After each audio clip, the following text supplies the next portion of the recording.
Hey, how's it going, everybody? It's Sunday. We're gonna do some drawing today. What we're gonna be working on today is I gotta finish inking this page here. Let me just zoom out here so you guys can kind of see it. This will be the last batch of 3. This is page 29. So we're gonna finish inking this top panel, this bottom panel, and we're gonna be coloring all 3 pages today. Maybe even get into some breakdowns and stuff. I'm not too sure. Maybe. I mean, it's heavily likely that it'll happen. It just depends how long the coloring's gonna take us and stuff. Okay. So before I also get to that, I just want to show you guys this as well. So if you guys are following my channel, this isn't my channel. This is H3 Productions, which I recommend you guys follow. I love their channel, but the reason I had to go here is because what I'm showing you guys, in case you don't know, is if you're subscribed to me and you always want to get notifications like when I stream or whenever a brand new video goes up, anything like that, just come onto my main page and you're going to look for this. It's like I don't know, the new sub system on YouTube, and it's been like this for a little bit. It's almost like half a sub, you know. So if you click this little bell, right, it'll ask you if you want to be notified and stuff. So if you guys want to, anyway, you can click there and you're all good, okay? So it'll be somewhere on here. Obviously, mine's different because this is my channel, but it'll be around there somewhere, okay? So you can click that. That way you're up to speed whenever new videos are coming out and stuff, okay? And the only reason I bring that up is there's been a few people that are saying, like, you know, like, where's the new videos or stuff like that. And they're there. It's just most likely people just aren't subbed with the notification bell turned on. So it's like, again, that's why I was saying it's like half a sub. It doesn't count. But these pages, they moved a little bit slow, to be honest. I know this page, it's got a lot of detail on there, but I'm not using a ruler. It's all pretty much just organic scribbly lines. That way it's quicker. You know, it matches the art style a little bit better. Um, had some life stuff going on. Had to do a lot of physical labor yesterday. We were helping my girlfriend's mom. She has to. It was a big project, man. It was awesome. We did a good job, considering. I think anyway. We had to like take out all these plants, lift up all these patio stones. Like she had a beautiful backyard, and we had to take it apart because there's gonna be like some. I don't know if it's bulldozers or they're like rolling trucks or something, just to flatten the ground out. So it's basically like everybody's backyard is getting destroyed. It's kind of sad. So anyway, I did that yesterday. This stuff would have been done yesterday if it wasn't for that. Um, so that's why today this absolutely has to get done. And it's funny, man. Like when one thing happens, it's usually like the whole week has like a rhythm to it. I don't know if you guys find that too. And lately, it's like depending on how Monday and Tuesday goes, determines how like the rest of the week's gonna go. It's funny because I talked about this. I think I don't know if it's up on YouTube yet, but it's a previous stream we did, and I need to be hitting 3 pages a week. And it's not that it's not doable. It's just it still leaves me a lot of freedom to still have fun and have a life besides just drawing, which is good.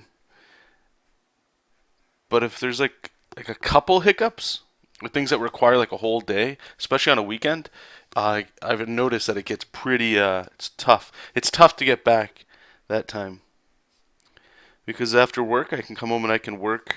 I don't want to call it work. I get to draw Jesop King. Maybe if let's say even if it was just 2 hours a day, right? And it's about 5 hours a page, right? So that's theoretically 2 pages just over, right? Yeah, it'd be 2 times 5 is 10. So that'd be like close to 2 pages just during the work week, just by doing 2 hours a week, which isn't a lot if you think about it. But then on the weekend, like I have to find a way to get that. So sometimes, like I was saying, when life stuff like your car breaks down or you need to go visit people or stuff like that, just sort of I don't know. I'm sure you guys are all in the same boat with some of this stuff. Hey Iron, how's it going? I am doing well, thank you. And I'll say this too for anybody watching the video as well. Yesterday I posted a thing on my Facebook saying how I was giving up art and stuff. Obviously it was April Fool's, but sadly some people took it a little seriously, which is surprising to me. Like, don't get me wrong. I mean, I'm just doing my own thing here with you guys, but some of your guys' reaction took me made me take a little step back. Felt bad for saying that. Some people got it right away, but that's the whole point of April Fools is to fool people. Anyway, it was just so. Anyway, anybody that's watching, Don't worry about it. It's funny because I realized too that, or what I hoped helped that little joke kind of go, be received as that, is like 5 or 10 minutes before I made that post, I posted a panel from Jesop King saying like, "Hey, here's some new pages." I thought it just would have been funny.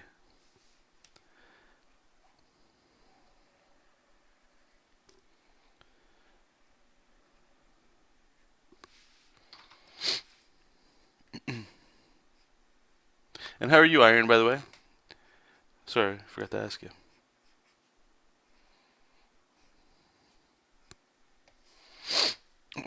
Sniffle fest, man. All right, so this is the Tupo City too. I didn't really say that as well, and it's all like destroyed and stuff. The Doblins have kind of taken over, so they just run this place to shit. So there's a lot of like debris and broken down buildings and stuff, which again helps because you don't have to use a lot of rulers and stuff with stuff's all broken. These should be pretty fun to draw. These are all like emeralds. They have like emerald gemstones for the rooftops.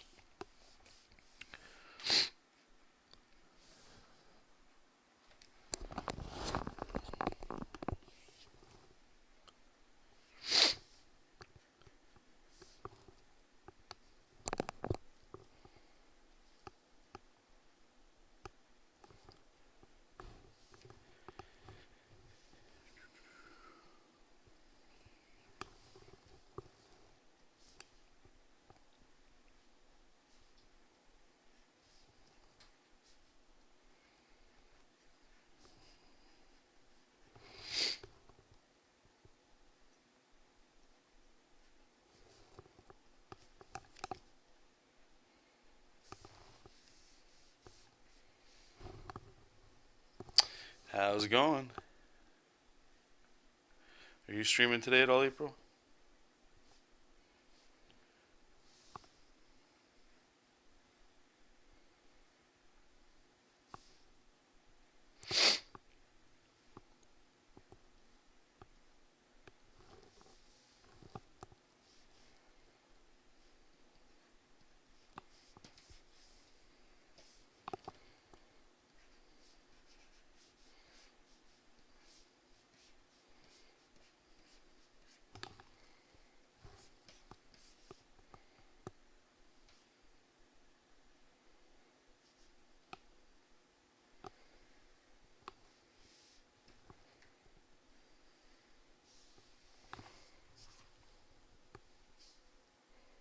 No, thanks, Aaron. I appreciate that, man. Yeah, like sometimes, like I notice, like okay, in this panel, I don't know if you can tell, this is like a monster. So there's big white stuff over here. This is an eye. That's an eye. And then this is going to be like a fang. This guy's been around a couple pages, but I started getting in there and doing all this rendering in here and this inking, and I'm like, it's cool to be able to do this sort of stuff. I like having monsters so we can have that, and it's a pretty simple inking thing that I'm doing. It's like, so you'll have like a line that goes like this, and then you go fat, and then you go really light, and then you kind of bring it back, and it's just like this kind of shape. But it just has like this really cool. I don't know. I do it. I've noticed that I've been doing it a lot, especially with Jessup, with like his muscles, like in his shoulders. I'll like cut the muscle up with like that line. So you can see anyway, I just started going to town, having a little bit of fun with it. Put a little bit of rendering in there. I had to stop myself because you do this kind of rendering, right, and it should go all the way down, and I don't really do that in a lot of pages, so I had to pull it back. But it's fun to get lost in it sometimes. You're probably doing that, sweet. Sweet. You doing more Warcraft?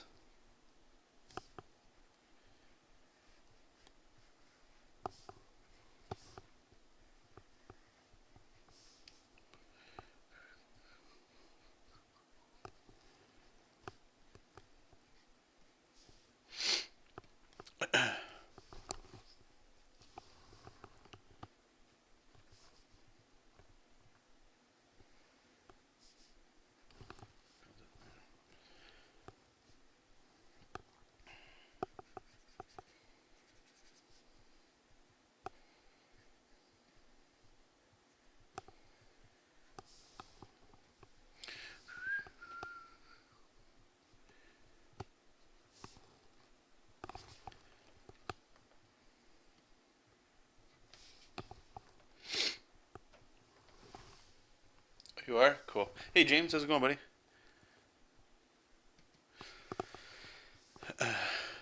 Yeah, that model's looking real slick, dude.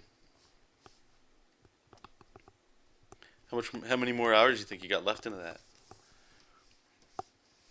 Kind of seeing the light at the end of the tunnel there, or is it still pretty dark?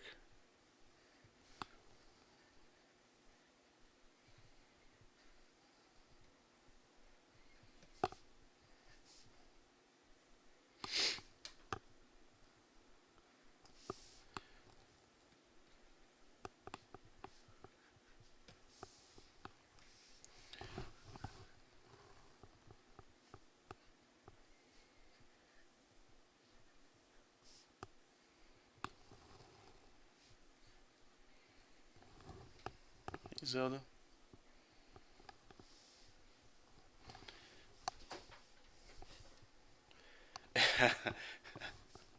Yeah, man. I addressed that a little earlier, actually, like 10 minutes ago. I just can't get away from it. Pulls me back in. I keep trying to run away, but nothing's sticking.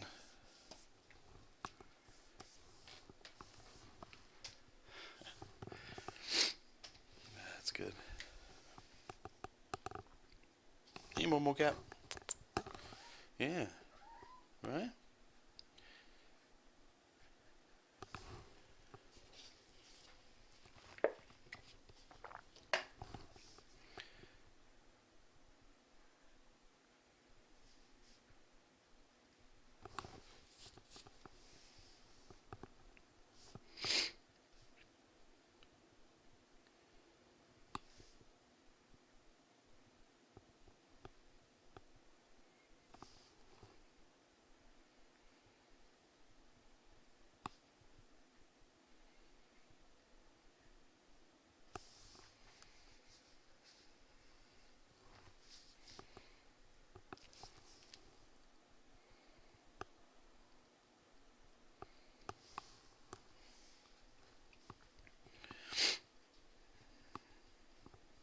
Can't imagine this panel taking too long. I'm leaving stuff pretty open here. Have to make sure some of these shapes they just pop over the other ones, so it doesn't just look like a flat line all the way through.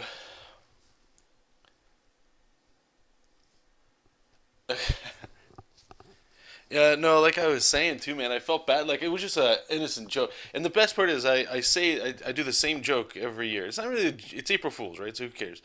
But I do it every year, every single year. But for this year, I felt bad because a couple people messaged me, or over Twitter or privately on Facebook and stuff, and some people genuinely got like sad and stuff. And I mean, I appreciate that, but it was just meant to be like a just a joke. But I was like, oh Jesus, I don't want to hurt people. Just a joke. It wasn't like I'm dead or anything like that, right? Well, I mean, I guess. Oh, the sun came up again today, so we're all good.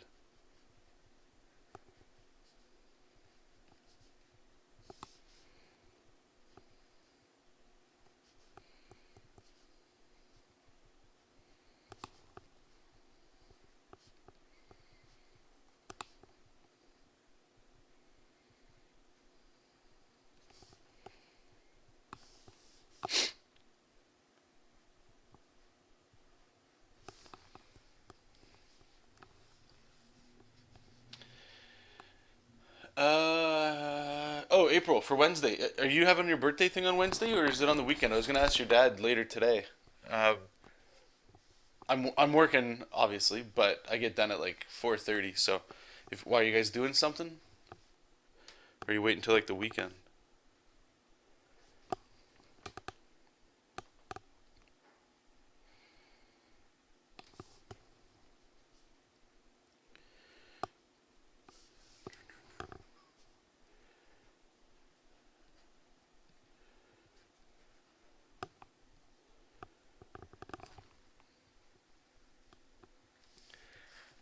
Well, yeah, no, James, you're right.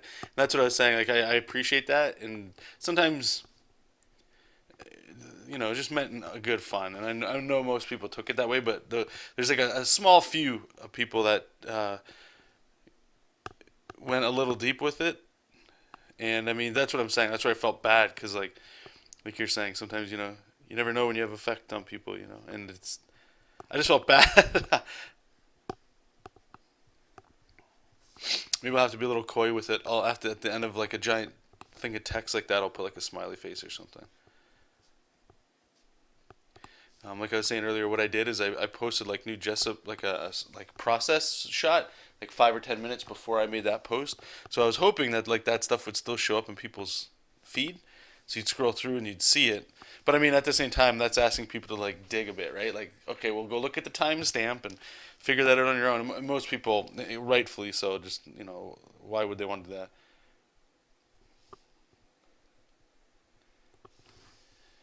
Uh,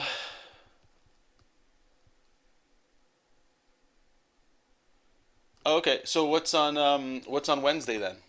Are you doing something on Wednesday besides it being your legit birthday and you're moving it to Saturday? Hey Martin, how's it going, man? Thank you very much. It's funny. This is probably like the first real background like this in this page, because like the whole like what we're 29 pages deep and really now we're into a city, so I've been able to phone it in a lot, and it's a lot of desert backgrounds and stuff, right? So it's just rocks, but this stuff takes a you know obviously longer. That's why I didn't do it. But sometimes you need them. You need to do it. But where it could really fall apart is once we get into the coloring. That's another test. So we're gonna be doing that probably in about 10 minutes. I'll say we'll finish this in about 10 minutes, if that.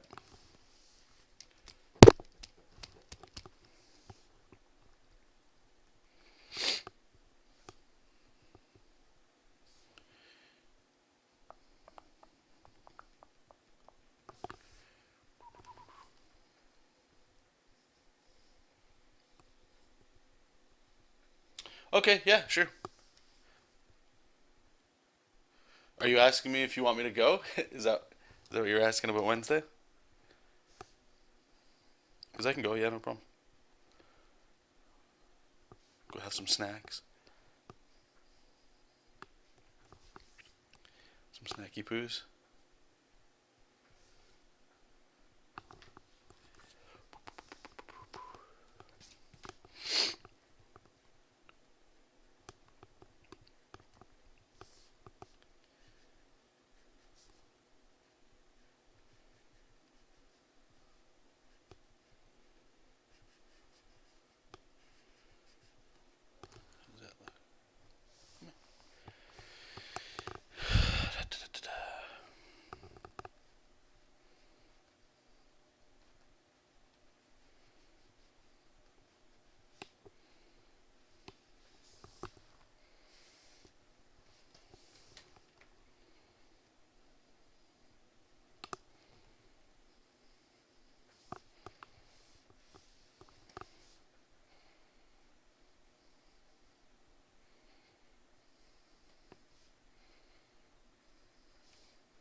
Cool. Okay, I think this one's done. Now I'm noodling. Once you're noodling, get out.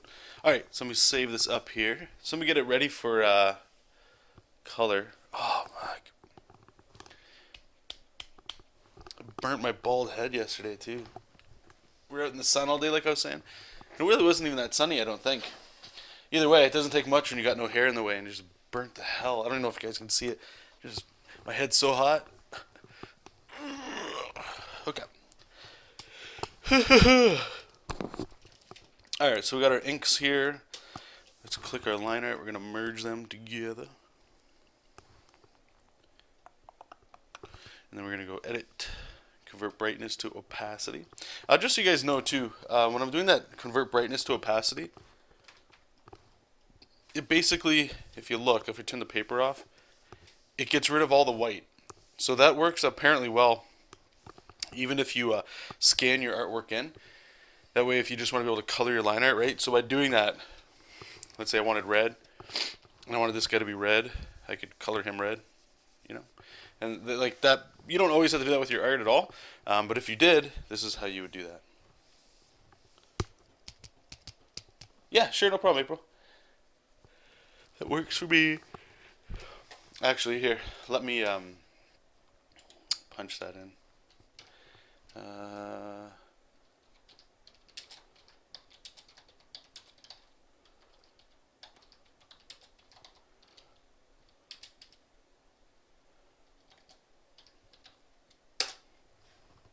Done. Alright, let's stop the timer here. So, how long is this going?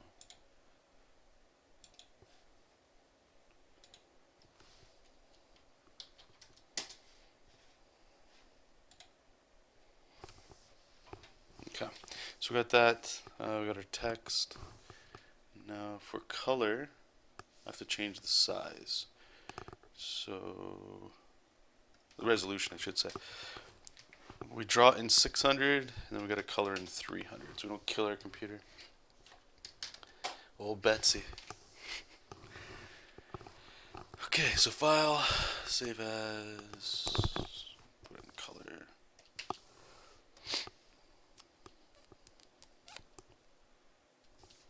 Okay, let's close all this.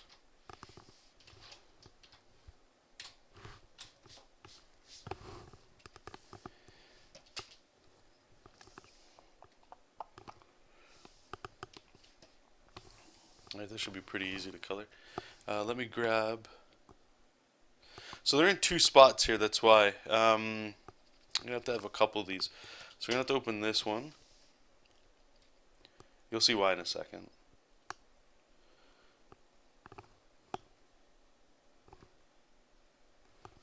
I don't know why that text is like that.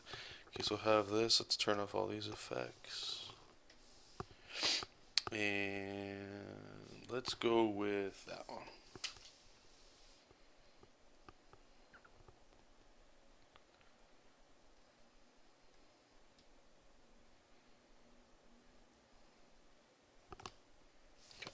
Because I need these background colors. That's primarily why I need these open here. So we can have that, and let's get our line color. Color of blue. Okay, so let me get my timer going.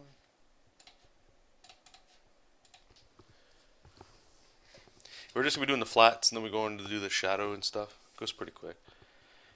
Okay, so 1, 2, 3, 4, 5.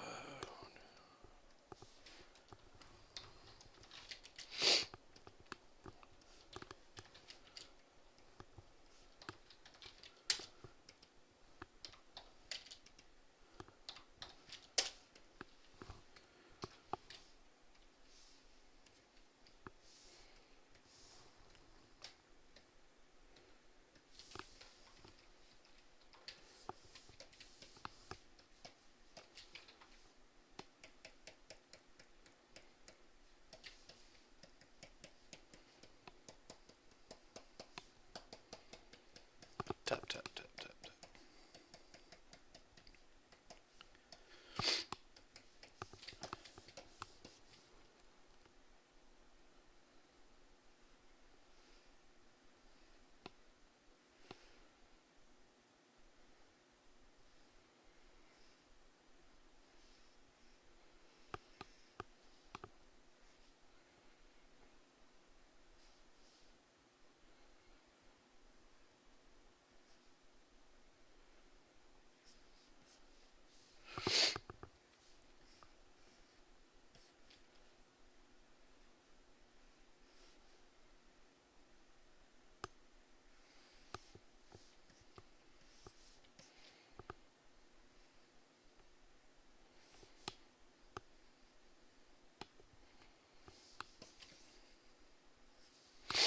Look at his butt cheeks. I don't know.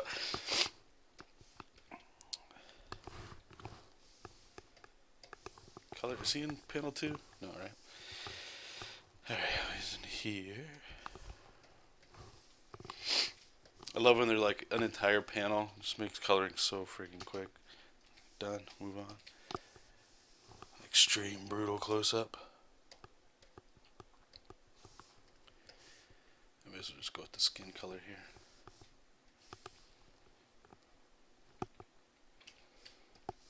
Okay, and that one's done. That's fine. Okay, so let's get back up in here to Jesop. Clip it. Clip it.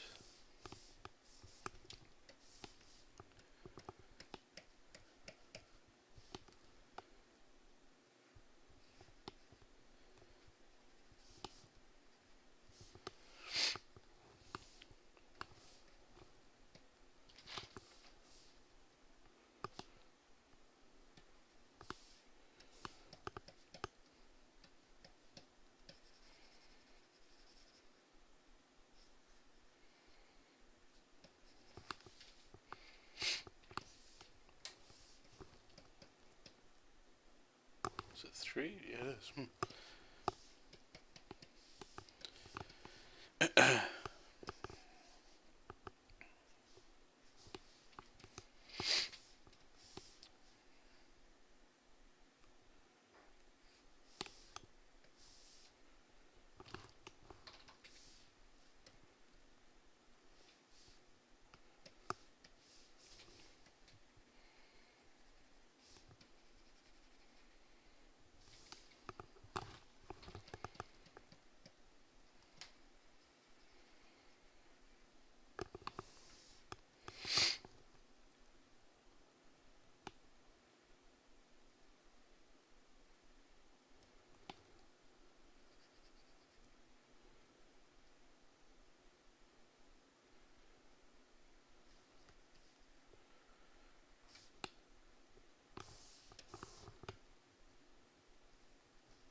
It's one way to evict a guy, I guess. Yeah, man.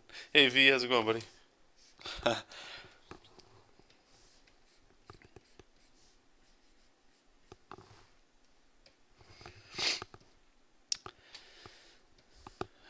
we can put some light in there a little bit. Okay, so Jesop's done. Save it up. Let's do some Momo up here. Uh,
Cozy stream. Yeah. No, it's even I streamed what I not every day. Last week was pretty much a wash. I think we did one or two streams, and they've all been relatively quiet. Different change of pace. Hey, Lapsta, how are you?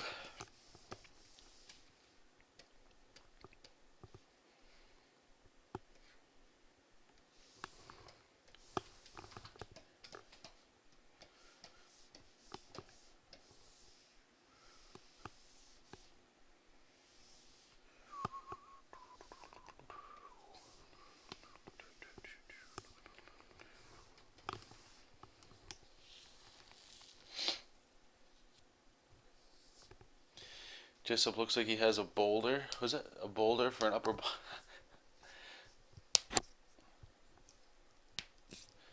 Be, well, I can just start talking about veganism and stuff, and we'll watch the numbers drop.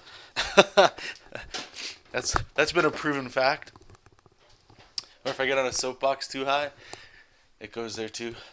Okay, as for the boulder, yeah, Jessup he's pretty solid.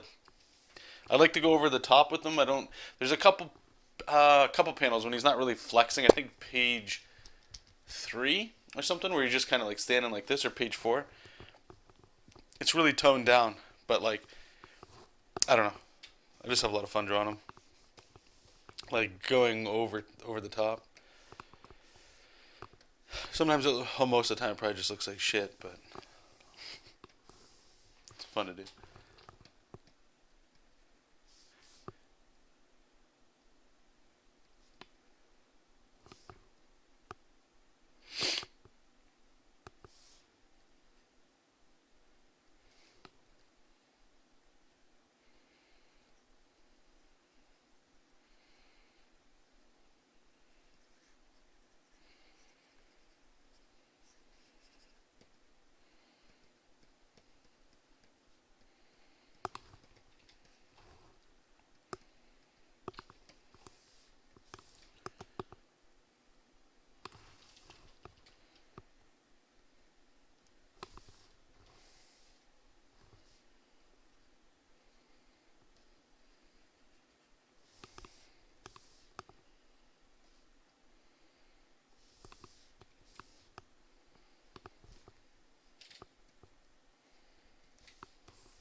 Hey Ben, how's it going? You ever watch that animation, The Reward? I don't think so.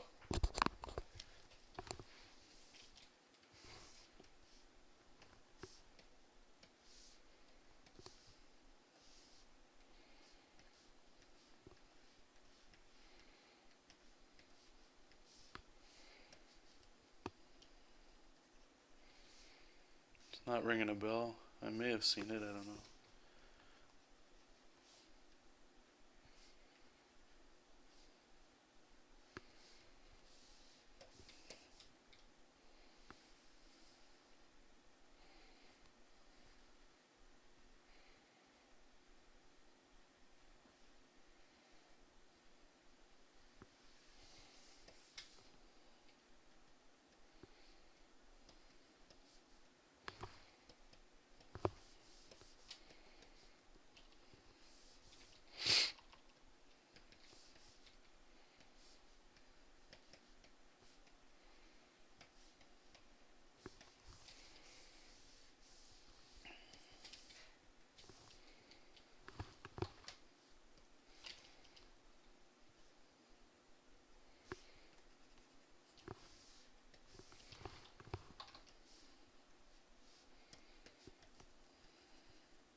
color is that? It's inside of this color.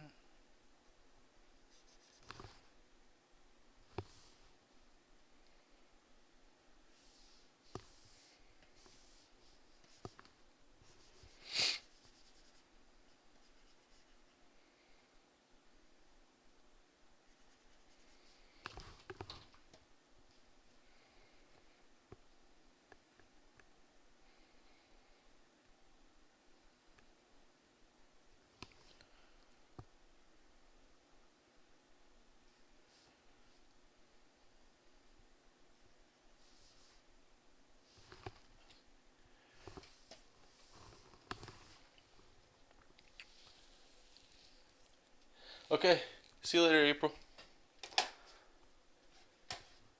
Oh man, hey Lars, how's it going, buddy? Okay, let's scroll up here. Oh no, no problem, James. I didn't take any offense to it. John, it's safe to say this is the longest you ever worked on a personal product in terms of bringing to life. If so, how does it feel? 100% the longest personal project that I've done. A lot of things they felt like startups. Like, well, I guess exactly like a startup would sound. My routine has always been get super hyped about an idea, always share ideas or of that project being a project prematurely. So when I first started my day job working at the video game place, I decided to start doing walks because I was noticing I was sitting so much. And I still don't do it. And now we're going to be moving to another location where I can't walk. There's no way I can. I have to take some sort of vehicle transport to get there. Unless I'm doing like a 2 hour, bike ride or something to get there. But anyway, so I would walk in, not just for health, but I don't know about you guys, but if you go for a walk, sometimes you just let your mind do its own thing. Or if you're working on a project, your brain, it sort of gives, for me anyway, I noticed when I'm not in front of screens and distractions, if I go for a walk, nature and just things that are happening, it just lets the brain computer just sort of like, parse through shit and just, be relaxed without having to think about stuff. And I'd come up with story ideas and all that kind of stuff, right? So that cycle just quickly became always a new idea and stuff. There's always ideas. You'll never, I don't think as any of us here, you probably come up with ideas daily, if not weekly, okay? And it's great and bad at the same time. So my little problem there was, here, let me turn this off here. Again, I'd have a really cool idea that I thought was cool, or I'd draw a character I thought was really sick, right? I'm like, this is awesome. I can't wait to make a story about this. But what I would do is I would go home and I would kind of have an idea maybe of what the story could be like, but I'd always have concept art for it, and then I would start posting it and sharing it, and it's not lying to people, but it was too early. The project was too simple, and it was a baby, and I was showing it to the world, telling it what it's going to grow up to be. And inevitably, what would happen is because of my inexperience as a writer and just a storyteller in general, and discipline to sit down to just stick with it, I would always run into a roadblock where the story wouldn't make sense, or this plot never equal to that, and there would always be a problem. And then from there, I would just go, ugh, okay, I don't know how to get through this, and then a new idea for a whole different project would come up, and it'd be again fresh and new, and you get excited about it, and you're like, this feels like it's flowing easy. I'm not having the roadblocks that I was having with that idea I just had a week ago. I'm going to stick with this one now. And that cycle would always repeat, and you'd bounce back and forth between projects. And that wasn't stopping. That was many, many years of that. So I forget what it was that just, oh, right. So what made me sit down and just go, I'm going to do this. It's not that Jesop King in my case is like I can't, this is if I die, this is the story I've always wanted to tell. It's not that. I feel like I've got too many ideas that I would like to tell over time. I'd rather have like a library of content. But it was around October, I think I was telling you guys, maybe September, around there. I just had to start asking myself, why? What am I doing when I'm drawing? Like, am I still going after that dream of working for a publisher? Because that's been a dream of mine for fucking so long. And if that's the case, then it doesn't really matter the idea I pick. I just need to keep making pages so that I can send weekly updates to editors and just go, hey, I'm drawing comics, I'm still drawing comics, I'm still interested in comics. If you got a gig, I'm here, I might be your guy, maybe you like my stuff, right? So when I went into the mindset of going, you know what, I'm not. No, there's no reason to go. I have a job. I can do my own stuff here, and it's going to be a slow grind. But I needed to figure out the why. And for me, it was I don't at this stage right now. I have zero interest in working for a publisher unless it's my own stuff. I'm not to say that's not to say that long term, if an idea, let's say again, I've always said it, if whoever's doing Ninja Turtles comes up and asks me to do something, then I would heavily consider most likely do that. There's certain properties that I would just love to do, but I'm not chasing it anymore. Currently, just because I'm like I can just do this thing. I have a job. I'm still able to do comics here. I'm still having a good time, and that became my why. So does that make me happy doing that? Yeah, it makes me really happy because I go to work and I do what other people want to do, and I enjoy doing it, but it's not my thing. It's our thing, right? I still very much like to have something that's just me, and this is my little way of doing that. Now, the consequences for that, for me anyway, is because I want the stories that come out quick that the artwork has to look a certain way. And I've just become accustomed to drawing it this style, very open, let the color do a lot of the talking, and that has its pros and cons. But just to get back to what you were saying, your question, am I happy? 100% happy. I wouldn't take any of this back. I feel I don't want to oversell it, making it sound like, oh man, if nobody's doing this and you guys are wasting your time or something stupid. But I will say, I don't care who you are. You have to ask yourself at some point, why are you doing what you're doing? And if you don't know, that's cool. That's fine. That gives you a chance to try to figure it out. Do you know what I'm saying? Does that make sense at all? I do think a lot of us get stuck into becoming something or following a path that we're not necessarily, I don't want to say meant to be, but what people tell you you should be. And it's a very immature thought process and an immature way to live. But it's not wrong. It's just, I think it comes from just growing up, and as you grow up, you experiment with stuff. You do something, and you might get a positive reaction out of somebody. Maybe you notice at a young age you tell jokes and everybody laughs, and you like that feeling. Or you draw a cool picture, you show it to your mom and dad, and they're just like, "Holy shit, that's amazing!" And you like that feeling, right? And as you keep going, as you go through school and stuff, all of a sudden everything starts to go into rules, and rules for most people, they break away your independent ability to create something, to get an effect. Meaning, a textbook says if you draw this way, this is how you get this art. Whereas if you drew something, it might spark a different reaction that we don't know yet. It's kind of like an experiment, a science experiment. You draw something, you put it out there, you see what gets out of it. Maybe people love it, they hate it, or they're neutral to it, and then you take that and then you do something else, and you keep doing something else. And I don't know. I think as we go through school again, I know I'm all over the place in this one, but as we go through school, a lot of it's like, okay, so I start to like comic books. So the next thing we do is we start reading books or asking people, how do I make comics? How do I become a comic book artist? And everybody will have their story about how they broke in, and we mirror that. And I don't think there's anything wrong with that. It's just make sure that that's what you want. And I know it's a little hard because like I do believe that there is the other side of it too, where you have to keep doing all these things, and then get beat up along the way, get some bruised eyes, some broken teeth, some broken bones. Like that's your learning experience. That's how you figure out if you still want that pain, to keep going. Because there's great rewards at the end of it if it's what you want. You could go through all that pain, and at the end, you get there, but it still doesn't satiate you, and that's.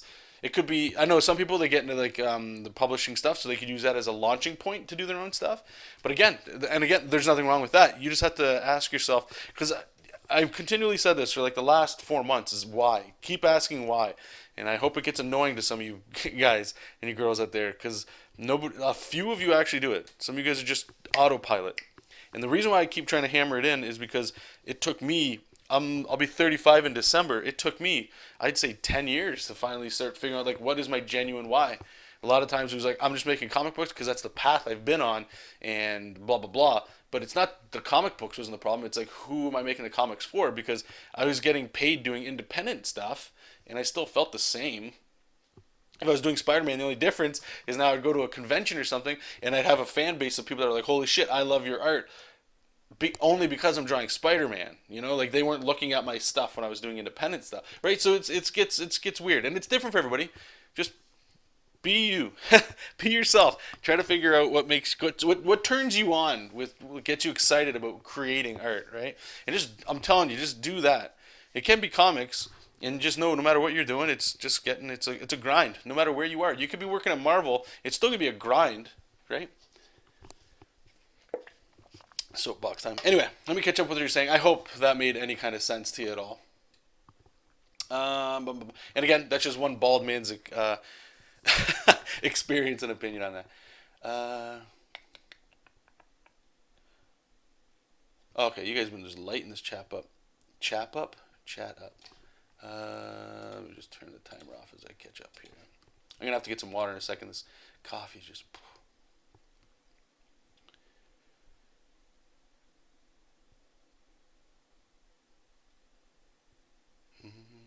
I almost had you... Yeah, sorry about the April Fool's joke, guys.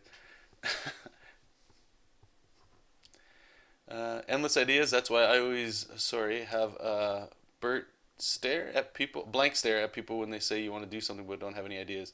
I'm drowning ideas. Exactly, exactly. Lars, like I told you once, a lot of guys has a lot of side chicks. You had a lot of side projects. Guess you finally settled down. It's a good way of thinking about it too. You know, yeah, the main problem that I had, guys, and I've said this a whole bunch of times, is that it was that I was, no matter how many ideas I had, it didn't matter. No idea matters unless it's done, right? Ideas are the freest, cheapest. Um, I want to say value, not valueless. I'm making them sound like lame, but having an idea is nothing. It means nothing. It's acting on that idea, which is everything. And it took me a long time to finally do that, because I was always waiting on, I need not, I guess it was sort of like, there's that Jake Parker video you guys have probably all seen, the what was it, it's done not perfect or something like that. And I mean, that's sort of like where I'm going with this, is in my head it was always like, I can't start this because the plots don't make sense, or my writing, you know, like the dialogue isn't right, or my art isn't good enough, and all excuses, and doesn't matter, because at the end of the day, how do you get better? Struggle and work. That's it. So it doesn't matter what your current ability is. You just have to keep doing something. So that's why I just went like, okay, with Jesop King, I've had it for a while. I have a general idea of some idea for where the story could go. Just do it, man. Just do it and see what happens. And that's, I've just, since I've conceded to that, I've also noticed too, and I'll go back and check what you guys are saying. One thing that helped me big time is, I noticed if I continually worked on something, even if it was a client project, if I was always working on something, it was so hard for me to stop and just do something else. Okay, but the problem was, in my head, I'm always thinking of my own project that I would like to do, or my own story I would like to do on the side, you know? And that would cause a problem, because if I'm doing client projects, then I'd be like, okay, you know what? Before I do this, I'm going to do a warm up of my own stuff first. But my brain would always go like, okay, but where is this going? Not just for fun anymore. Is this going to be a project, a story, a full comic?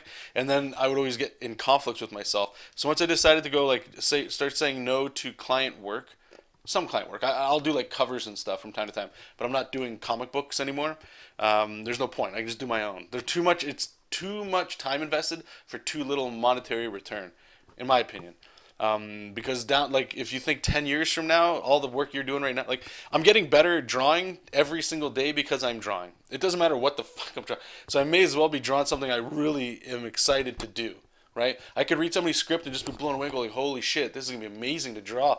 But at the end of the day, for me anyway, this isn't for everybody, but for me, doing this is great. This is my escape. This is all I need to feel creatively fulfilled, and I can still go out and have a life, socialize and stuff, and still feel complete. It's like that work life balance kind of shit. But I noticed anyway, since I'm doing my own thing now, I like Castle Dracula. I know is probably gonna be the next one after this. I have that in my mind, but I'm making zero effort to do anything with that, because I'm just in love with this right now. Let's just draw this and work with this until it gets boring, and then look into moving on. So anyway.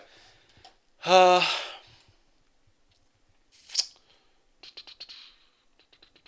there's also, I should say this. Maybe I should. No, I won't. Okay, sorry. Never mind. I wasn't saying anything. Hey, Hobby, how's it going, buddy? I must say you're working. Oh, thank you. I appreciate that.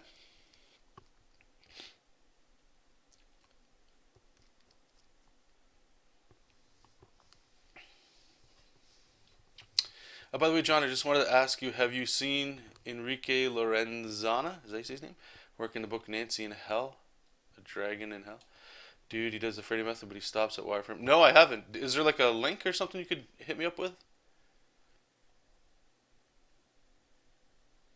Hmm, it's interesting. Hey, Matador, how you doing, buddy? Sorry for all the yakking and coughing, you guys. Hey, Phoenix, how are you?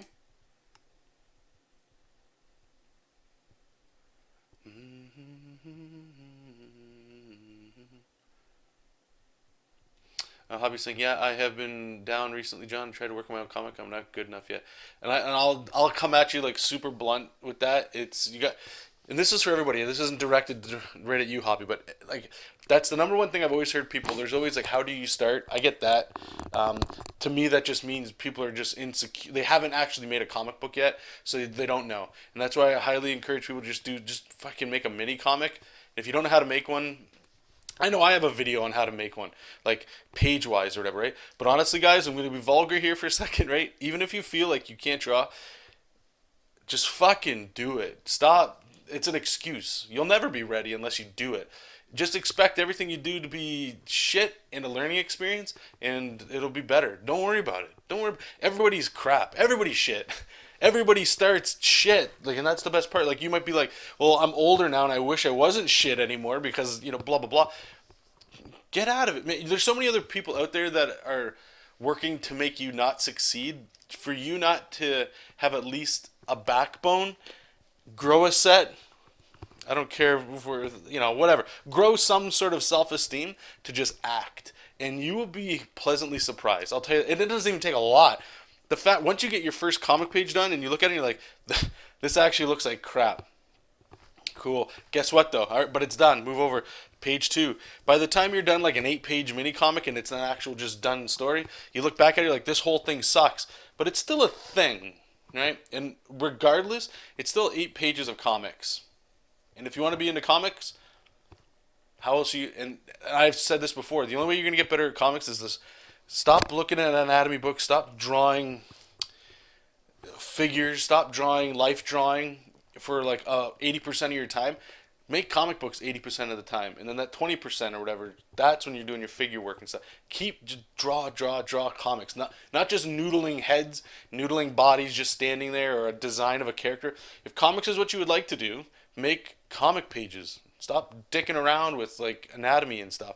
Most people, like, don't get me wrong, these guys, like, Jesop's pretty much a superhero. This is just how I've known to draw comics. He's a superhero, right? That's all the design is here. Nobody here has costumes, really, right? But the times that I had to draw comics, back when I was doing the standard and stuff, where you're drawing average Joes drinking coffee or walking down the street, they're wearing clothes. They're all in spandex. So, like, the figure work doesn't even matter. It's just the storytelling is all that matters. And and it's just my opinion, and I know I'm gonna always get flack for it, but I know a lot of people don't agree with it. But like, I don't fucking care. Draw comic pages if you want. I don't care what level of skill you're at. You're gonna get better. You know you'll get better. So you may as well just go through all the pouting and all the crap now. I'm gonna say man up, woman up, whatever it is, whatever that confidence is you need, and just make garbage on the page. You'll get better. It gets better. Okay, you just have to suffer first, and that's good. You should have to struggle. You should have to work. Because anything that's, worth getting, you got to go through some tears and some pain, some self-loathing and stuff. It'll get better. It never goes away, but you'll get better, okay? So I'm just tired, and that's why I'm not just calling you out. I'm calling everybody out that says they're not doing comics because their art's not good enough. That's a bunch of horse shit. And you know it's horse shit. Everybody knows that's horse shit. It's the worst excuse ever, because the only real reply that most people give to that is, no, come on, bro, and they'll tap you on the back. You're fine, man. Just do it. I mean, fuck all that. Just make a comic. It's enough. Think about it. Just make stuff, man. Make comics. You can do it. Of course you can do it. If you can't do it, who could? Why am I any different than you?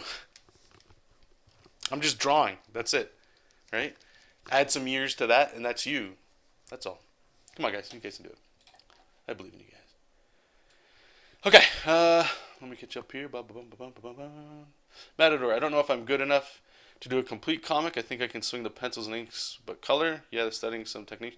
Yeah, okay. Now, so let me add on to what I was saying with like what kind of Matador is adding there.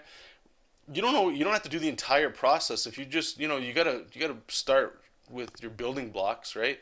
I will say it's easier to like learn a thing. So if you just want to do like line art or just pencil, make a penciled comic, make a line art comic. You don't got to do the just because you look at comic books and they're highly polished and stuff.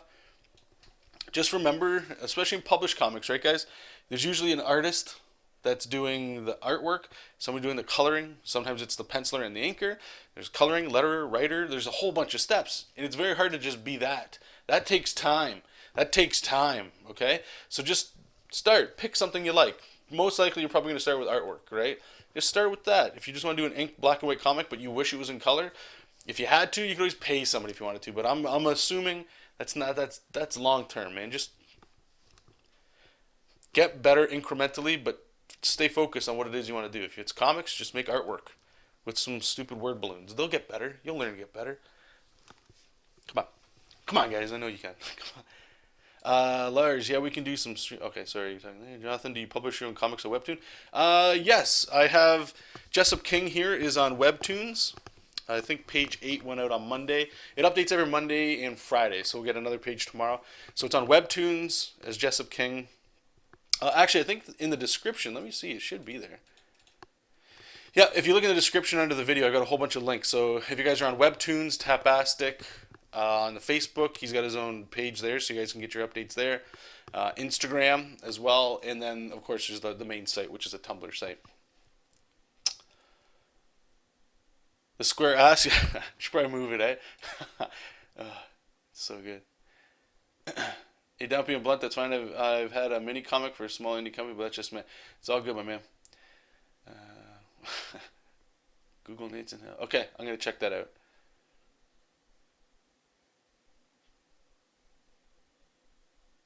Yeah, okay, so if he's doing the Freddy method without the line art or without the inking, I would imagine, like, I know what that looks like. I could open up a page right now with that off, and I'm sure it's fine. If you can get like a really slick colorist on that too, it looks fine. It honestly, some people, I don't know, like for me, just the style of art, like I prefer to just have the line weights like light to heavy all the time, and the only reason I've conceded to go to the Freddy method here, so we're not looking at butt cheeks anymore, guys. She's mad. We want to see more butt cheeks. But the reason I add the ink is I like that look. This is how I would normally kind of get to when I was shading with pencil. I just like being able to have that option to add volume. That's the only reason I put it in there. And I aesthetically like how it looks myself. But again, that's up to the artist, right? If you like just doing line art, just do line art. Let's make.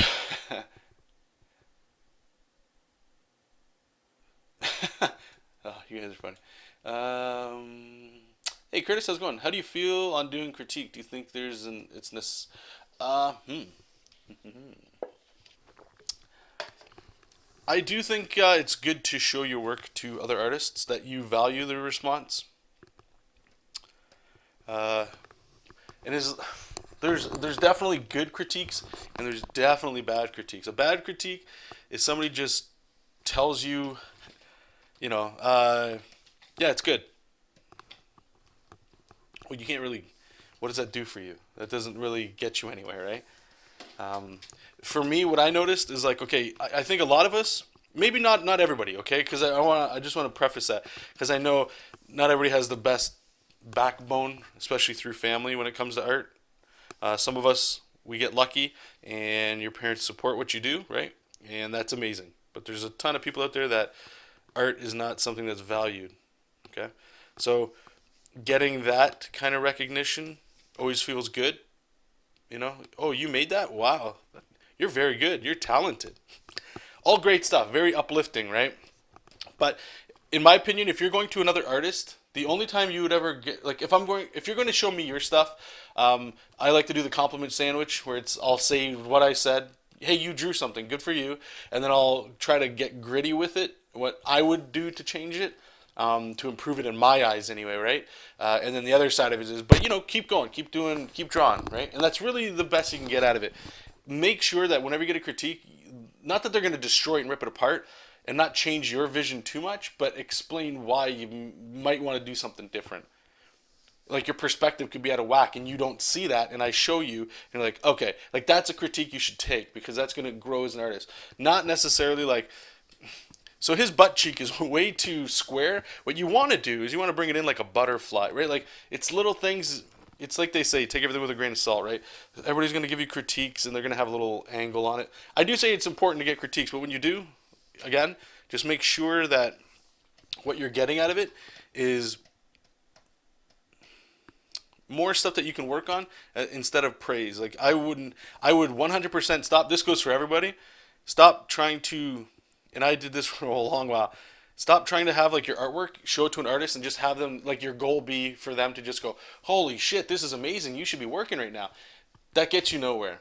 Okay, you want if you get that response, then you've gained nothing. You've just gained what you'd probably get in the long run anyway, right? If you were to show it to like an editor and if they like what they saw, then maybe they would say the same thing, right? But if an artist is telling you that, you don't grow off of that, right? So when you're showing your stuff to another artist, try to find artists that are, I understand better than you. I get the languages there, but not just that, but people you would like to possibly emulate a little bit. Like if you could draw,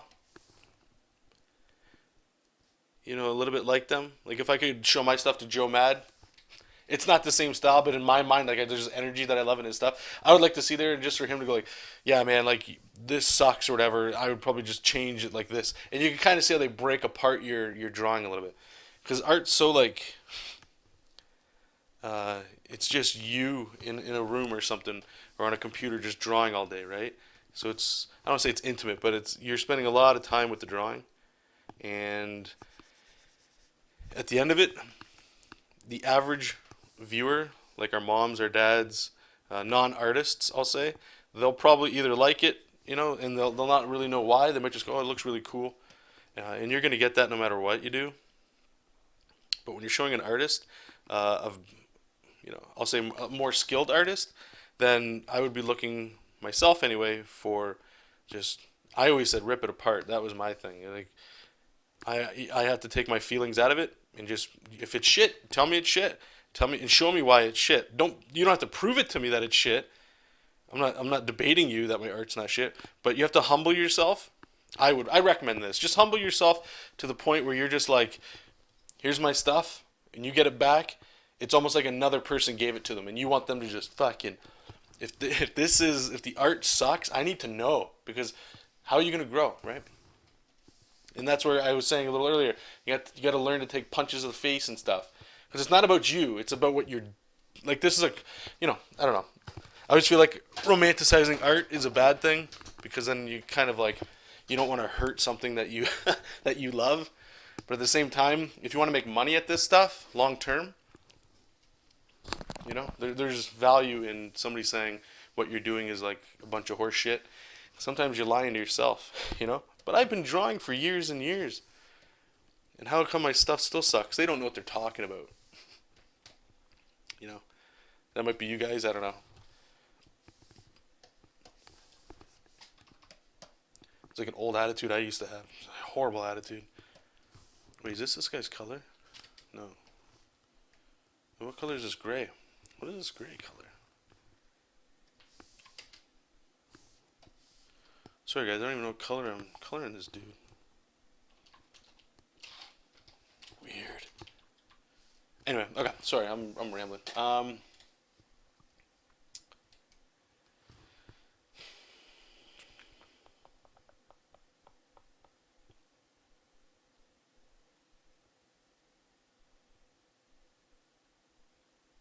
Oh, no problem, Phoenix. Yep, no problem, buddy.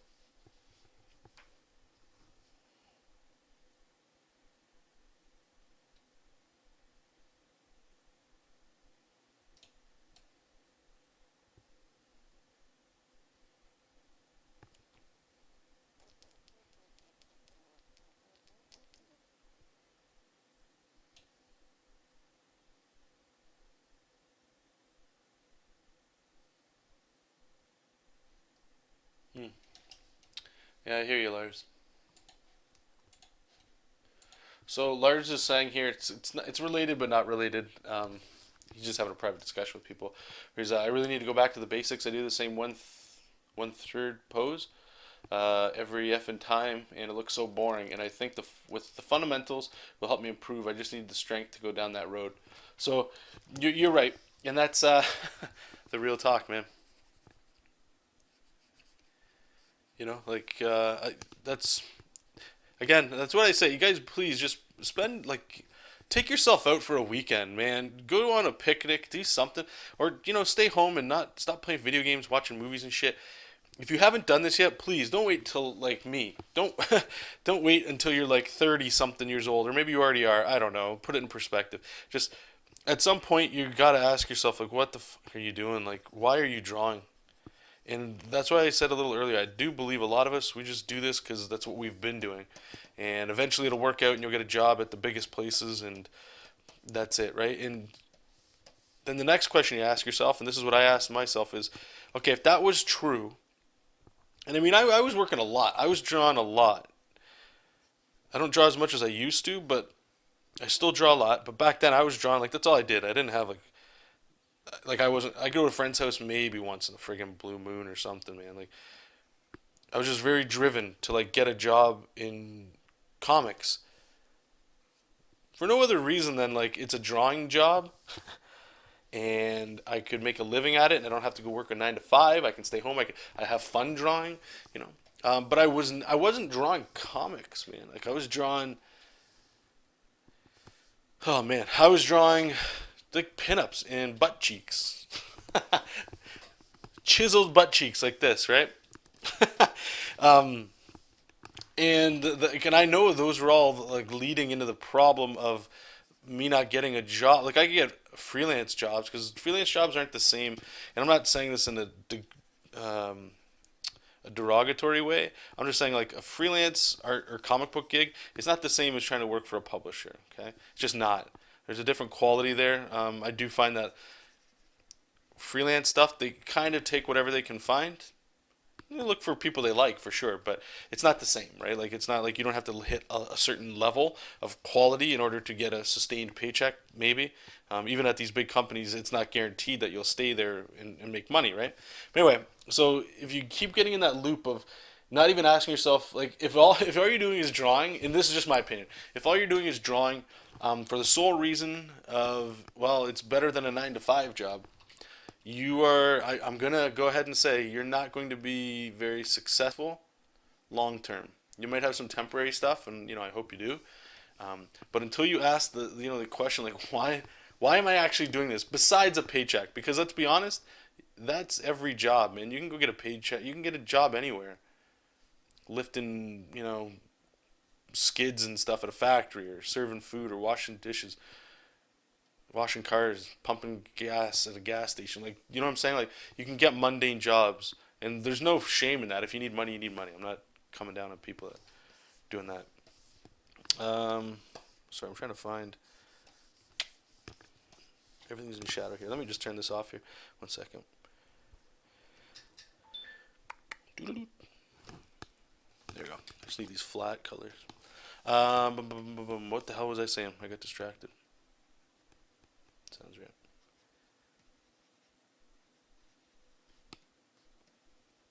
What was I talking about? Something to do with. Oops. Something to do with. Oh yeah, ask yourself why and crap. So like, if what I ended up doing was for myself was just again that, and I know I just said this, but just ask yourself, spend some time with yourself. What makes you happy when you're drawing? Right? Like, what's the point of just drawing for other people all the time? I'm not okay. Let me take that back. That makes it sound like I'm going against that stuff. If you deep down inside, I would love to absolutely draw Spider-Man. If that's your thing, then make that your thing. Just focus everything you're doing on making the steps to draw Spider-Man. Right? What I'm getting at is just to go back there, I guess, to the fundamental thing. If what you're doing is comics, man, and that's what you want to do, you have to be drawing comics. And if you can't draw, and this isn't just directed towards you, Lars. This is everybody. But like, if you feel like your drawings are stale and stuff, and you're gonna have to go back to the factory, in the workshop, and start like figuring stuff out again. Like, how do I break a figure down in order to get different angles and stuff? Like, you'll have to do that because if you don't, then your why you actually want to draw isn't real.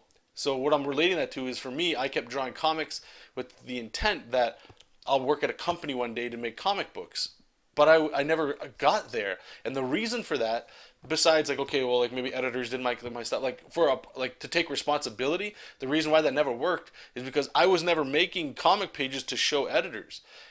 And that's when things just started to click finally, where I'm like, well, so why is that? Why am I not doing that? Because that's the next, that's the only thing that matters. Get in front of editors, show them your stuff. And for me, what it just came down to is because I don't want to do that personally. And once I admitted that, that took me like a good month to just like, are you sure that's what you want to do? You've been spending all this time doing this and that, right? And it just did make me happy. Like, I imagined myself, don't get me wrong, drawing comics would be sick. Waking up in the morning to draw Ninja Turtles or the Hulk, sign me up. That sounds great. But it's, I don't know. I would rather climb a different ladder, I suppose, to get possibly there, which is make my own shit instead of always drawing like a company stuff and sending them their own, like, hey, here's 5 pages of Batman I did this month. Check it out. Hey, here's 5 pages of the Avengers I did. Check it out. Why not? For me, anyway. Just do my thing and try it out there, right?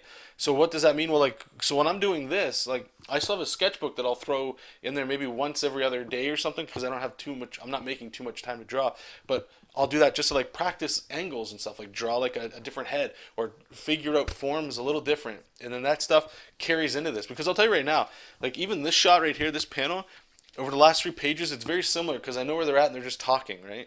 And I can't move my camera around too much because there's not like that much interesting to show. But in my mind, it's like the repeating panels, right? Kind of like what you're saying, Lars. And I get upset about it. One of the things you can do, guys, honestly, is just grab a comic book, preferably like a trade paperback, because that way you get like a thick amount of panels. Just keep it near you. I just clean this up, but keep it near you and just flip through it and see something. You may be like, holy shit, that looks good. I'm not saying copy that, but that angle, like it sparks something where you're like, cool. Now you're kind of growing as you're working. And I think that's, I don't know, that's something you could try to do. Anyway, let me see. Thank you for all the chat today, you guys.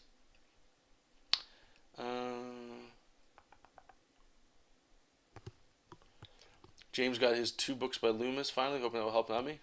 Those are really good books too, by the way. Yes, the basics are most important. At some point, I work a lot on my ability to see things in 3D with simple forms, cubes. That's probably the single most important thing, if you ask me, is if you can break a complex shape into its basics in any angle, even though like you draw like your face over top of it and it might look kind of janky, if you can still in your mind or while you're putting it down on paper break a form down, it's difficult to sell. I struggle with it too. But if you're able to do that, in my opinion, that's a good direction to go in because you'll always learn how to paint over that. Like reskin over something, like turn like a couple blocks and a couple cylinders into a dragon, but that same and still break down like a human flying through space or something. Like if you can figure that out, super important, valuable, massively valuable. Because I will say, a lot of anatomy books, Bridgman is great for that, but a lot of anatomy books they just kind of show you how to break down in like a human body with like an egg shape and then carve it out and then you make those ribs and stuff. And that's great. But in my opinion, it's different when you're trying to do comics because comics can be very well. In my opinion, should be very story driven, right? What helps tell the story, and that's a different thing. That's not showing. Like if I look at, let's say Loomis, because we just brought that up. Loomis is great. I highly recommend everybody check Loomis out. But what Loomis didn't do for me anyway is how do I show acting in that, right? Like the cartooning aspect, I suppose. Somebody came home from a long day at work. An anatomy book's not really going to show me that. I can understand what the anatomy is in the pose that they're in, but bending form in space, understanding that leads to, in my opinion, again, better composition and better form when you're doing figure work. And I'll show you guys an example. We did this like last week too, right? Like, so here's like a super simple one. Like, so if we were doing the Loomis stuff of a guy coming home from work, long day at work, right? He's probably hunched over or something, right? So maybe we start with like the egg shapes or something. And here's his feet. Maybe he's like dragging them, right? He's got like his arms. And then Loomis, I think you like kind of carve this out. You're making like a cape for the back, some hips, right? And his head's gonna be up here maybe somewhere. this, right? And you got to figure. And that the best part about drawing is, I'll tell you, is one of the funnest parts, and it's a lot of work, is just going through different people's instruction, like Loomis and abridgment and stuff, and seeing what clicks for you, right? Right, so you kind of have this, right, and it works, and you can just start putting your anatomy and stuff over top of maybe a little briefcase or whatever. That's one thing, and then I just like this example because it's pretty cut and dry. If we were doing, like, again, a cartooning method, or it's what's the shape? So this guy's really hunched over. You start worrying about like motion and shape, right? And this guy's just got all this weight coming down, right?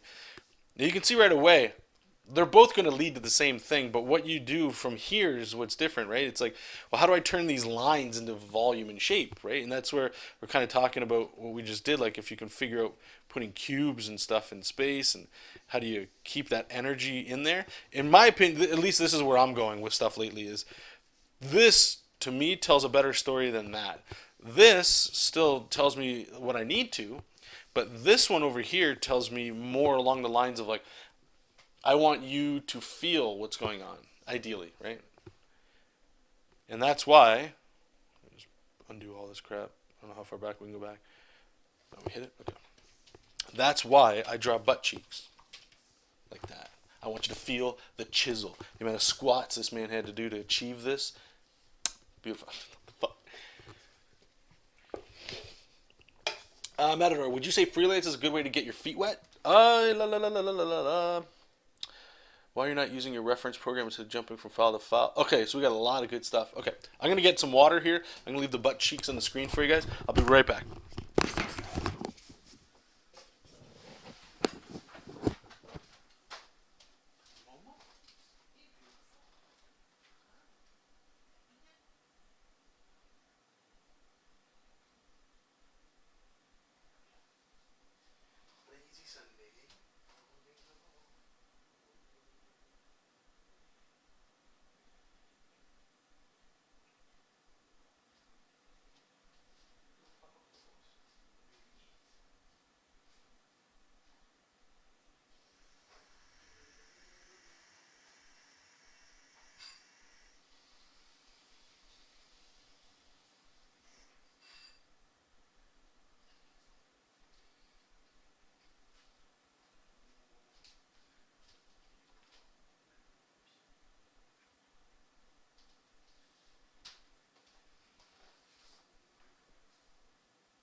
Okay.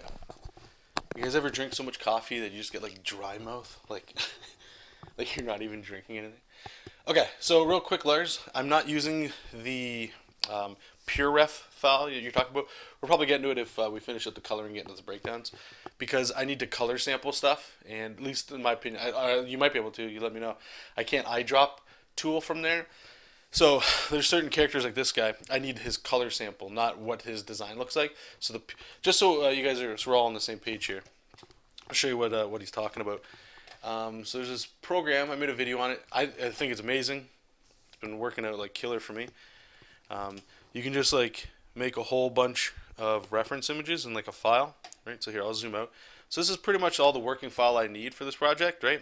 So if I need to go like, okay, well, what's Jesop? Like the general design of Jesop I kind of have in here.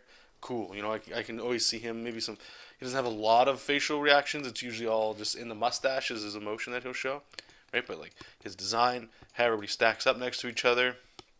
The dudes I'm drawing right now, they kind of look like this, the tupo, right? Like, so everything's in here. It's great. You know, like I can always have like little face shots. Like, so when they're yelling, they kind of look like that. Or when their mouth's open, it looks like this. Really great, in my opinion.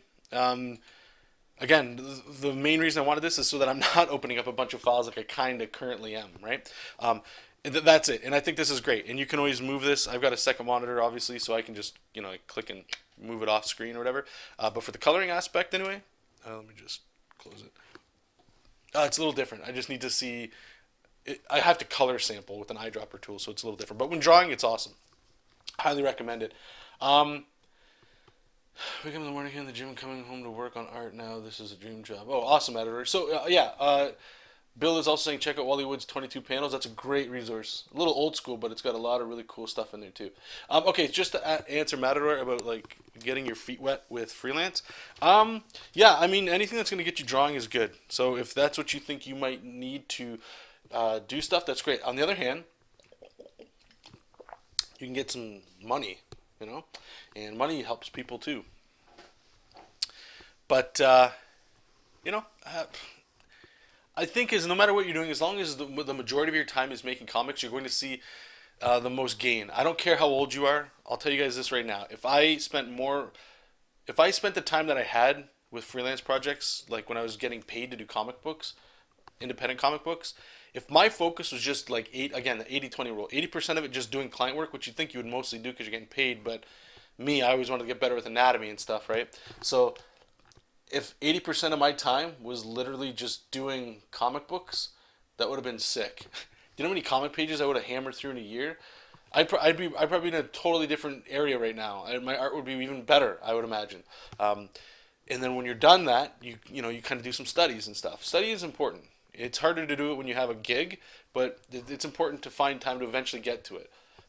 There's a transition that does happen where most of us were learning to draw, and you're drawing like pretty much when you get home from school or work, and you might put like an hour to 5 hours in, I don't know, or 20 minutes to 5 hours in, of just flipping through Loomis or other anatomy books, right? And there's nothing wrong with that, but once you start getting into like making comics in this case, that takes up a lot of your time, and you can't. It's harder to find and make time to study anymore, right? So you start to find little creative ways to like incorporate study into what you're doing. So the short answer is, I think no matter what you're doing, as long as you're making comics, I don't care if it's freelance or if it's whatever to get your feet wet.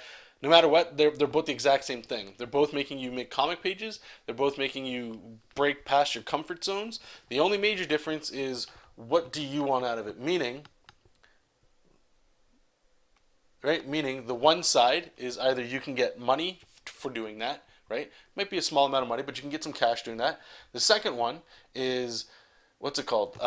You're doing your own thing, but in the long term, maybe it'll pay off in a different way. You'll get a bigger, maybe you're doing it like how I'm doing it. I'm doing this to build an audience, not necessarily for money right now, right? Who knows what that leads to? I don't know. It could lead to other freelance gigs, right? It could lead to a whole bunch of things. And I wouldn't get caught up so much in which one of those you want to do.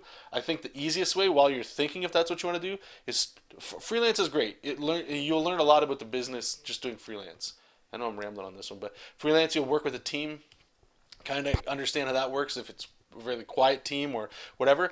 But it's a good little thing to go through for sure. I would recommend at least doing freelance once in your life, even if not more, right? And then seeing if you enjoy it, and then make the transition from there. You might hate it and then want to do your own shit, right? Because you could do your own stuff and go like, I could use some money right now, and then you start picking up freelance gigs as well, right? So, you know, I don't even think it really answer your question. I'll get out of this. Holy crap! I would do freelance, and while you're waiting to get freelance, do your own thing. That's it. And then while you're doing freelance, then you can figure out if you want to stay in it or start sprinkling out and doing your own thing. Let's see if Bill summed up everything I'm trying to say. Basically, draw every day, draw anything and everything, simple stuff, people, trees. Just keep drawing and drawing. I agree with that. With the caveat, again, and this is just me coming at it from my point of view. As long as the majority of your time is making comic books and you're not just learning how to draw like a tree. I don't know. I need to be working here, but I've told you guys this before. If I could go back in time, all my sketchbooks filled with anatomy, I would I would replace all of that time and just have been making comic book pages myself. But back then, I didn't know if I wanted to do comics, right? Like I didn't have my why, and it takes time, experience, and stuff to like figure out. Like, are you sure that's what you want to do? And blah blah blah. Anyway, I feel like this page isn't. It's like tinted. They all seem tinted. I know they're red and stuff, but I don't think it's supposed to be like that. Let's open this one up and check this out.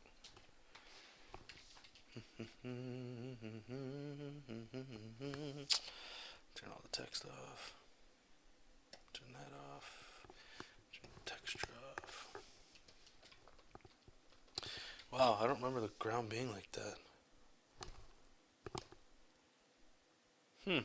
Interesting. Maybe I've just been out of this for a little while. I I can't see the colors that were supposed to be there. All right, well, let's get this color here. Is that the ground I picked? Panel 1.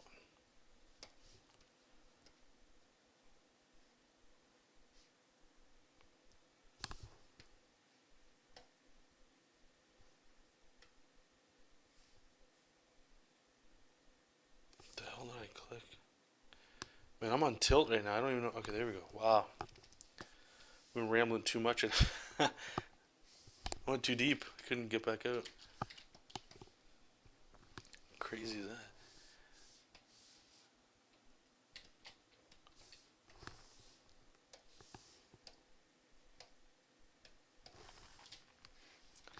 It's weird you say this about sketchbooks because I started one years ago and after watching your sketchbook video. Well, no, like I say, like don't get me wrong. That's why I'm saying there's a caveat. What Bill said there, 100%. As long as you're drawing every day, it's hard to lose, right? You're just gonna get like a lot of this stuff. It connects itself, right? So if you're drawing, once you get back to doing comic books, if that's what you want to do anyway, right? Then you'll be better for it. You'll have more confidence in your line art and stuff like that, right? You're building your visual reference. If you're drawing trees, zombies, like you were saying, anything. That's all correct, 100%. It's not drawing. Like you'll always get better by doing whatever. Like, how's that quote go? It's impossible to get worse at something you do every day, right? So it might not be necessarily comic book related if that's what you want to do, right? And no matter what, you're drawing, so it's great. You're still getting muscle memory and this and that. All great stuff. Drawing is never a waste of time, ever, okay? What I'm trying to say is, what I would recommend anyway, is if you know in your heart of hearts that you want to be a comic book artist, then does it not make sense to be drawing comic books a majority of your time? That's the crux of what I'm getting at. Drawing anatomy and stuff is great because that, if you want to do animation, comics, illustration, 3D modeling, anything, and then an understanding of fundamental anatomy and stuff, of course, 100%, right? But what I'm, again, trying to, hopefully this is clicking a little bit, in case I'm not being super clear on it, is if you know what it is you're trying to get into, doing that will make you better at that quicker. And you won't be like me necessarily, where it's like, okay, well, 15 years in, now we're like trying to make comic book pages like all the time now. You know what I'm saying? Like you'll get better at it quicker. That's why for some of you guys, I assume, haven't asked yourself like, why am I even drawing? You don't know yet. And some of you might be too young, or you might be a little older and you still haven't made a decision yet, because it's hard to pull the trigger to make a decision.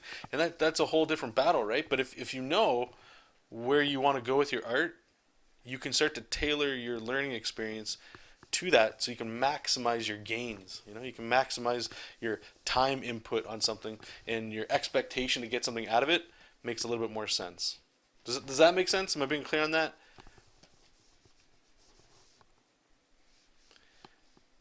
With the understanding, one more time, there's just one bald guy on the internet drawing butt cheeks. His opinion on on that.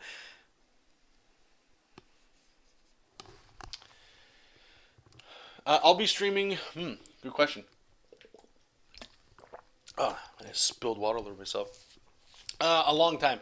I wish, like, at least for another couple hours for sure. All these pages got to get colored today, without doubt. So I'll most likely be streaming that unless something happens today. And then I would like to also get started on some breakdowns for some other pages. So, and not to be a prick, but please Google. Oh, sorry, This is like the second time you told me about this. 1 second. I apologize. Let's just do this now. Let me pause this time.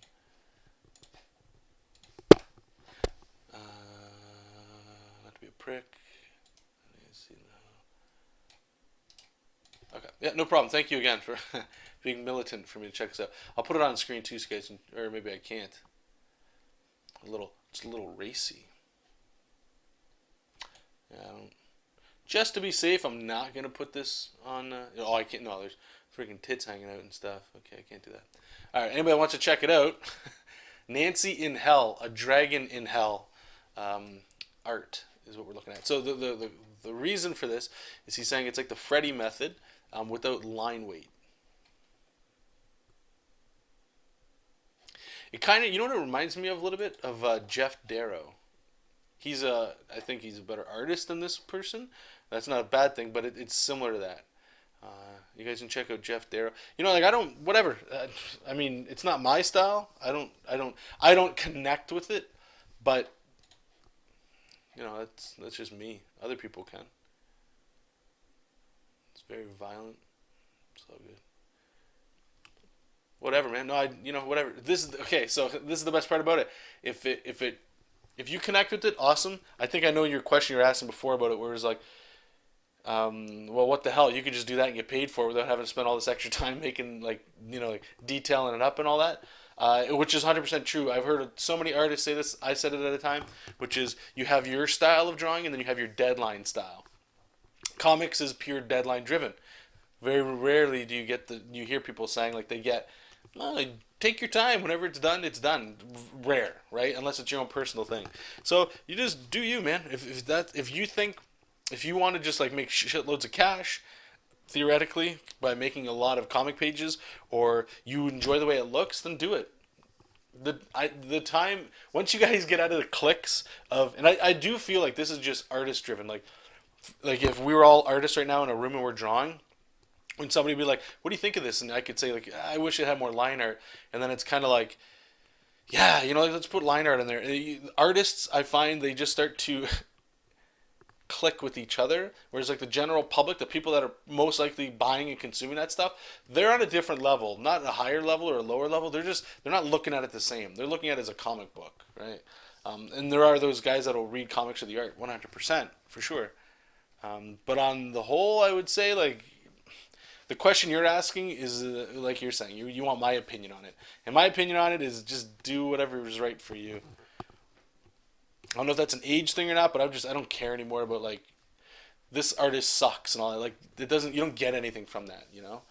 To you, if it sucks, then don't go that way. Go somewhere else. Just there's so many options nowadays. Like I wouldn't worry about it, man. Just do your own thing. It just doesn't resonate with me. That's all. Bitey, loving my prints, man. Oh, awesome. Hobbies in the chat. He got his prints too, and they're all they got bent, man. I feel so bad. But anyway, yeah, thank you so much, Bitey. I'll also post this on here because why not? Let's just do shameless plug time. Oops, prints for sale. There you go. So if you guys are interested, here's some here's some prints on the side of your screen. Act today. Visit my website and store. Links below. Click them. They'll take you to my Etsy shop. There, I have various prints for sale, such as Bad Guy Ninja Turtle, Good Guy Ninja Turtle, my sketchbook Red, which you may be interested in reading, the DC Trinity featuring Batman, Superman, and Wonder Woman, and Mega Man 1. Visit there today. Lots of prints for sale. Check them out. Whatever you guys like. Do your thing. Okay. Anyway, so there's that. Oh, also, shit. Thank you. I have an original Doctor Strange grayscale drawing up for sale. Comes with a free print, whatever one you like. If you're interested, check it out. I think it's only staying on the store for like another week, perhaps. Then I might be tossing it on eBay. Not sure. So check it out. If you guys are interested, check it out. Thank you. Anyway. Bill is saying you don't do flatting when you're oh no, this is flatting. I'm flatting right now. This is what I consider flats. All I do from here is I'll make another layer on top for shadows. But yeah, I'm totally doing flats here. At least my style of doing flats. Is there a different way that you do it? Hey Jake, how's it going? No Jake, you're wrong. You're the man. You are the man. Thanks for popping in, buddy. Labs is saying I'm drawing because I got no other place to go. See, yeah, but that's different. What you're saying there is legit. You know, like you have nothing else to do or nowhere else to go, and what you're resorting to is drawing. When instead you could be, I don't know, socializing or something. That does speak a lot more volumes, even though it might not seem like it. Okay, in my opinion, anyway. You're defaulting to a passion, so that's good, man. Batfan, hey, how's it going? I haven't seen you in a while either. The hardest thing about making comics, at least in their opinion, isn't about having perfect anatomy or getting proper perspective or composing the image coherently. It's doing all of that, plus making it look exciting. Exactly, 100% exactly. That's why I'm saying, you guys, I don't care how much time you spend doing anatomy. You have to spend most of your time doing comics if that's what you want to do. And I'm just realizing that, as sad as it sounds, right, is like within the last 6 months to a year of focus of going that's the direction. Like I understood all that, but acting on it is the hardest part. All your time has to be comic books. Again, if you go back to my channel, a lot of it was all like, hey, let's do speed drawings or let's do a pinup or stuff, right? That's all cool stuff. I love doing that. But if I wanted to be, I would always say, and I've said this, at the end of all my videos, keep reading comics, keep making comics, but I'm doing none of those. I don't really read that many comics. And I'm not really making that many comics, but I enjoy the medium. Weird, right? So I just had to get real with myself. What was I getting excited about? Do I want to do comics? If I do, then you better be fucking making comics, not just here's a cool Wolverine, and that's great. But like there was like what? Why? Why are you doing this? That's all. But as long as you know that, it's a great question, a great point you brought up, Fan. And I wish a lot of people would just act on that. It's super hard, but if it's worth doing, then you'll do it. If you can pull off a regular mundane scene looking exciting, you can pull anything off. That is a good example too. Phoenix is saying I made illustrations for commercials. It was well paid, and I was grateful for that. But for most important for me was the experience that I gained. I had to draw a lot of things that I didn't draw before, especially machines and animals. I loved it because I learned to go outside my comfort zone and enjoy the challenge. Awesome, man. A lot of people don't get that opportunity, man. So I'm glad you're able to.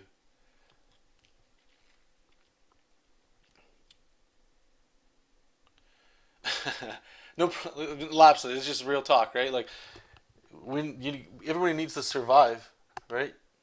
You got to do what you got to do. That's why I said I'm done. If some people, sorry, let me try to keep drawing here while I'm talking. You guys are like talking some sweet stuff. That's why I keep trying to. I can't multitask. I can't multitask. All right, let me get my timer going. I'll get off these butt cheeks and keep these things going. But yeah, honestly, you guys, like that's the thing. That's why I said I've stopped. I guess comparing myself. I suppose that might be a way to look at it. Meaning, like when you would always hear people saying like, "Well, this isn't how you draw comics," or "Isn't how you do it." All the stuff that I was always hearing, and I will say a lot of you got to take what you hear from everybody and sort of come up with your own like reality with it, because everybody's experience is going to be so different. And sadly, I feel like unfortunately, a lot of cats they don't. You might be like me and you learn about this stuff later than you wish you could have or should have. And in this case, it's that. So many people will say, like, the Freddy method, in my opinion, is one of those things. Because I was that way as well. It right off the hop, the way you're drawing is not necessarily, probably anyway, how you normally would have drawn. Okay? And if you've read the book, Freddy explicitly says, like, that's how he works traditionally as well, right? With microns and stuff. Now, I don't know. I'm not going to speak for the man. I don't know how much of it's the same nowadays. But at the time, that was the reality of it, right? So when you get people like myself, when I was just trying to understand inking, everything's got to be pressure sensitive, like a pressure sensitive brush and all that stuff. Because that's how I would pencil. I need to build up volume in that. So when I would buy his book, his like an instructional book, right? That kind of it plays on that a little bit, where it's pushing me outside my comfort zone, like. God, I just want to skip the line art stage and just go to the inks. And you totally can. But you have to, when you pull it back, when you think about what you got to do, and I'm just using that as an example, like his book, as the example of like, what's going to get you to a deadline faster so you can get paid. If that's what you're doing it for, and like, let's be real, right? Like, we all want to get paid. You got to live, right? You want to save some cash, enjoy life a bit. You got to get paid. So if that's going to help you get there, then the last thing I'm going to do is listen to another artist that's going to tell me different.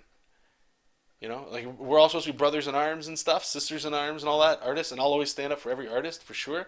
But like when artists would tell me don't draw like this because it looks like shit or it looks like it's not hand drawn or it looks totally like a 3D model, but it still sells. You gotta just ask yourself, like you're not selling out. You're not doing anything other than you're making a living. You're not hurting anybody, right? So that's why I say there's got to be a little bit of a partition between like the love for your fellow artists and kind of like taking what they say with a grain of salt. And not everybody understands the full context of why you make a decision. You know what I'm saying? So if you're doing it just for the money, 100%. Not everybody knows that, right? So when they see something, what they're trying to do is possibly tell you like, hey, this looks fake. Why don't you try doing this or that? Because then it won't look so fake. But in your head, you're like, yeah, but I can hammer out a comic page in half the time. That looks like shit. That looks like crap. What if it looks like we lower it? I might actually just pull those. Those look kind of gross. Um, anyway, yeah. So if you're trying to make money, not everybody understands it, but you still make money off a style you draw in. Uh, there's no real reason to, I don't know, not do that. You know, just do your own thing. Respect my authority. La, la, la. No, I know, Javi, you're over it. So it still rubs me the wrong way. I know it's not going to happen. Sorry. So you're okay with selling prints of commercial characters? Always pain point with some artists, a gray area. Some feel legally. Yeah, we talk about that a lot. I know V's brought that up before. Little shit disturber. I love him. So good. So the print stuff, I don't know. For me, like, and that's another thing. What I just said too is I know for sure if I started, my intent would be, which would be great, is just having like Jesop King and just making prints of that and like pushing it. And that's what I might try to do next year. This first year, just build up some content, right? Sadly, nobody knows, and they rightfully so. I guess they don't give a shit about the character, and that's fine. That's totally cool. But when it comes to trying to make money at a show, I would like to always make at least my table back, which I think is pretty standard. If you're going to a show to make money, if you're not, then just do whatever the hell you want.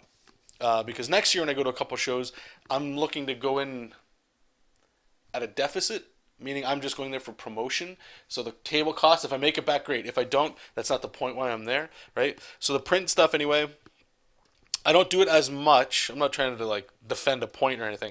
I do again think it's up to everybody. And as for like the legal part, I hear you. I don't. It's a gray area. So until somebody gets axed or somebody gets told and made a point of, so that it scares the rest of us off. If it's gonna make you money, I say do it. As long as you're not blatantly copying somebody and saying it's yours, that's different. Right? If you're gonna draw a cool Superman, draw a cool Superman. I don't know until it gets kind of ironed out. I don't know.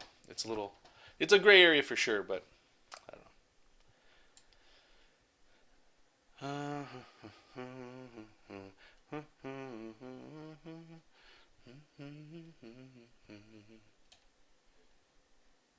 Okay, whoops, I skipped a bunch.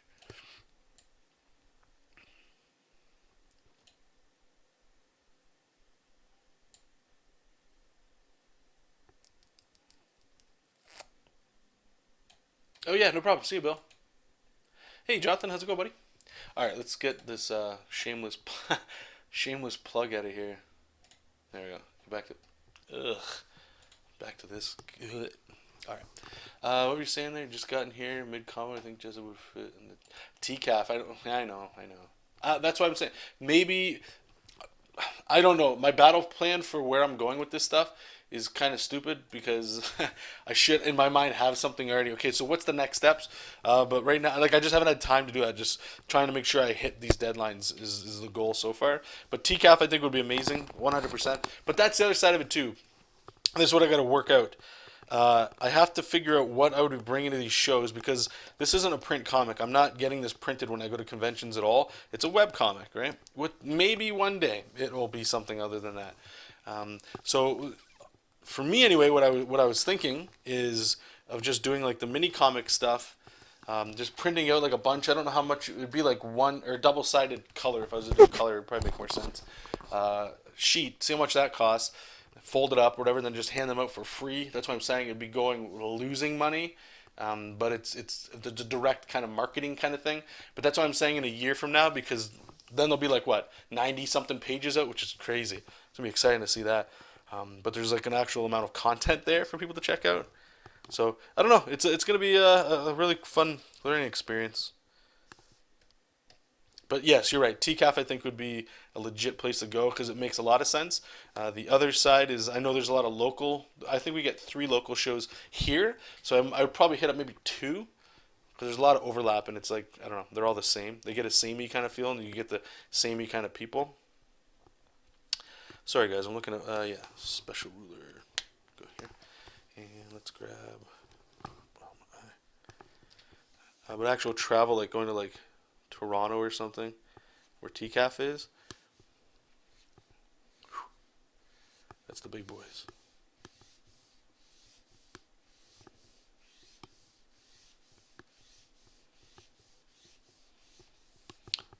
So the reason I'm doing this here, guys, is the last speed lines we had, they were just too chunky. It didn't look very good.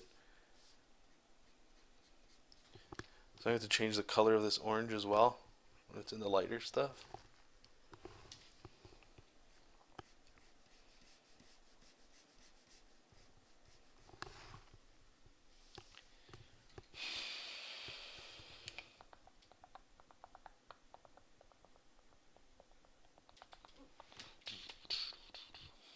I don't know if you're able to visit this year. Just wanted to see about first what about adding children's authors or just I think a few. Yeah, exactly, buddy. Yeah, I would heavily consider bringing. I have like an old Surface Pro, so I would load up like all the pages on there maybe, and just have people go ahead, feel free to like flip through and stuff. It's weird, right? And that's what I'm saying. It's exciting, and I want to put a little bit more thought into it right now because it's if in my opinion anyway, if I went like, okay, I'm doing this like how I would say the majority of people do it, there's nothing wrong with it because it makes sense. Is you're doing this, you're putting it on the line for free, all that cool stuff, and then eventually it goes to Kickstarter or you fund it some other way, and you print it out, and then you go to shows and you kind of like just get people to check it out there. My intent anyway is just to keep this as a digital only. Not to say that again, if it becomes like if there's a need or a want for it to be in print, then we'll look into that. But because of that's just digital. What value do I bring going to a comic book convention, right? Like in a lot of those places, you're either selling prints, probably doing some commissions on the side if you're lucky enough, and you're moving a book, whether it's a sketchbook or you're just selling prints or it's your comic, right?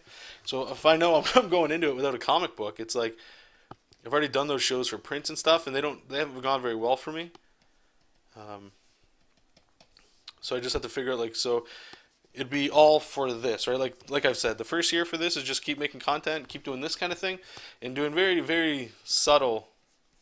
I don't even call it marketing, but just letting people know about it. Like little reminders and things, just to pick up stragglers along the way, which I'll continue to do for sure. The trick is so at the end of this year, what's the transition point? Not this year, next March. That'll be a full year. What's the flip that happens there? So once that happens, what does that mean, right?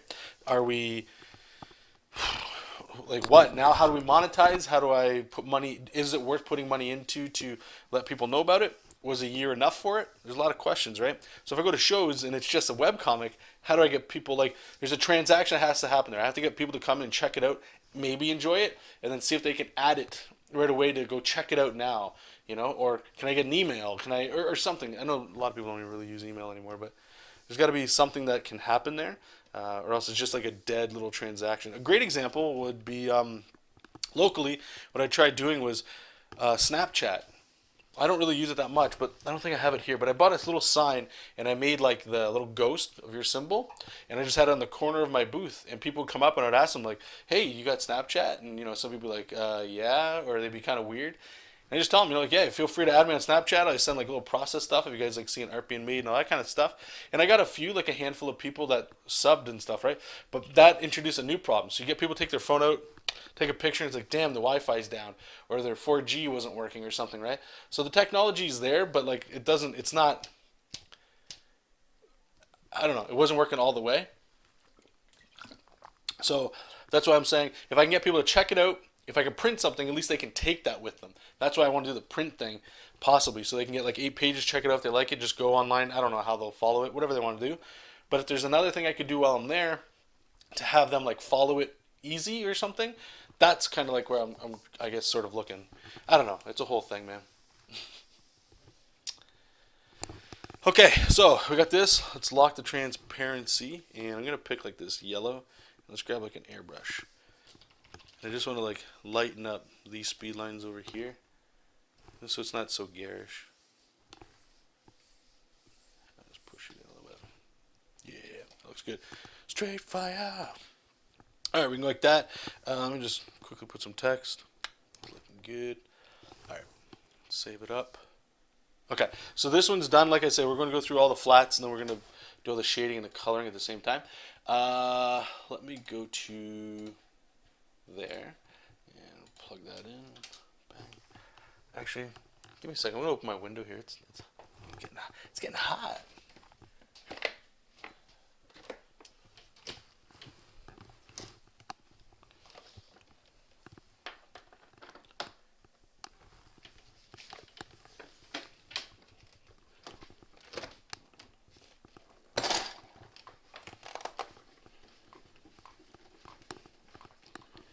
Some of that cold air in here.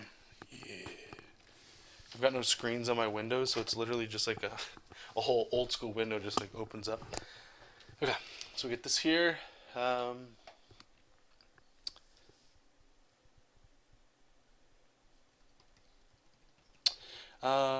Jonathan's asking, the string you're following for the strategic thoughts seems to be onto something, though. I'm guessing that incorporates some budget number towards some sort of goal outcome hierarchy list. Wow.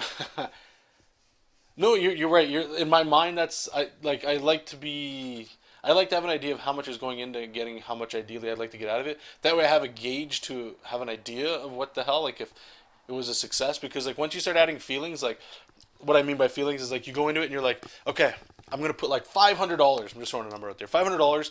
I'm gonna go to this show that's gonna cover booth, travel, all that stuff, and I'm gonna just give this free comic to everybody. And then at the end of it, I don't see how it turns out like in a week.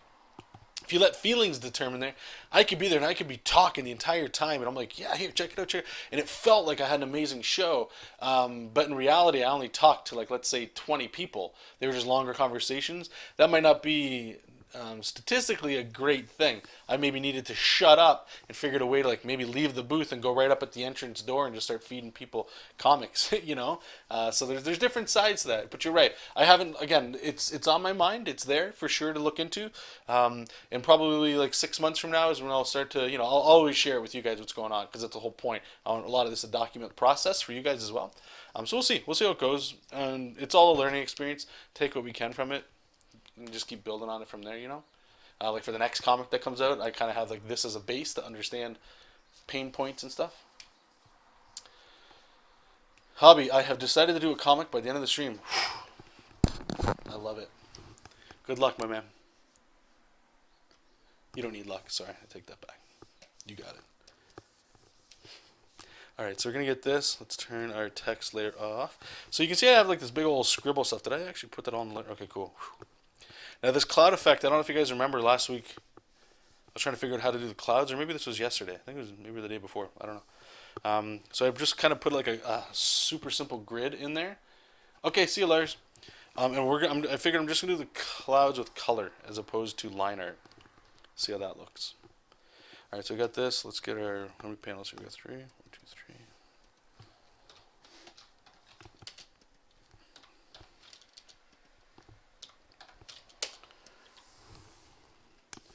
Let's get our line art color.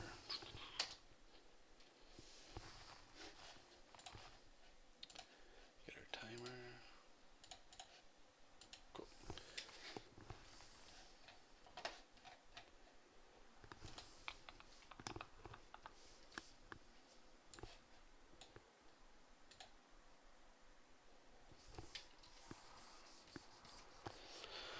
Okay, so for this one, I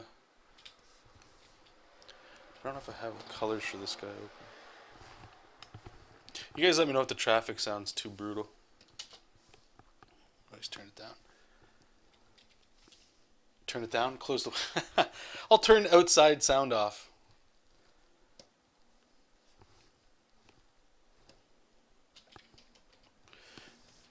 Okay, so we'll have this guy here.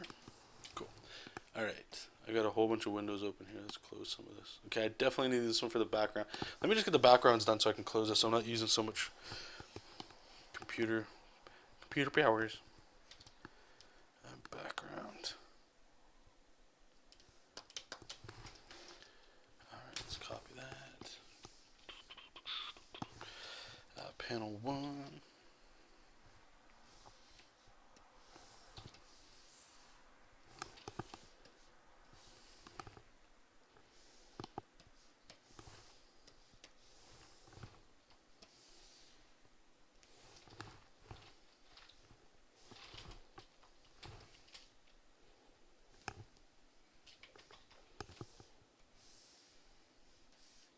Why is this so big? Maybe I colored that page at 600 dpi.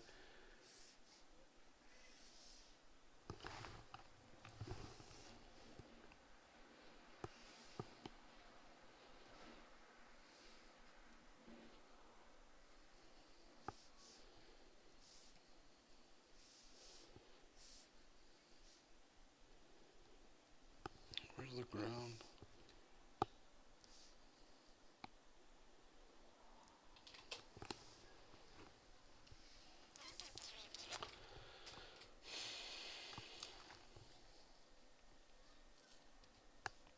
Sell little 5-page zines of Jesop. They can even have variant covers. Yeah, no, it's a good idea, Ernie. Yeah, actually, sorry, what's that?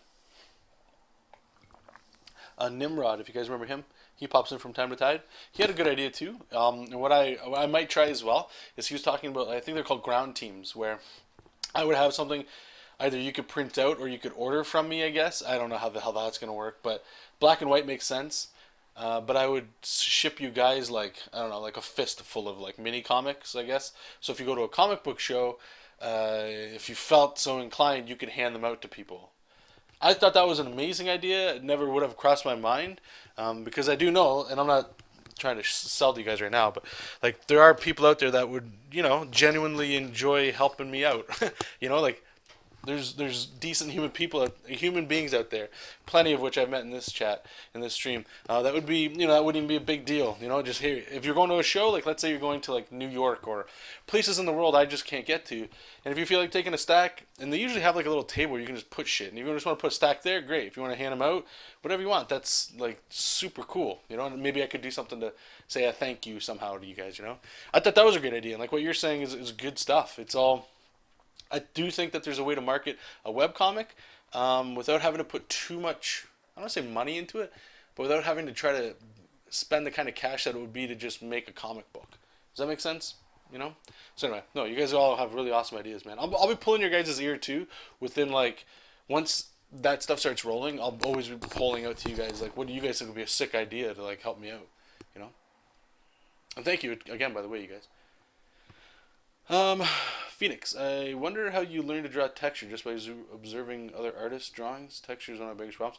So, my biggest cheat to success was I was very fortunate to have a comic book artist that was working for Marvel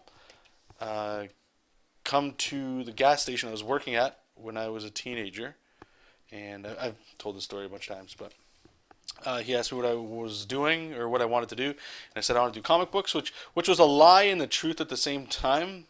I don't know. I didn't know exactly what I wanted to do, but when most people, my goal back then was it was kind of that. It was like working for comics would be great, or Marvel and stuff, because that's all there was for comics in my opinion. There wasn't like I didn't go to comic book shows and stuff, right? Like I had gone to Chicago to bring my portfolio to places sometimes, but I wasn't taking it as serious as I should have in those days. It was all just sort of like it was fun to do. Anyway, is that how this would go? The horizon? Yeah, that looks right. Anyway, so long story short, I went to his house and I could watch an actual professional artist draw, which is very fortunate. I'm not a professional artist. I won't say that, right? But what I'm saying is half of the reason I do this stuff when I first started this channel was tutorials and stuff, because that's what everybody was doing. But I don't want to teach. I would rather just, if you got a question, I'll answer it the best I can to help, right? But what I gained for myself was anatomy books and stuff are cool, and this is before like YouTube, right? And like seeing somebody draw, for me, somebody do something is how I learned better than reading. And when I saw him doing stuff, it was just like, holy, I never thought of that. Or like, how are you holding that? There's things, right? Like little things that a book doesn't, little nuances, right? Anyway, so I learned a lot of how he did texture, and he did a lot of rendering and heavy shadow work and stuff I was afraid to do. And then once I started breaking out of my comfort zone, I could see and apply certain things. And so to answer your question, that's how I learned. But in a practical way, for you to actually possibly apply this to your own stuff, what I recommend doing is, well, the easiest one is you could just go to the comic book store today or tomorrow or whenever you got some time. Invest like $20, we'll say. Grab like, what was that, like four? Actually, just go to the bargain bin. No, that's a lie. Go to the bargain bin, but first go to the shelf and take a look at some comic books, okay? Remember the name, maybe jot down the artist or whatever. Then go to the cat that's working there, or if you're kind of comic savvy, then go to the bucket bins and the stuff that's cheaper. Right, if they have it. If they don't, then you can still get like probably like 3 or 4 comics for 20 if you're lucky. I don't know what the prices are. Anyway, get that stuff, and what you're looking for is artists that texture and render stuff, right? Because that's what you're trying to look at, or stuff that twinkles your eye. And then go to the bargain bin, load up $20 worth or whatever, and go home and just look at what they're doing and try to replicate it. That's the easiest stuff. But the actual thing that you need to just remember is like, what is the texture or what is the surface you're adding texture to? Is it a rock? Then there's maybe it might affect the way you draw. You might do your inking like chisel. You know what I'm saying? Like hard light, hard light, everything's stiff, right? Are you doing like a nice vine or something? Maybe there's some flow to it. It's sort of like thinking like, go outside, grab a piece of grass, put it in your hand. How does that feel? See if you can kind of remember that when you're inking instead of just putting lines down for grass. Like you see the grass, it's a bunch of lines. Don't necessarily just draw that. Maybe feel it and you can kind of go, oh, they overlap or something. You can kind of start thinking like that. Touch a tree, touch a freaking tree. How does a tree feel? We can all remember it breaks apart when you touch it, right? The bark, it's in like little chunks. And really that's like if you look at this rock. Real talk, look at this. Look at this rock. This is like a tree. This isn't really necessarily like a rock. I've seen some people draw some beautiful looking rocks. If I was drawing a tree, it would look just like this. The only difference is I probably have a little couple lines going this way. But whenever we get to like a forest planet or something, I'm more than sure we're going to be drawing trees at some point. So does that help at all? I'm not sure.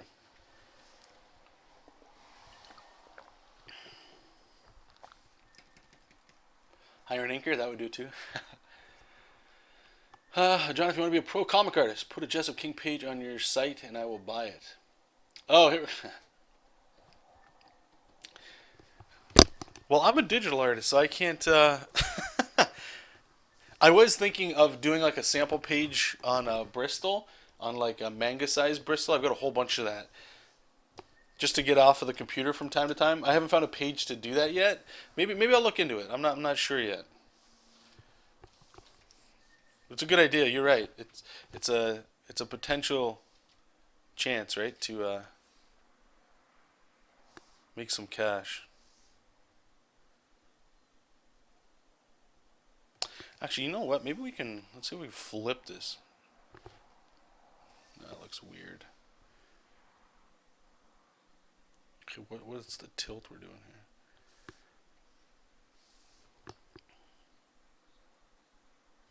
Actually, I'm going to keep this up a little bit like that. How does that look over there? That's alright. We'll do that. Let's grab our eraser. And grab a little airbrush action. Just lightly. I'm going to bring that up around the bottom here, just so we get some like light on the other side. This will make this pop up a little bit more, I hope. We're still going to put some cloud action and stuff, but there's just a simple way to get this background in here so I don't have to keep this file open all the time. Where is it? This one. See you later, Momo. Shit, I needed that. I needed the rocks. Alright, let's open it up again. Damn. Or wait, no, we're...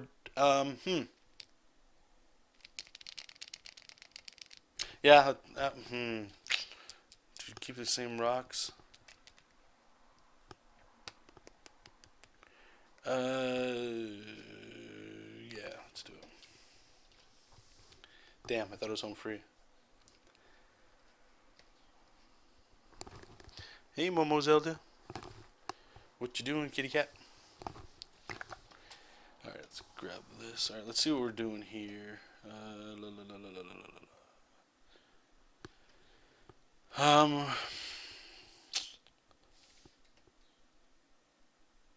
Alright, so that's going to be like the ground color. Okay. Sorry, guys. I'm just thinking to myself here. I've been looking at KNKL's channel, mainly for his comic tutorials. I like his simple approach to coloring, simple BGs. You're right. He does a lot of gradient maps, too, for his comic. Those help big time as well. If you guys don't know what gradient maps are, here, I'll show you super quick. It's basically replacing a spectrum or your hue. So what you can do is, check this out. We'll go file new. Yeah. So if I grab, here, let's do a gradient just to show you here. Let's go black to white, foreground to background. Oops. No. I don't want to kill my computer here. Okay, so you'd have this kind of spectrum dealio here, right? So the gradient map would do is if you go layer, new correction layer, gradient map. So Manga Studio comes with like a whole bunch of different stuff. I think I downloaded these ones. Let's just say it was, I don't know. We'll say this one. This one looks cool. I'm just going to merge it down so it's just that, okay? So this is the range that just black and white is, right? So what that means is, let's say you have a background.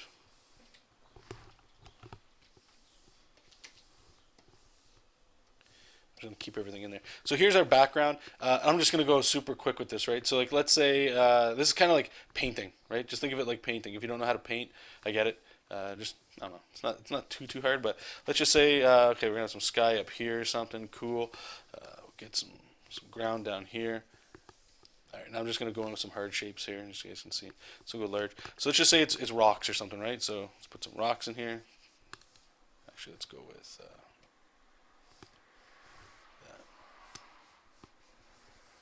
All right, so we'll get some rocks back there. I don't know. So we'll have that. We'll keep this here. I'm just going to go up a little bit more. I'm trying to keep this super simple here, and I'm screwing it up. All right, so I'm just going to try to draw the one side of these rocks. All right, let's get that. Oops, that's weird.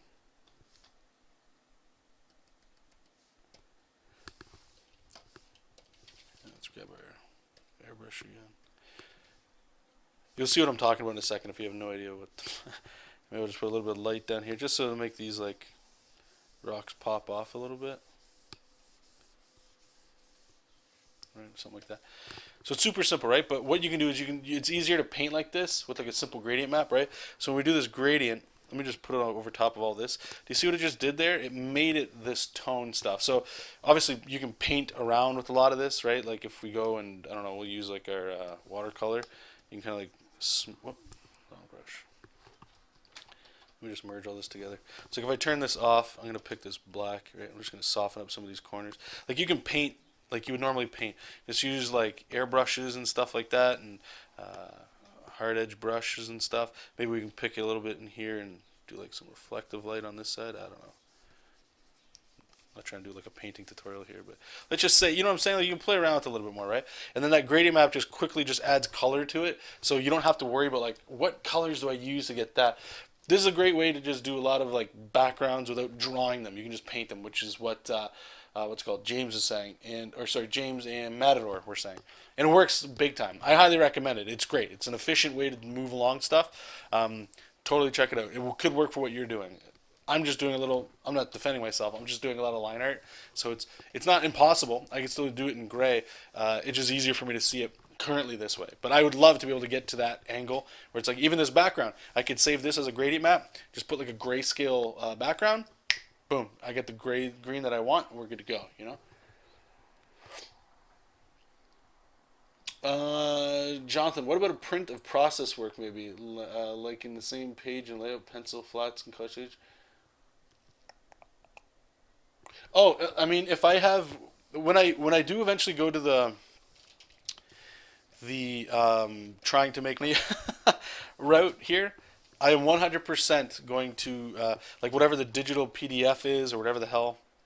Everybody does this anyway, right? Where it's like all the process stuff. So if you're interested in the process, you can check it out in that route. If that's what you're talking about, or are you talking about like the stuff that you hand out?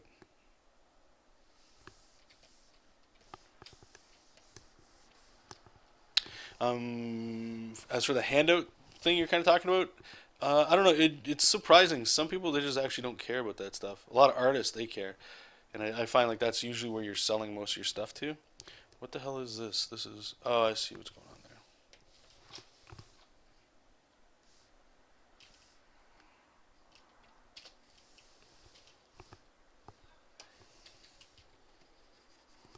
Oh, that's his ear.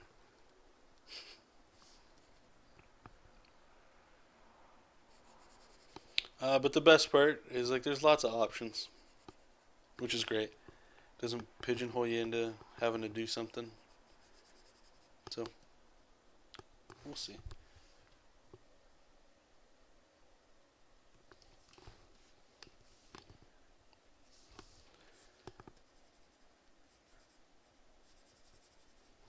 How's this mountain? Yeah, I don't like that mountain being like that. Do we have a... That might be too pink. Yeah, it's not bad.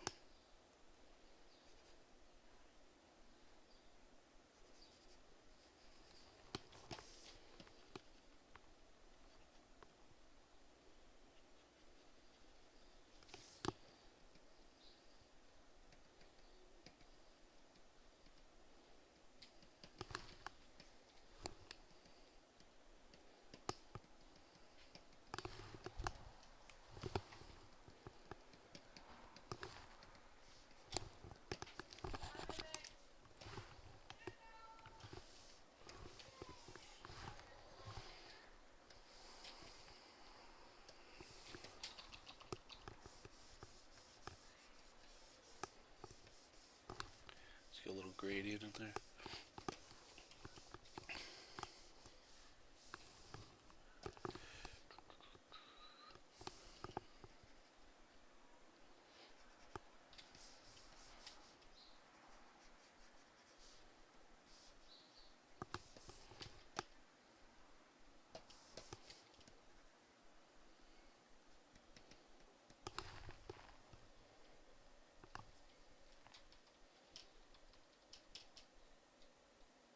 Okay, cool, Jonathan. Okay, just making sure there. Yeah, honestly, guys, I would subscribe to his channel, KNKL. Seems like a cool dude. He's got a lot of him and like even Sketchcraft they talk about. I know some people are whatever on him, but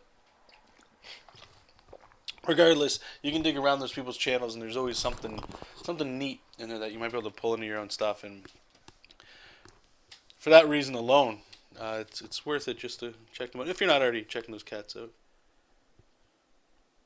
you never know what you might learn, right? Keep an open mind.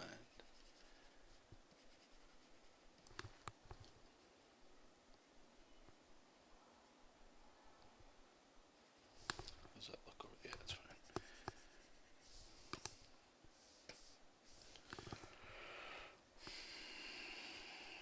I we're gonna have to figure out a color. Do we just go? How's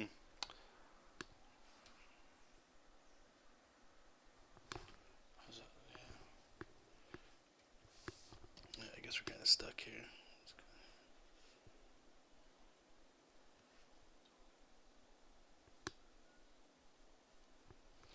Now these are blue. See how that looks in the distance. Yeah, I'm gonna have to go a little darker.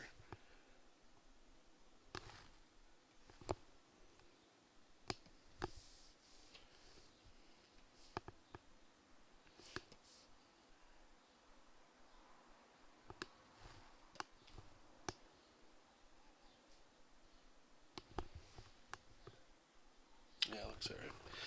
Okay, I'll get the clouds in a second. Alright, so now we kind of like flip this. So, how are we going to do this? Make a new layer. Do do do do. Learning when to hold back is one of my biggest problems with making textures. How would I post a picture here on here again? Just post the link, like the URL or whatever. Just like where it says like www or whatever. Maybe just put W space dot space, like even com C space O. Just break it up like that, so that people know that you just put it together. And then Google doesn't like go, oh, that's a URL. Give me a second here, guys. I'm just gonna open the door for the cats here.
See if our good friend Paint Bucket. Yeah. Man, Manga Studio is the shit. This Paint Bucket tool. Fuck. How much time this thing saves? It's insane. Yeah, let's just get dirty with this here for a sec. So what we're going to do is a little gradient. Because this is one of the experiments as well. Like, since I only use shadow, I don't use highlights. Or when I do use highlights, it's for like a certain surface. So the Pagargo, that big monster thing that we keep seeing, I'll add a little highlight on him sometimes just to show shininess. But for the most part, we don't do it just so that I can save time. Because once you do it somewhere, you got to do it everywhere. Like if you do it a lot, I find anyway. At least that's what I'm trying to do. So, in saying all that, when you get backgrounds here, it's like, well, how do you show depth without... You have to have a hint shift, right? Like, you have to go, or a hue shift, like from dark to light a little bit, you know? And if you don't have that, then things can get dangerously flat. And I don't want to go that far, so gradients are the only way we're going to get there. But if you shift it enough, sometimes you can get it to where it looks like how it would normally look anyway. I know I'm probably being super like... The hell are you talking about? Alright, let's try it out here. So I'll have this, make this down here. I'm going to get like this pank. I'm going here. We'll fix that in a second. Where's this going?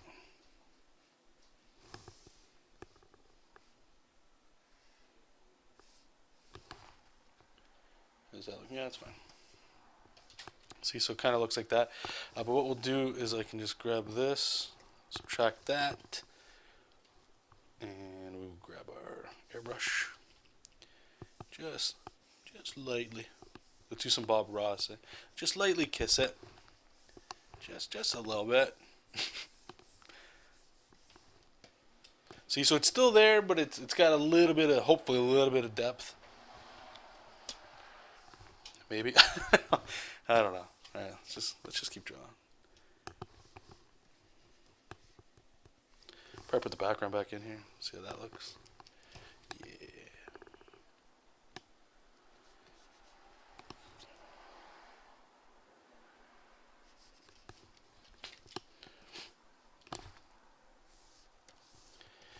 Color these back in. What the?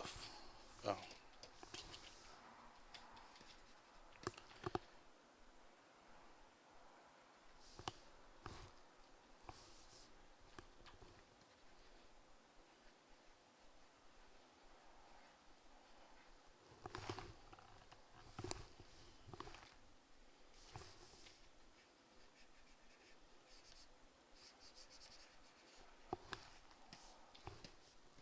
And it's funny, because of that gradient, this color I'm drawing this rock in right here is actually the bottom color of the gradient.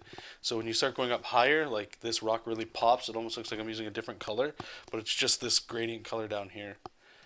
It's funny how that works, man. How your eye gets like tricked into looking at something a little bit different. So let's bring this down. Just so I can color these rocks a little different.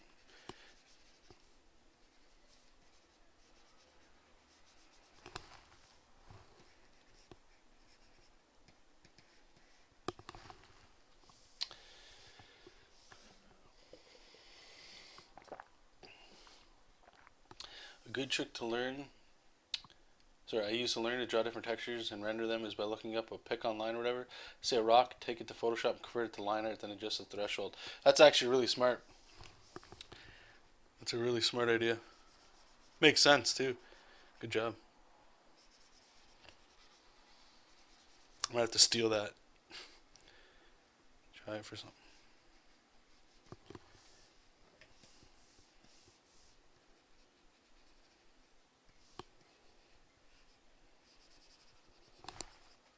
Okay. On YouTube, do you follow a concept artist named Rob Brown? He's a real positive, inspirational cat. Also, Comic Book Girl 19. Your thoughts of her? I don't know any of those people. Let me check. Just stop my timer. Okay. So, was it Rob Brown? Let's check him out. Well, should we be following some of these people? Okay, I have no idea who the hell that is. Rob Brown.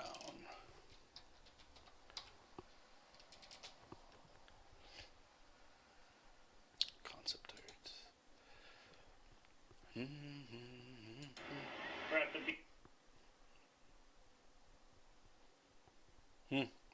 I'll leave it up and check it out. I haven't seen his stuff. I like his MLB icon. It's good. Okay, so we got that. And who's this chick? What's her name? Comic Book Girl 19. Comic Book Girl 19. Oh, this chick. I've seen her around. Yeah, I don't.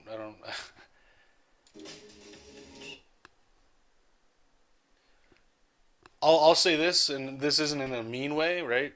It's just a lot of these channels that look this way, I just don't watch myself. But it's unfair because that means I haven't listened to any of her content. I just sort of like I assume just by looking. I don't know. I haven't seen her stuff. It might be great, but no, I haven't seen any of her work. Matador, have the plot summaries written down. One is for fantasy comic, another sci-fi one. I really want to do the fantasy comic, but the prep for it is going to take forever. What a conundrum. Why is that? What's the prep you got to do, bud? Okay, yeah. See you later, James. Enjoy your weekend, buddy. Okay, no, you like you're saying, right? I'm being an asshole by saying I don't check out her content. So, okay, let me just get another. I'm gonna check them out today. Give me a second here. So let me save this up. I'll at least watch an episode. Give everybody a shot, right? Alright, so let's add this to Todoist. And let's add this one.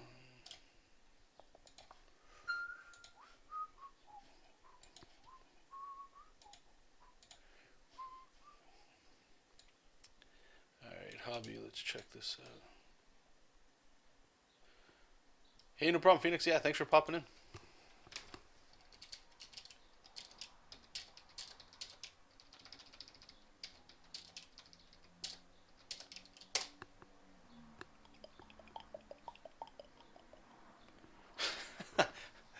Alright, here. Who's this guy? Who's this big fat slot? I'm just joking. One sec.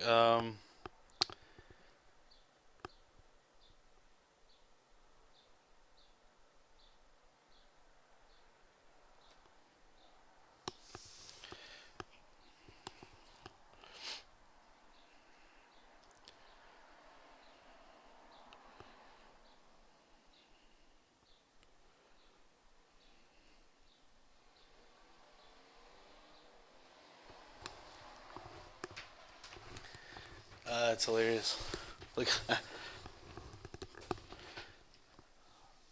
let's. All right, please keep me. Send me links or whatever on Facebook too, buddy, or send me a message on Facebook so you can keep me up with that. It's awesome. Uh, World building of costumes. And Rob's awesome. First person to make me want to at least consider concept art. Oh, ooh. People that do stuff like that, those are special cats, man. When they actually make you act on doing something, that's really cool. Yeah, no, hey, keep trying Manga Studio. It's great. It's Photoshop, all right? But there's some little things in there that do help with comics, illustration specifically, I should say. I have found. I don't know if it's true for you guys. Most likely, probably is. What in the hell are we doing? Oh, it's what? That's what we didn't do. Let's put that in there. Cool. Okay, so Matador, I'm not. Are you a patron? The only reason I bring this up, and here we go. That's what this month, or wait, is it April? Yeah, sorry, last month. Last month's I did a little video on world building. You can check it out. It's the $3 subscription thing, but in short, it's a lot of me talking. Not really. Well, I don't draw at all because it's such a hard topic. But okay, let me ask you this question, then I'll try to answer it with world building. Are you talking about just drawing stuff for world building, or are you talking about writing world building? I know they can go hand in hand, but they're different. They are a little different.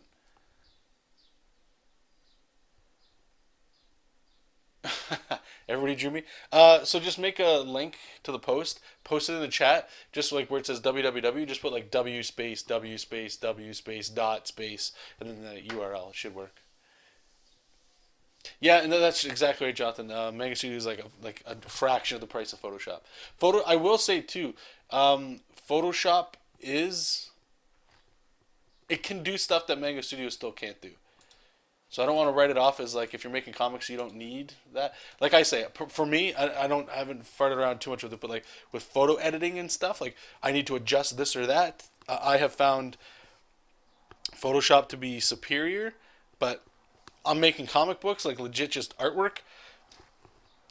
Hands down, Manga Studio is the shit. In my opinion. My opinion. Oh my goodness, we're getting blown up. Okay.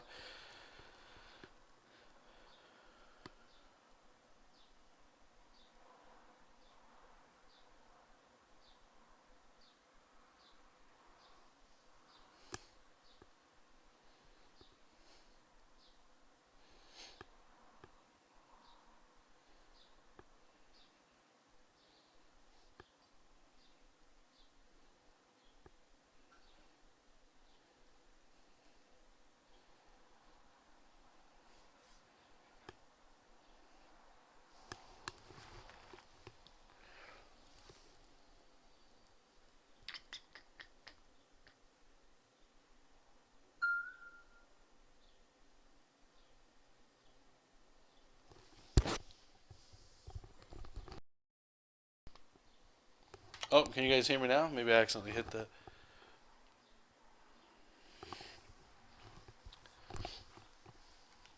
Okay, yeah. So for the designing thing, yeah, I definitely brought up Pinterest because you can get some stuff super quick. Just I remember hearing this thing from an author named Brandon Sanderson. If you guys don't know who he is, check him out on YouTube. He's got like wonderful videos, like hour-long lectures that he did at a school for writing. But he has basically this one thing, and this has to do with plot. But hold on.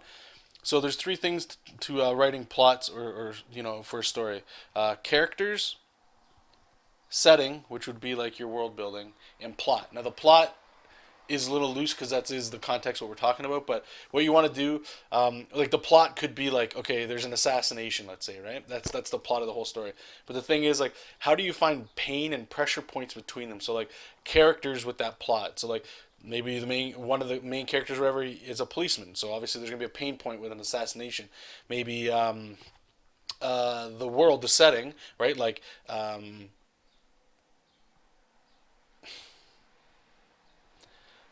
tornadoes are very frequent.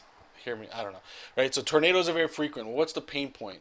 Maybe the assassination takes place during a horrible tornado storm or something, right? So there's little points you can kind of find in there. But the thing to remember when you're doing the world building stuff, and it's tricky, is you don't need a whole bunch of those. You just need a few of them. Where the world building comes in with the design is that's how you bring them in and make your characters unique and special for that. So let's just go with this shit that I'm coming up with. So we'll say tornado storms. If you lived in a world that was just surrounded by tornado storms all the time, what do you think that would affect your design? Like if it's medieval knights and stuff, what creatively could you come up with? Maybe they have like little like I don't know, little like magic orbs on the side, and when a tornado's coming through, they can just hit them to the ground, and it kind of anchors them to the ground so they don't get picked up and lifted away, right? Something simple like that affects a design that you're going to make, right? And it makes that world unique. There's something about that that's cool, possibly, right?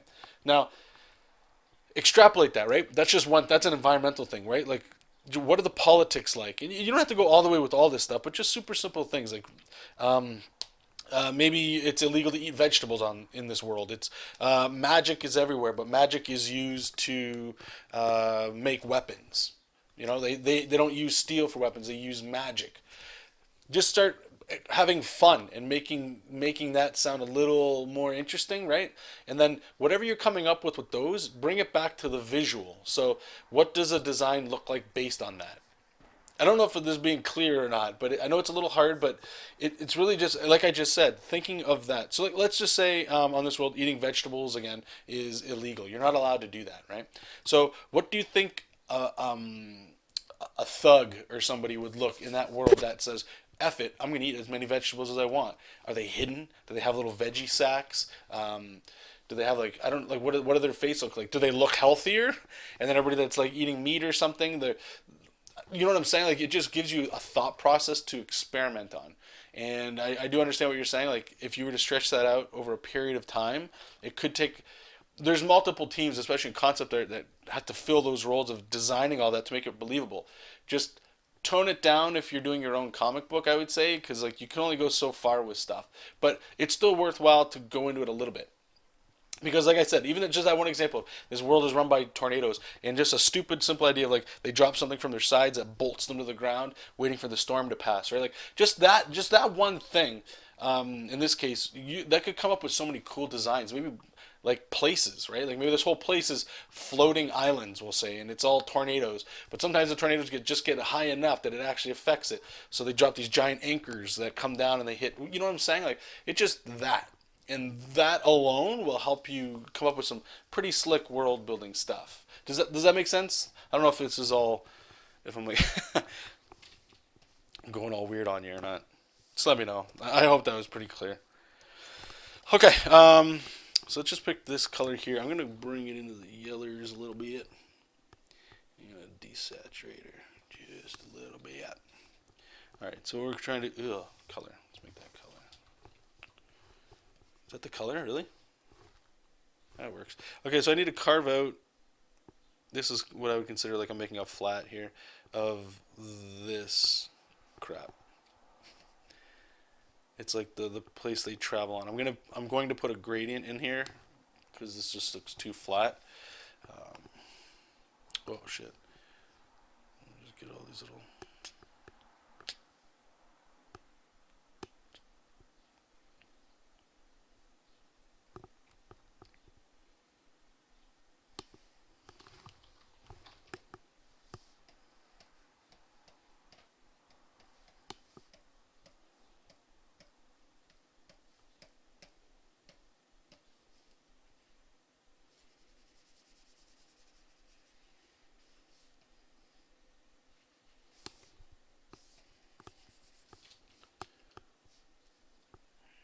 Erase these little rocks out.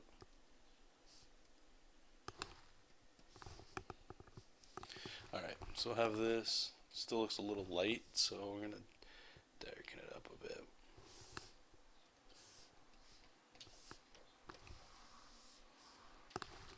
Gradients for transparent.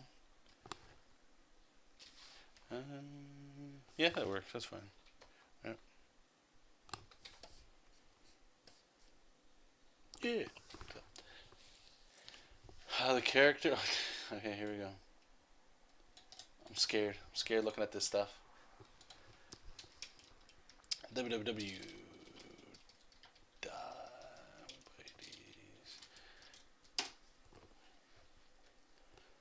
Oh Jesus! Look, look at this.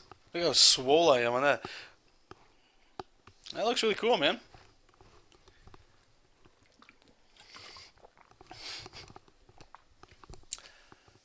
I wish I could grow a mustache like that. That's why I have this. I'm one of those cats that grows a mustache. It's disgusting. It's like pieces. It's nasty as hell. So I try to rock the. If this goes up too high, it starts getting into the Amish territory. But thank you. No, that's cool. I dig it. The background, I see. Okay. He's a bartender originally, like you, but the script asks for a full beard and tattoos, more muscle. Yeah, I'm working on the muscle part. We'll see if we can get up there. No, that's cool, man. Thank you for the little Easter egg. Toss me in your story there. It's slick.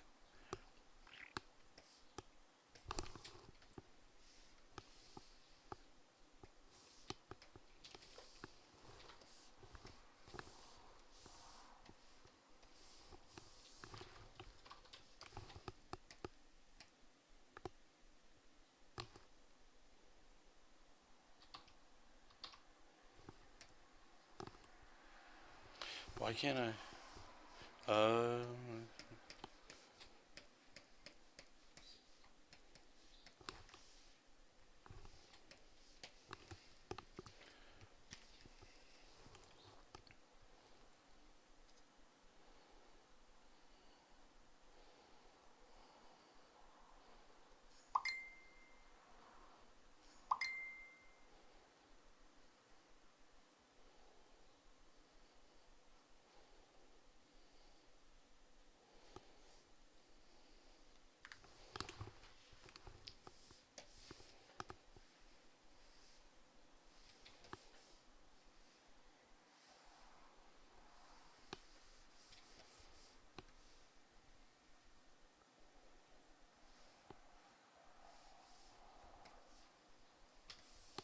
So I'm just doing the backgrounds right now, and then I'll go in and I'll throw these dudes in here. Man, there's a lot of areas here I forgot. I got greedy with the gradients.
You're, don't worry, man. Yeah, just keep sharing that stuff. Like obviously, like it's cool to me to see, when people are like, tipping their hat and draw me in their stuff. It's sick. Anybody, man. Like you guys get some art to show, feel free to share it. Don't worry about it. I'm not some stingy asshole. If you guys got something you want to promote, knock it out. I mean, I'm not doing anything. I'm just drawing. Just try. Uh, you're gonna dust off your style a little, or sorry, adjust. Dust off your style. It's funny. Adjust my style a little and learn more towards an animation style art and comic because it's simpler. I love the style of me comic. Perhaps something similar to that. If I can get through the concept art stage, I'll have 90% of a chance of getting this thing wrong. Well, I hope that happens, man. I hope it does. You know, I will guarantee you, for me, this might not seem cartoony, but I know you've been around for a while, Matador. Other people too. I do enjoy rendering and doing all that stuff. I do. But for me, I just said I can't if I'm doing this because it would just take too long and then I would burn out. It would become work. And that took a little bit of a mind change, Like, I don't know. If you're used to drawing a certain way and because time's the enemy, it's weird. You got to do what time wants you to do. Sadly, so like if you don't have a lot of time, then you can't do certain things. That's all. And as soon as you start conceding to that, things get a little easier. I'm not saying this is you, but you almost check your ego a bit You know, like there was a time where the main reason why one of the main reasons I fought it was like I just don't. I want to do the simple stuff because I love it. That's what I grew up with, and for me, I connect to it better. But I know if I draw a little bit more detailed and stuff, I know I'm going to get a better fan reaction from people, and I like it. I'm not different than anybody else who doesn't like getting like hearing praise from your work. You know, you spend so much time doing it, especially it doesn't matter. You do something, it's nice to get praise, right? And when I made the decision to just go, you know, I'm just going to go back to doing what I want to do, almost, in my opinion, this doesn't really look, and it could, I don't know, but to me, I'm trying to get away from like my old, I'd say proper comic book style, just because I enjoy this more. And then the benefits that come from that, hopefully, you know, like, is that I'm able to hammer out more stuff quicker, and that's all I want. I got a lot of stories I would like to tell one day, and fortunately, there's like people like you guys. You guys still stick around and you enjoy what I'm doing, so that feels good. You know, I will tell you this. It's been my experience and a few other people that are starting to go a little bit more. I just say cartoony, meaning simple, and it's actually a much different reaction than you might think you'll get. Meaning, like I feel like I get more praise with this. I mean, this style, whatever. But when I would go to like shows or even post online, like little chibi characters and stuff, that stuff gets a lot more positive feedback. And I think it's just because people can relate to it or they can understand it better than like heavy detailed stuff. I don't know the science behind it, but if you have any kind of mild fear of like I'm gonna lose, I don't know, maybe like street cred as an artist or something, I wouldn't worry about it, man.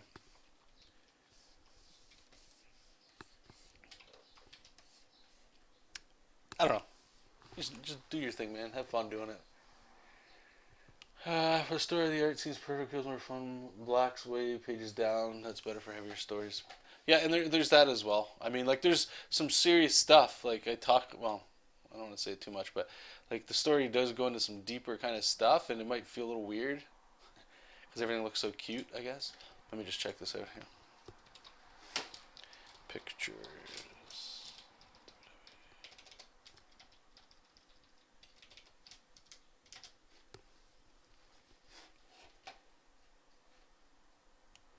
Oh, you're That's great. gotcha. Okay. Yeah, Momo.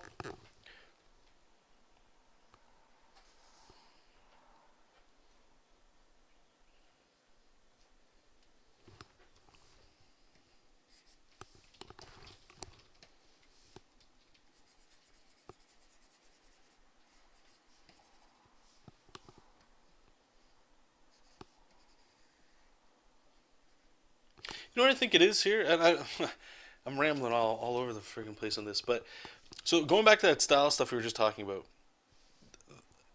another thing that has clicked with me for the reason for doing where I'm going, where I want to go long term anyway, currently, is that it's the style that I was doing before was again going back to that because I didn't ask myself not just the why, but like, well, no, it's the why. Like, why am I drawing the way I'm drawing? Why am I drawing this American typical style, rendering and all that? And the reason for that is because I always heard that, and this makes sense, right? Like if I'm going to a job and I'm trying to interview for that job, and they have like a standard, that's what they're gonna want, right?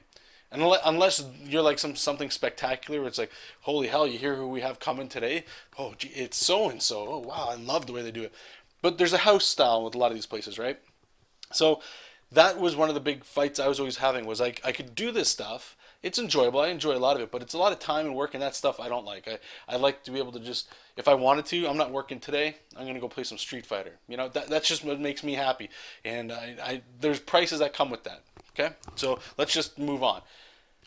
But when I figured out that currently I don't want to work there, that's when all of a sudden that stigma of like, so I don't have to draw in a house style anymore. I can be me. I can do what makes me happy with it.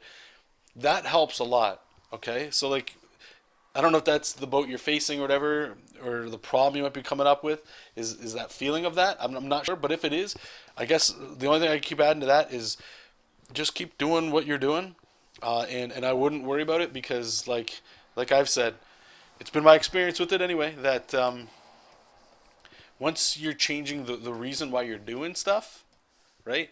It gets easier. It gets, you know, you're not even. It's like you're not even the same artist. We're doing things a little bit different than how you were normally doing them before.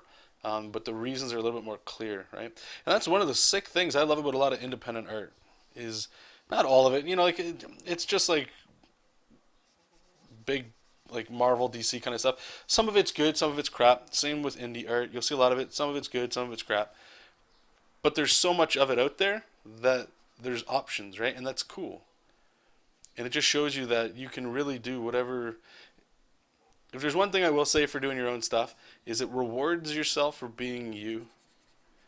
And because of the internet and streaming and all this stuff, you guys can connect to the creator a little bit easier, well, a lot easier, and you can figure out their why they're doing stuff and who they are and what influenced them. And you know, it's a good time to just be. I don't know if it's a good time like to make a living off of it. I'm sure it is at some point, but it's a good time to connect with people that enjoy your work. And some of them will throw you some cash, right? Which is great because then you can feed yourself. You get some fans, you know, like some legit fans that are into what you're doing, and that's super powerful, man.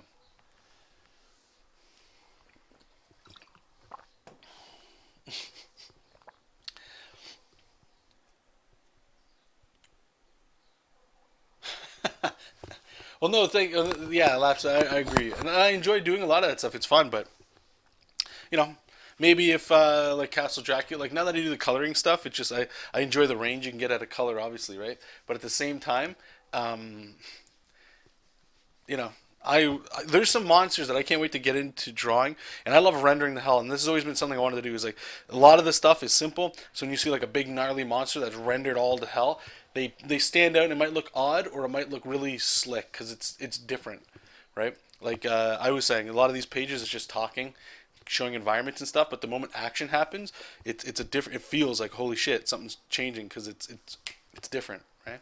And it's I don't know, it's pretty cool. Maybe I just think it's cool, and it's really not. Okay, let's try to get back onto this wagon here. All right, so we got this. Um, sorry if I'm breathing too heavy in here, guys. All right, let's color up some of these rocks. Okay.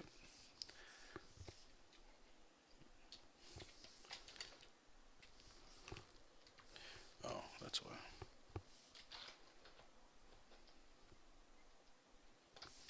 What?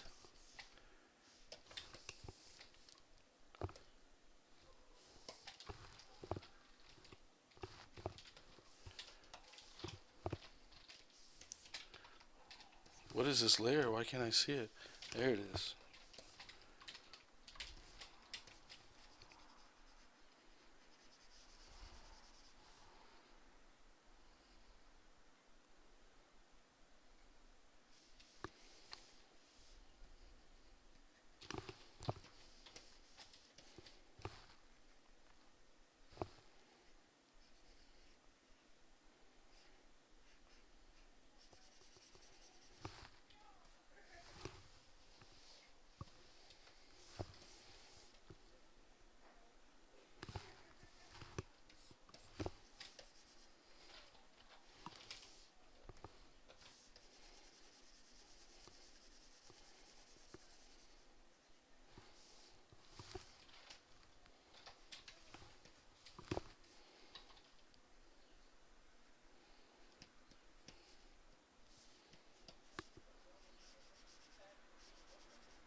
All right, now we gotta add some color to this.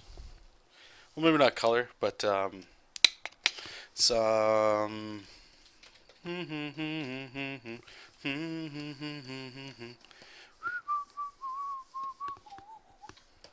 Alright, we need some gate color. I want to get into the cold.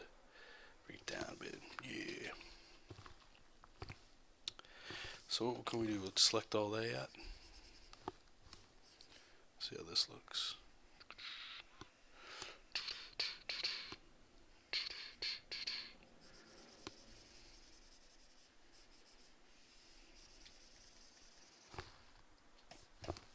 Yeah, that's cool.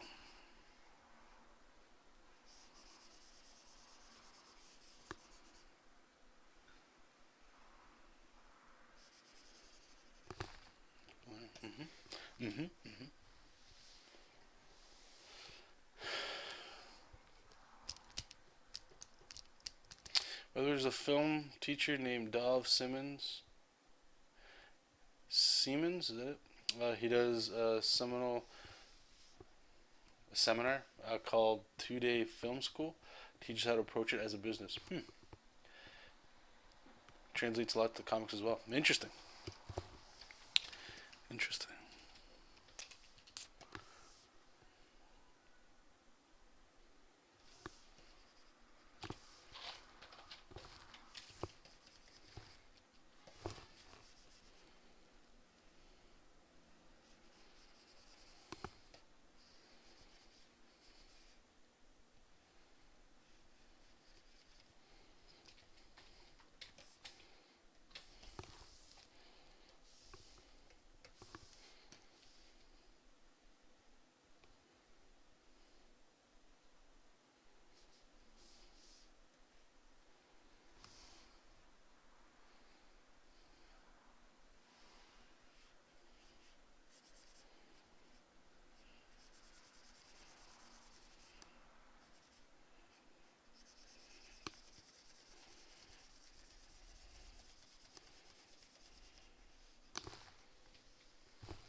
The idea is that if you want to make a $200 million movie, make a 20 million movie to make that 2 million movie before you make a 200K movie and so on. Start from the bottom and tackle your project you can handle. For movies, it's dressed up stage play, for example, no effects, just record a boring play and press stop after 80 minutes. Oh, well, yeah, I can see how that's kind of like doing comics for sure.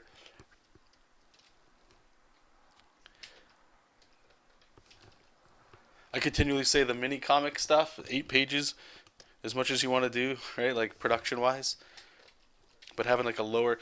You know what? Related to that, I find that when I say the mini comic stuff, or when I hear people talk about it, there's like a fight with it. Like people don't. It feels. I don't know if they feel like they're wasting their time with such a low page count, or they're putting too much time into something that just doesn't matter long term or something. They're not looking at like what they're getting from it from the get go, like what it's going to give them or open up later. You know, as a learning experience. I don't know if that's the reason or what, but it's true. I'll tell you when the very first I've only made one mini comic that I actually went to finish with, and it was a Jesop King one. It was where he started. It was a little different of a story, and he was a different guy. He was really like an asshole, but just that 8 pages. I'll tell you right now, I did comic books with other people before, but making my own comic, and it was just black and white. But the writing, trying to figure out how to do plots, the story, and all that stuff, it was super. It was a lot harder than I thought it would be, and I learned a whole bunch from it. Whole bunch, whole bunch.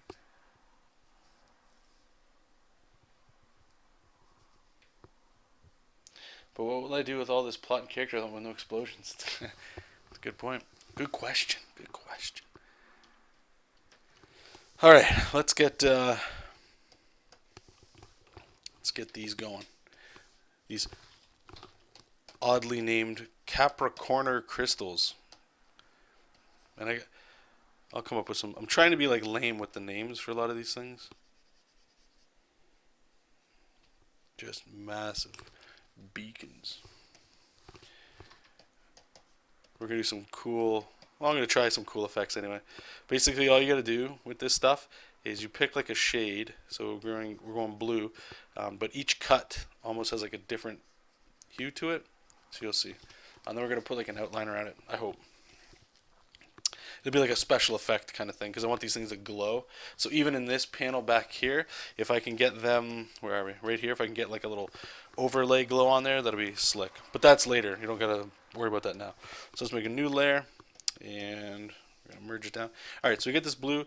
So I'm going to go this way and go where the highlight is. Let's color this one in first. Oops.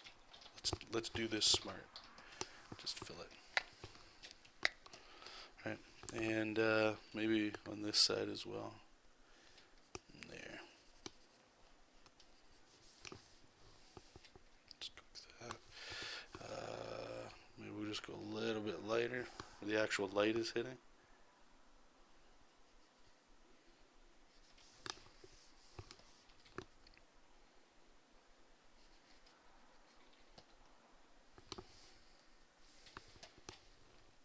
Okay, and everything pretty much is like bounce light. So I'm going to go into the purples. And you start desaturating some of this stuff.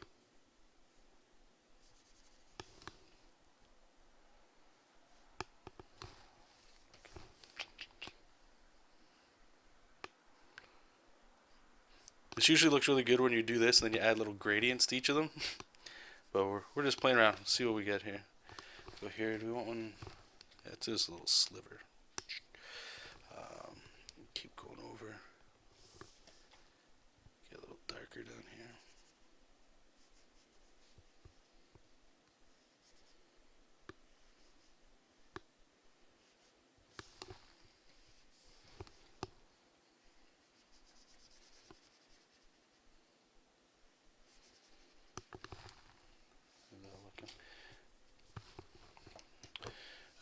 Let's pull this. Let's see if we can.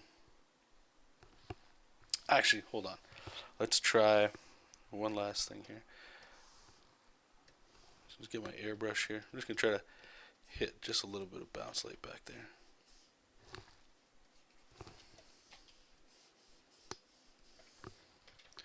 So this might need another color here. All right, so we'll go. What color do I want to use? Maybe I'll use that.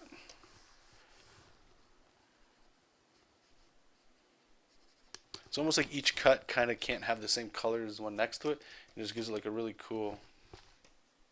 See, like I'm not trying to win awards with this, right? I still like this is sort of like the flats look, right? So I want to have it at a point where I can add some range to it, you know, like because we can always just end up, like I say, there's going to be like a glow over it, right? But like if we go like a blue, not quite white, you know, and you just go, you know, like some quick little like highlights or something like this. It just helps give it a little shine, you know. So we'll get there. I just need like the flats to keep it moving. You guys know what I'm talking about. Yeah, some big old crystals. Hey Kareem, how's it going, man? Hey John, do you have any suggestions for books about drawing backgrounds and background textures? Today's like the texture day, eh? I like it. No, sadly not.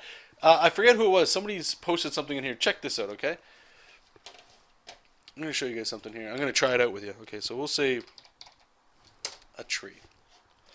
So, okay, obviously look up perspective. That'll help you just ground things in reality and stuff, right? But let me just try to find something here. All right, let's go for high resolution. Settings. No, tools. Size. Larger than a big old... There we go. I don't want a tree. You know what? Screw it. We'll just go with this one. Yeah, it's fine. Oh, this works. Oh, that's nice. It's a nice little image. Okay, so I've copied it. So check this out. We'll try it out here. So go new, right? And you want to learn textures and stuff, right? So I searched a tree. Let's just crop this image. Edit, crop. All right, so I just Googled a tree or whatever, but try to go for like, I would imagine, the higher resolution you can get, the better, because you can get a little bit more details in here, right? So this is form, right? Like I could show you how we could lower the opacity and show you how like all these roots and vines are coming in and twisting and stuff, right? That's super important. But the texture you're talking about, somebody had this great example. Makes sense, but I want to try it. So what you want to do is you want to make it. You want to, what was it, threshold? Is that what it was? So let's just try it up here, or actually here. So go over here. I'm going to duplicate it just in case we mess this up. So go over here to expression, monochrome. Okay. Now this is going to be super gross, right? But what is it? So just start messing around a little bit with this, the thresholds, or actually, I guess just the color thresholds. All it's going to matter. But what's happening here is, and I agree, this is actually pretty slick. If you look, like I'm going in real dirty here. It's going to look really messed up. But a lot of this stuff, at least this roots and that, it's just like on the edges. You kind of see it's like little dots, right? So how would you draw that? You know, if you had, let me just get some inking or whatever. Like all these dots in there, they're really just kind of looking like this, right? So if you had like a root, let's say, right, we got some line weights here going on this side. If you can look at the reference you're looking at, you're getting like little dips and stuff here, right? Like this kind of stuff to break up the form. But the rendering is actually, it's not dramatic. So you're just picking like a side. I'm just trying to go super simple with this here with you guys. Just picking up a side, and it's not everywhere either. Like it's actually broken up in places. And what this is doing is it's showing me that you're not rendering around a lot of form, you're just rendering around places to represent where that texture could be. Right? And a lot of little like flecky dots in little places too. Right?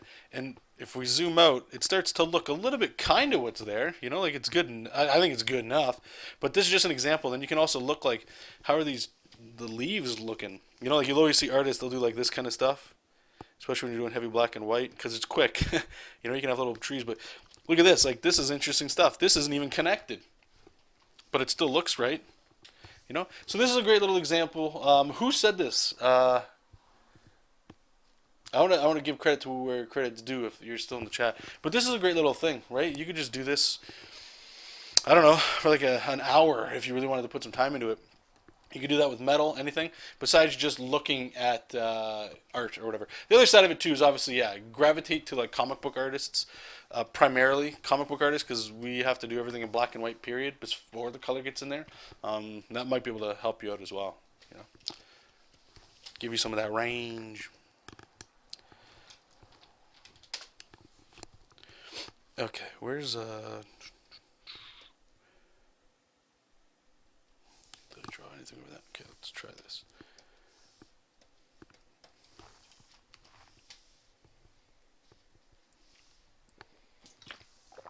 By saying you might or could blur and sharpen that for simplification. Oh yeah, you can definitely play around with it. Like, to be fair, when you jack up the threshold like that, it's getting into like the super realistic, so you have to figure out a way. And what you're saying there, Bitey, is actually a good idea if you blur it and then do that. It's going to blur a lot of those details together so you can kind of get to like a simple, I don't want to say cartoon, but like a cartoon style. You know what I'm saying? Because not everybody's going to be rendering the living shit out of everything. Okay, what am I'm looking for a flag. Man, these flats are taking a lot longer than they should. It's because I'm chatting with you guys. You guys are fun today. Do you have a flag anywhere in here?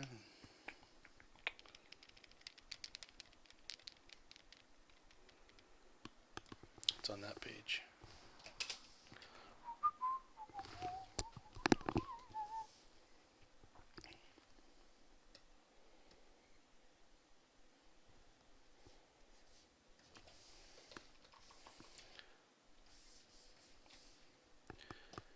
Let's get this. Yeah, you're welcome. I think whoever's in here, they left, but whoever you are, thank you. It's actually a really good example of what to do. I'm just going to move that up here.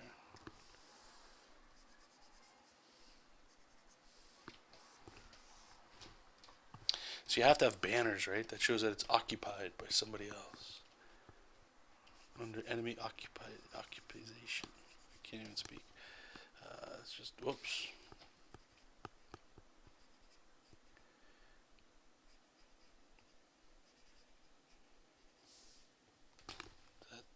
So we go there, and then let's get this color, close this up.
Alright, back off here. So we just gotta color those, but I think the backgrounds are. Oh, right, we forgot the clouds. Shit. Let's save that up. I don't know what color the clouds are gonna be just yet, so let's just throw whatever back there for now. Put it on. Oops, what is that? I don't know. Let's just do nasty white. Ugh. I was trying to see if there's like maybe a texture brush we could use, like this.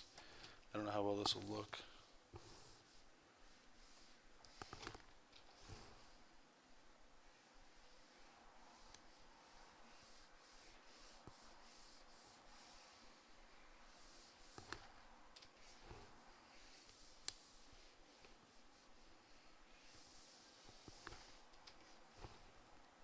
Once we put color on there, it might be alright.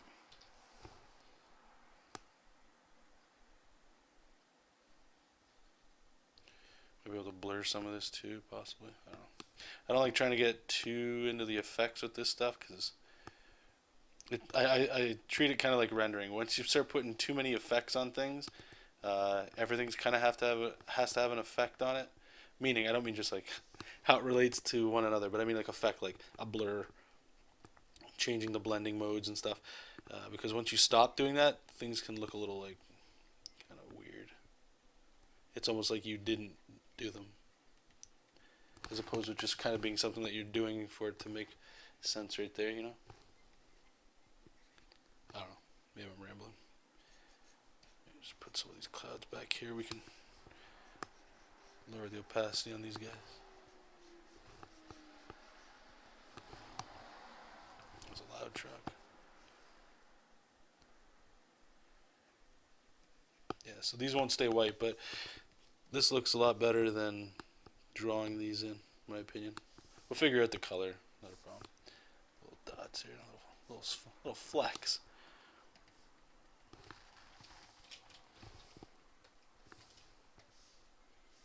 I think you might even just be able to like.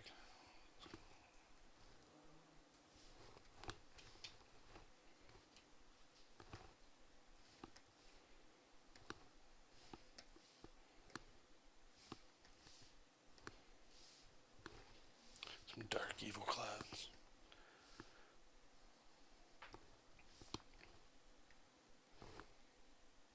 Cool. Anyway, we'll figure it out. Not a problem. Alright, let's get these oh, we're gonna have to add the flag and stuff in later. Okay, so we got that. Let's save this up. I'm just gonna take like a 5-10 minute break, you guys. I've been streaming for 3 hours here. So I'll be right back. If you guys are still here when I get back, cool. If not, we'll catch you guys later. Let me get this up. Boom, boom, boom, boom. BRB. Cool. Okay, I'll be right back, guys.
Okay.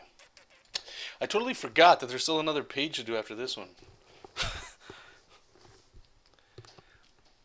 How sad is that? I'm like, all right, cool. This is done. Then we can get into the shading. We're done. I'm like, oh no, no. There's a page. There's another one after this guy, and it's a lot more work. So I don't know who the hell you think you're talking to. There's a lot of work left. All right, so let's try to move this forward. All right, let's go color. What I want to do here too, I just saw this. I want to change this a little bit more. Just the color of all this. Okay, is this gonna work? Cool.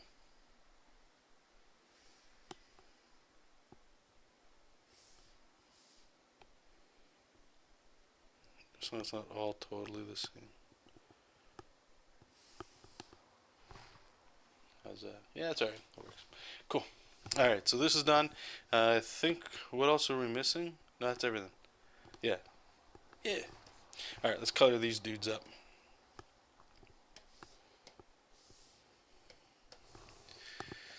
Okay. Try to move our ass on this one.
See that? Yeah.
Alright. Gonna hit some tunes on in the background here, guys.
That's what that is. Okay.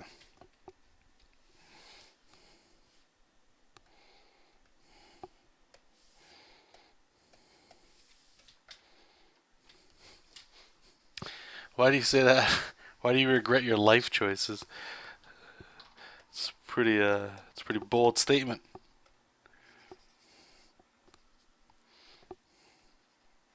Is this right?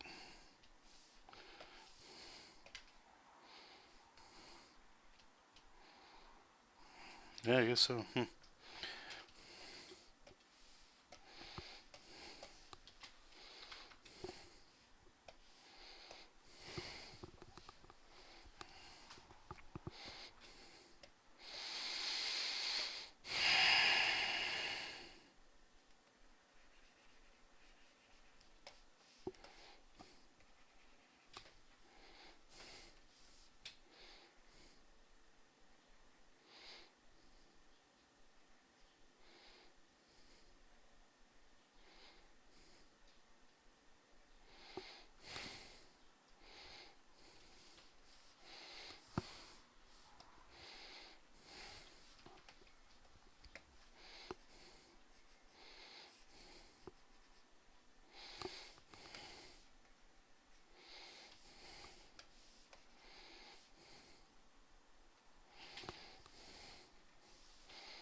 What are you struggling with? What are you trying to do in Mega Studio, man? I'll try to help you out. John got a question. You might have been asked before your thoughts on Rob Liefeld. Not trying to bash him, just wondering what you think of him. Anyone making a living from art, especially comics, is my hero, but I'm slightly baffled that someone can draw for 3 decades and will not get any better. Well, let me turn the music off. I'll answer that. Yes, this question has been asked many times. It also got, the last few times we talked about it, got super heated. Again, I just want to reiterate what I said earlier in the stream. You might not have heard it, which is totally cool. Which is, I'm done criticizing any art that can make especially if you can make a living drawing. That's pretty much the pinnacle of where we all want to be. So I will never ever criticize somebody that gets that high, unless A, they steal art, then that's just a personal thing I have on them. Again, good for you for not getting caught. You're making a living at it. Bravo. As long as you're not stealing other people's art and claiming it as your own, it's pretty much my only rule. Not that that really means anything, but as for my personal opinion on him, some of his art I really like. I think it's pretty cool. As for the no growth, I don't know. I mean, that gets into the apples bananas kind of stuff. Like, I know you're just asking just for like a discussion, but in my opinion, like Jim Lee's the same thing. He hasn't. If you ask me, he still draws the same. A lot of those guys, they all have the same style and they all draw the same. I feel like Rob Liefeld anyway gets the shorter end of the stick because like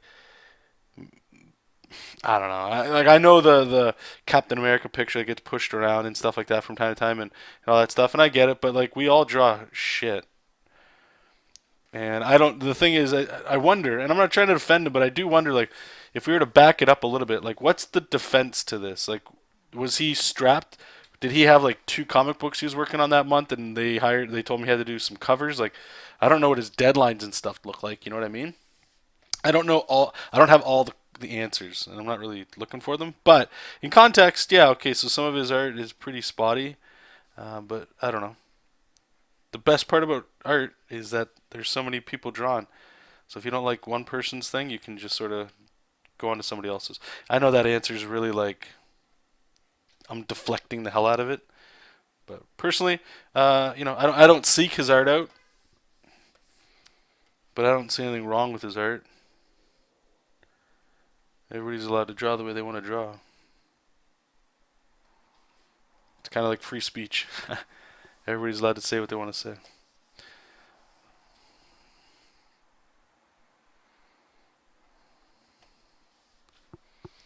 What do you guys think, by the way? Lemon loaf? Hey, Pirate, how's it going, buddy? Lemon loaf. These guys are all colored up, right? Yeah, just need that flag.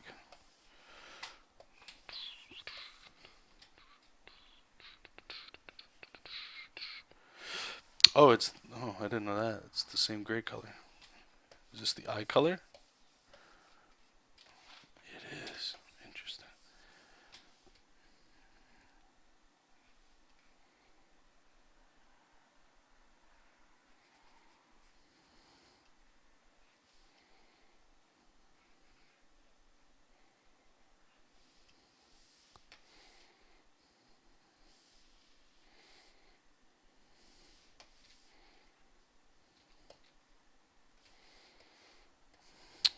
What color stick we go with here?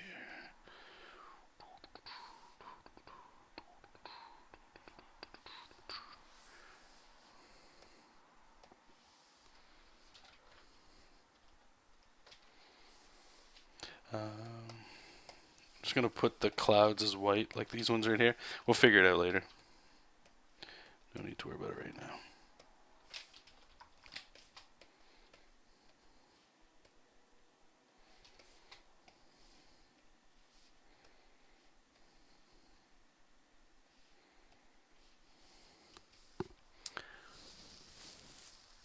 Alright, let me just... You guys are all... Everybody's got an opinion on this one, of course. We can always talk about veganism if it gets too quiet. It's true. Maybe something like, but okay. I beg to differ regarding Jim Lee. I think he's way better now than he was before. The changes he's made are subtle, but definitely noticeable. Okay. And I don't, again, I don't want to defend, but I wonder how many people, like, do you guys still look at, like, Matador in this case, do you still, it's a stupid question. What I'm going to say is, do the people that don't like Liefeld stuff then, do you guys look at it now? Do you guys notice any improvements, anything, or do you all think it's just the exact same? Because I don't. I haven't looked, so I don't know myself. Any idea how to any idea how the spread is between reading webcomics and desktop versus mobile? I did actually do a poll. Actually, let me see here. One sec. Maybe I'll be able to pull it up. I'll show you guys. One sec.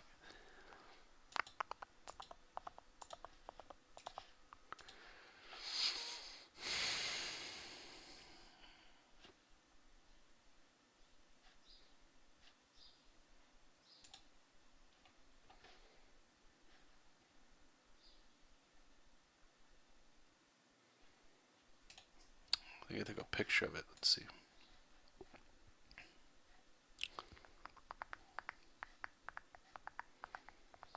Just a little while ago.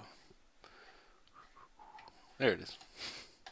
I made a poll that way people would read it, because nobody reads text. So yeah, this was what I had.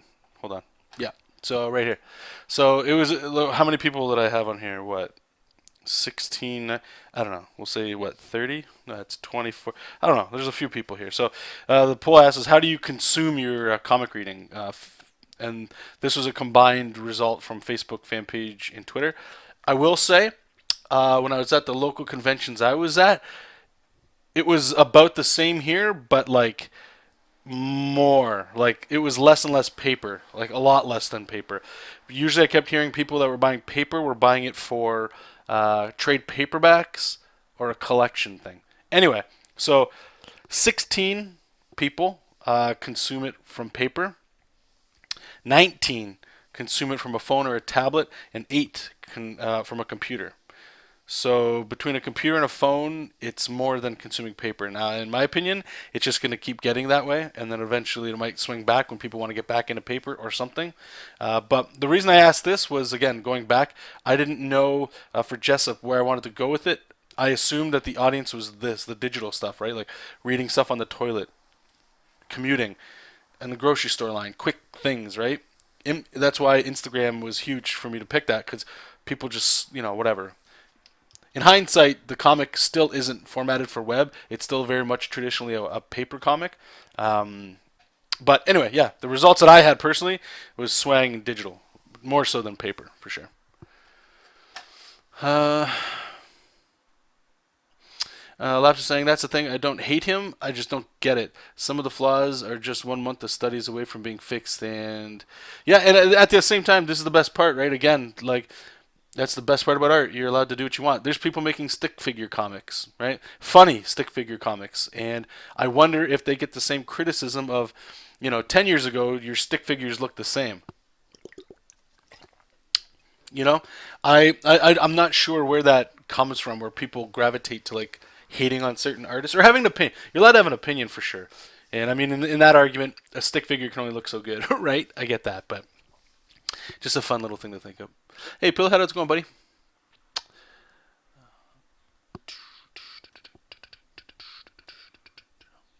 Plus, he created Deadpool, even though didn't he also did Cable as well? Did he not? Somebody else. On a related note, the guys from Image, McFarlane, Lee, Liefeld, Larson. Which one is my favorite out of all of them? Uh, hmm.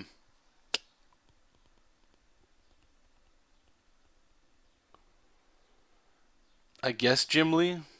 Like I always like his art, but McFarlane, I actually never really looked at McFarlane. When I was getting into Spawn, it was Capullo, and then I saw McFarlane. I don't really like McFarlane stuff myself. It's just my thing. Jim Lee, I used to love his stuff a lot, but I got out of that too. Liefeld, I've never really looked into his stuff. Larson, never really looked into his stuff too much.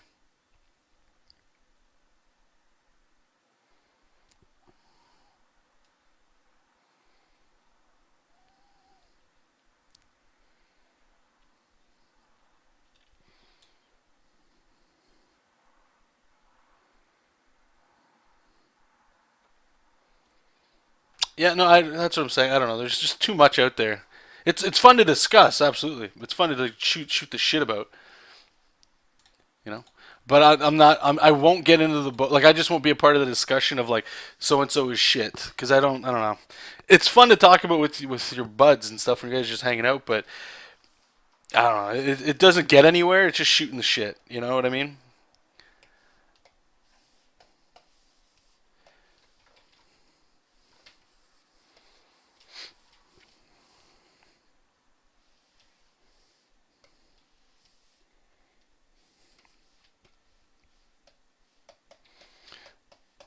I grew up a lot around some comic stuff, and that was like even with indie stuff, a lot of it was just like, well, that's not Marvel DC. That's like it's a waste of time. Don't even look at that. I remember going to the comic book store with a buddy of mine for the first time.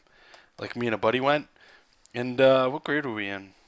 Grade like 8 or grade 7, something like that. And I saw Spawn, and I was like, oh, this is the jam. Look at this. This looks sick. And it was Greg Capullo at the time. I had no idea. It doesn't mean anything to me, right? He was getting Captain America.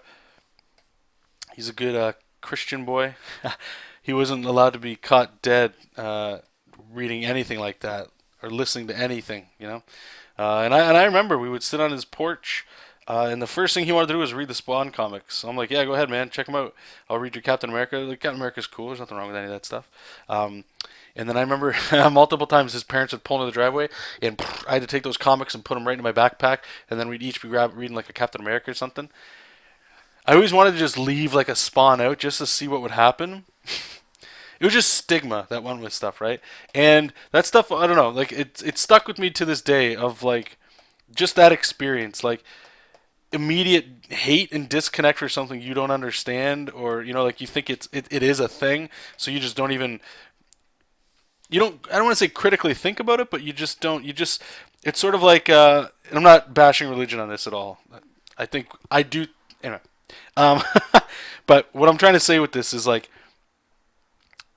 in my opinion, I get the you don't want your kids to look at something, right? I understand that.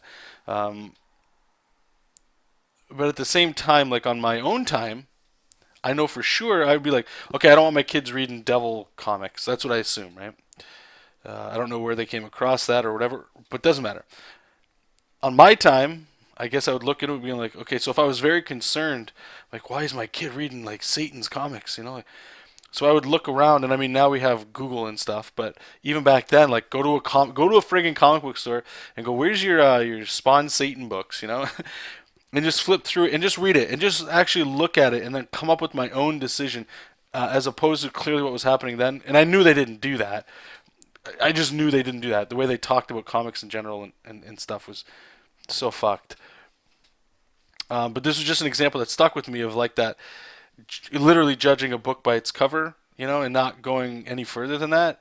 So what I'm trying to say with that, really long way of getting there, is like even with this whole Liefeld stuff, or even artists in general, that's why I just stopped even getting in the argument or the discussion about it, because like there's so many factors that I don't know about.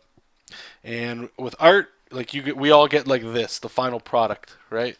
It's only nowadays that we have streaming and stuff where you can connect with the person and hear them, and you might think their art sucks, but you might dig them as a human being or something, right? So then you'll just look at their stuff. You know what I mean? And that's the different side of it. Like maybe he has to draw in a certain way because he has to make a certain amount of money for child support, or I don't know. There could be so much. You know, I don't know. Um, But I just myself anyway. I don't know if it's an age thing. And again, I know we're just shooting the shit. I'm not coming at anybody. But like that whole I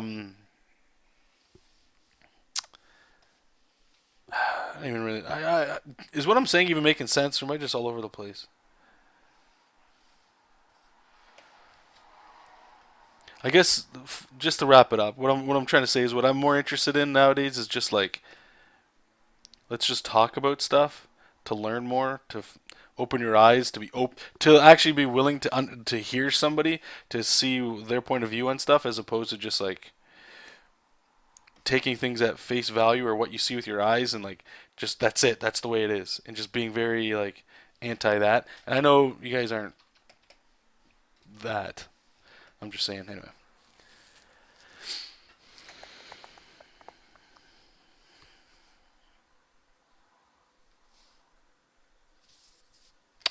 You could bash anatomy or anything. Some people are pro-co, and some get nothing from that kind of art. Yep.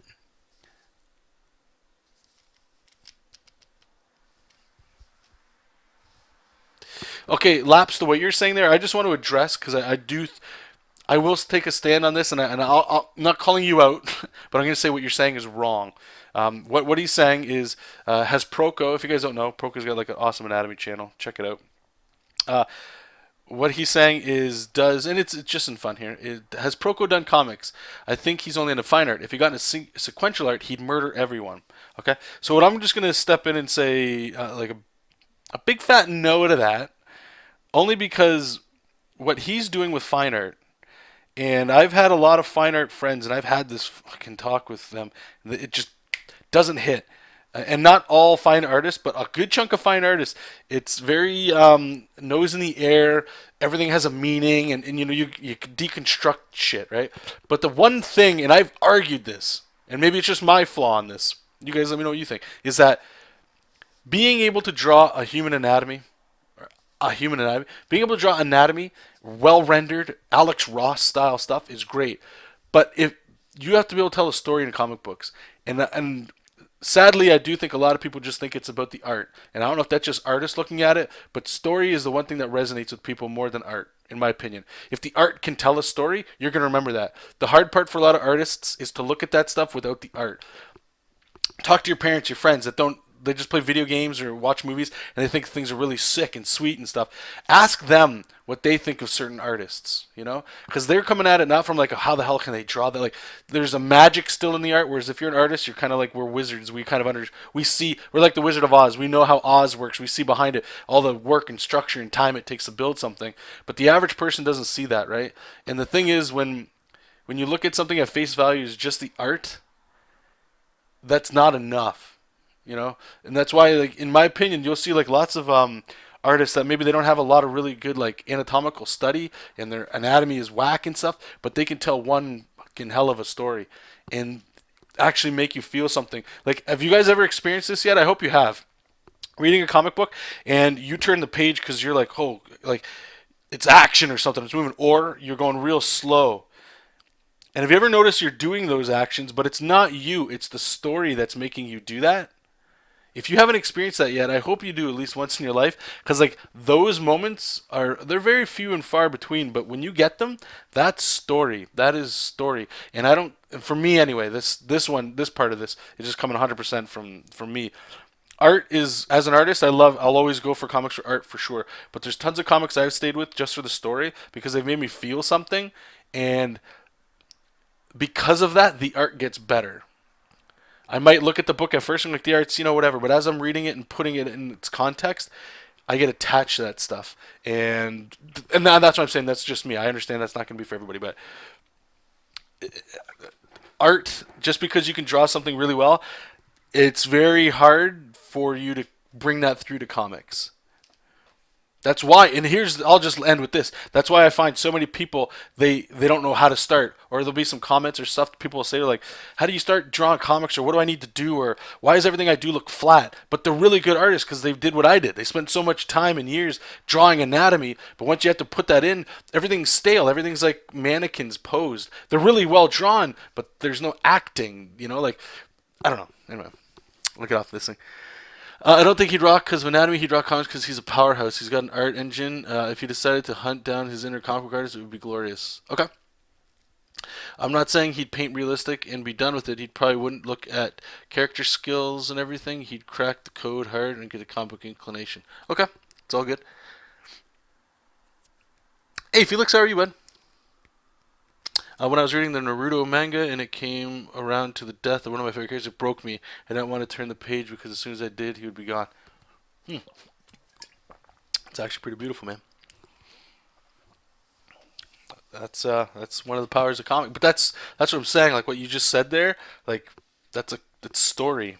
That's the thing you remember is that story. And the artwork obviously helps because like if somebody's dead, you got to sell it, right? Like they're dead. But at the same time, and again, I know that's just my opinion on it, and not everybody's going to agree with that. Not everybody should. I'm just saying, for me anyway. I just wanted to bring that up because it's just something that kind of thing. It's not your opinion, lapse or anything like that. Again, I'm not coming at anybody. I'm just saying I've heard this discussion before, and it's one of those things I'm pretty against. That's not saying people that are really good at art, like good at illustration, can't make good comics. That's not the case at all, because that's all subjective, right? What's a good comic? What's good to me doesn't mean it's good for anybody else, right? So I just wanted to get on my little high horse there and talk about that.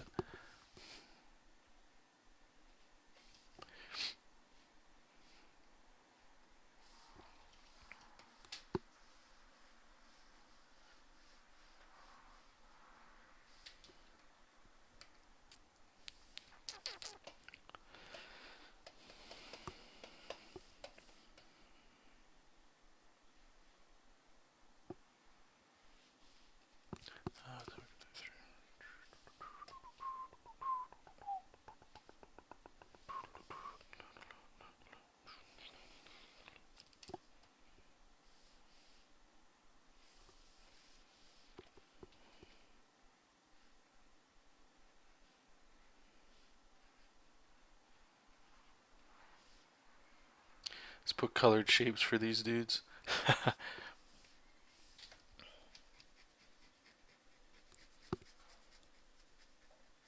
Laps is saying, sorry, I don't remember the saying, but went like, once you see it in one thing, you see it everywhere, and that's, I believe, the same in art. Once you achieve greatness in one thing, your depth perception changes. You see the horizon line and the end goal through the forest easier. Oh, sure, yeah, no, yeah. If you were talking about like, okay, so you get like a master artist like, we'll say Proco or Michelangelo, I don't know. Like somebody that's very highly achieved in what they do. If they wanted to take that skill set and put it into something else, 100%, yeah, you'll learn things quicker because a lot of that heartache and understanding you already figured out. Never gonna disagree with that. Where I'm getting at, and I guess I don't know if I made it. I probably didn't make it clear enough. Is that I there's the discussion I've had with people of just because somebody is of a certain quality or ability that it's almost like comics are a second thought.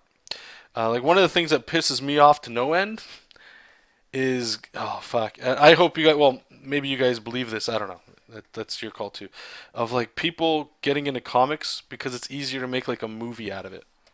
You know, like I can pitch this to a movie studio, and since it's already a comic book, it's pretty much done. Have you guys heard of stuff like this? I know it's nothing new. It's been around for a while, but that pisses me off, man. That's like it's disrespecting the art form, in my opinion, right? Like you're using it as cheap leverage to further something else, and that's just the art side of me talking. I understand why it's true, right? Like, yeah, I can make a comic book a lot cheaper than I could to hire like to make a movie or something, right? And if people buy that comic, then it's even better when I go to try to pitch it to like companies and blah blah blah. I get all that. It just it rubs me the wrong way, man, because it's like again, to me, it's just disrespecting the art form, you know. So what I'm trying to say with that is like relating it to like where I hear fine art or people just not just fine artists, painters, anybody, where it's just like they're so good that when they come into comics, that it's just like they're gonna grab everything like that, and it's just gonna be so much easier, and then they would just destroy whatever the hell, right? And it's like it's almost as if unintentionally, it's like demeaning to the people that have just stuck with comic books or like that's their first thing. It's like as if because they didn't do other things or something that their like ability isn't on par as like masters from other genres. Does that make sense? Is that making a little bit clear? It's kind of like the people that have spent their whole career doing comic books that they get that it's kind of like maybe they took the long way or something. Where what I'm getting at is like just because people spend or they become masters in one thing that somehow and I've heard this before. That's why I'm getting kind of heated about it. Is that so and so is so good at once they do their comic book or they do writing of a comic or something. It's like comics are something that everybody can just fall into and do well, and it like it waters it down to the point where it's like it devalues comics. You know, like if somebody spent their entire life making comics, like Will Eisner, Jack Kirby, a good chunk of people spend a lot of their time doing this stuff. That it's like they didn't take the easy road, but what medium they went into doing is easily achieved by people that can draw well. And that's where I have a huge fucking beef because like again, that's just the art side coming through because yeah, if people draw well, it'll most likely sell. So from like a business standpoint, it's probably true. It's probably true. And to some people that's all that matters. But like for the art stuff where I don't like to get on too many too many sides of the coin on there because it is everybody's entitled to an opinion on it for sure. I just get heated when it's like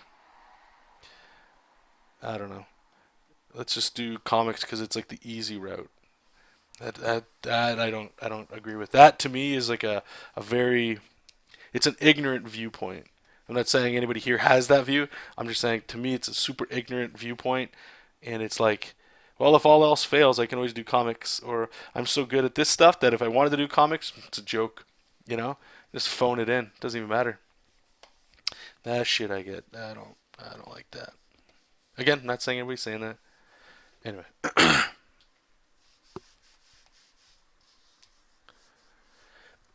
yeah, no, yeah, the 16 by 9 stuff, absolutely.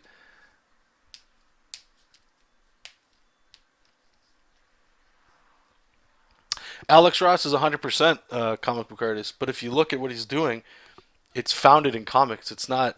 He's not doing like. Don't get me wrong. He does pinups and stuff. Like anybody that's into comics, illustrations, no matter what, right? Especially in comics because you have to be able to draw, right? I don't know how many comic books you read of Alex Ross and stuff, but it's still founded in comics, like angles, storytelling, and stuff. With you know, it's still founded in the what it is.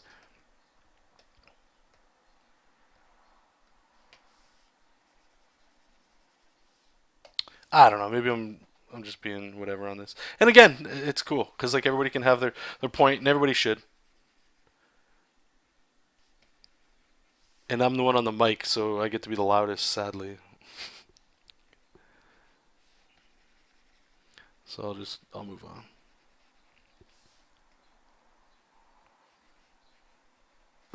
Colored the wrong side of this flag here. Whoops. There we go.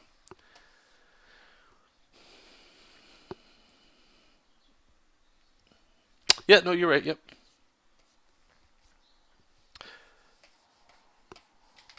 It's all good, guys. It's all good. I remember this one time I was talking to this one person because I don't go to art shows. I don't really like them. They're just you know what it is? You know it's odd. I definitely put comics on like a level that I wish more. Comics and concept art. Those are my two like. Ideally, what I would like is I have some comic. Well, I don't have anything up right now, but I'll have some stuff when I paint this room, whenever that is. I'll put some art up, but I want concept art and comic book stuff. Right? That's what I enjoy, and everybody's allowed to enjoy their thing. But when I went, there was just once I went to an art gallery, and it was fucking weird, man. Like I felt like as an artist, I didn't speak the language as these other people. I felt out of place. It just felt wrong. It felt like I didn't connect with people. Like I'm looking around at people making, like quotes here, creative artwork and stuff, and I'm not trying to, you know, shit on artists that want to paint and stuff. Not at all. It's just I couldn't connect to the language that they were speaking and like what they were trying to say. One second. Sorry, Jojo. Here, let me close this if you want to look outside. But anyway, yeah, like I couldn't what they were saying and stuff, like the deep meanings behind things, and it's all there. Like if you're gonna look at a piece of art and get an emotional attachment to stuff, like we were just saying, you see a character die in a comic book, you're like, shit, I don't want to turn the page because that character's dead now, right? Like I get all that, but you know,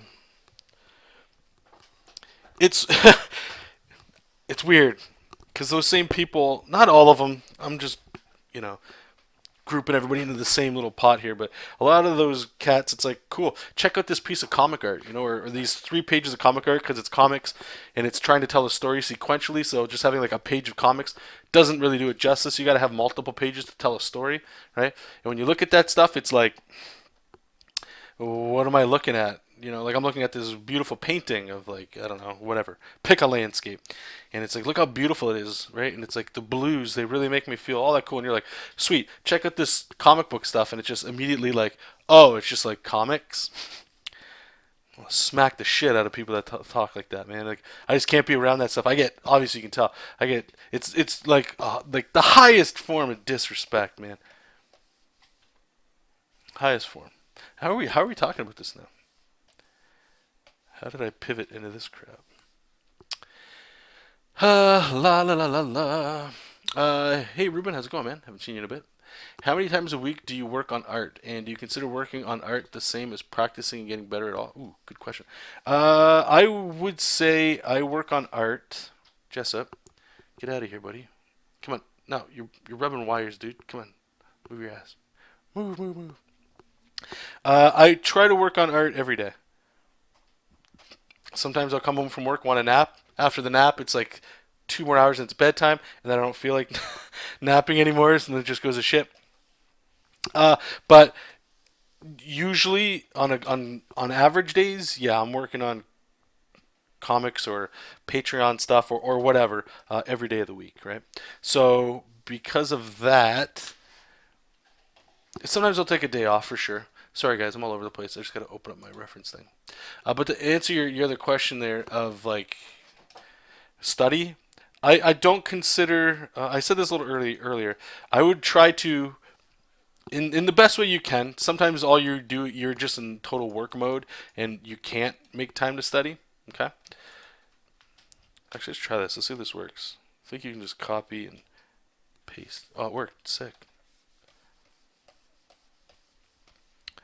Sweet. I just needed the color of this guy's tongue. But yeah, so working and practicing aren't the same things. However, they do sort of, there's parts of them, in my opinion, that overlap. So just by drawing at all, you're helping your study and you're helping your practice as well. I like to do the 80-20 rule as best as possible. 80% of your time, meaning a vast majority of your time, making the stuff that you're interested in pursuing as a career or an interest. If it's a hobby and you just want to be a hobby artist and you want to be a comic book artist, then make comics. You want to be professional, you have to make comics, right? But there's going to be times when you got to study and you got to brush up on stuff, like you forget the anatomy of a back, and stuff like that. So you always have to make, or try to make time anyway, to study, but In my opinion, I wouldn't spend remotely the amount of time it takes you to draw a comic, if that's what you want to do. How does that go? Yeah. And that's just my opinion. I know other people have, another side of that where it's like, well, you feel like your art's not good enough to move that. We are kind of already just talking about that, but I disagree with that mindset quite a bit because I feel like I would have been a better artist if I had just made comics more. And I feel like I'm kind of trying to pick back up now. But just to end it on a positive note, as long as you're drawing, then you're fine. You'll find your way as you go. Being able to like nail it down off the first go, that's tough. Like knowing exactly what you want out of art, that's a pretty lofty task. A lot of people spend their whole life, and I should say this too, and not to be afraid for you guys or to put spook into you, but like it's okay. If you're most likely gonna pivot during your life and what you're drawing. You might be doing comics, and the next 10 years of your life you have to do illustration because I don't know, somebody gets sick in your family and now you need money and all you know how to do and you don't want to get a job bagging groceries or something, so you're just going to hammer out illustration art and you're just going to pursue that, right? Life is interesting. So you'll pivot. But if you've got control now, just focus on what you want to do and make that majority of your time and effort, in my opinion, probably be pretty good for you. Alright, whoops, forgot this dude's earrings and stuff. Let's get some yellow in there.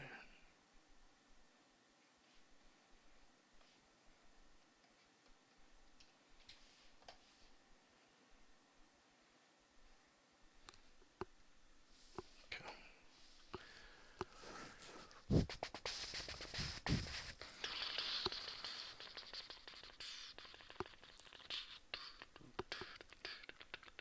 Hey, yeah, no problem, Ruben. Thanks for the question, bud. CV.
Lifelong process, you got it.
Yeah, I agree with that too, Felix.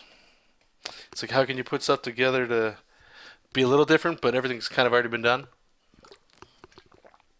It's almost like everything's got a different skin to it, but it's all the same kind of, story and all that kind of stuff.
I think we got all the flats done finally.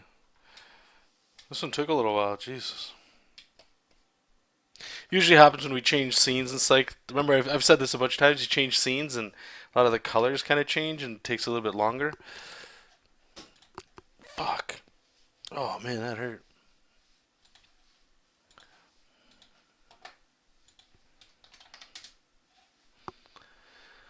Alright, let's get the next page here.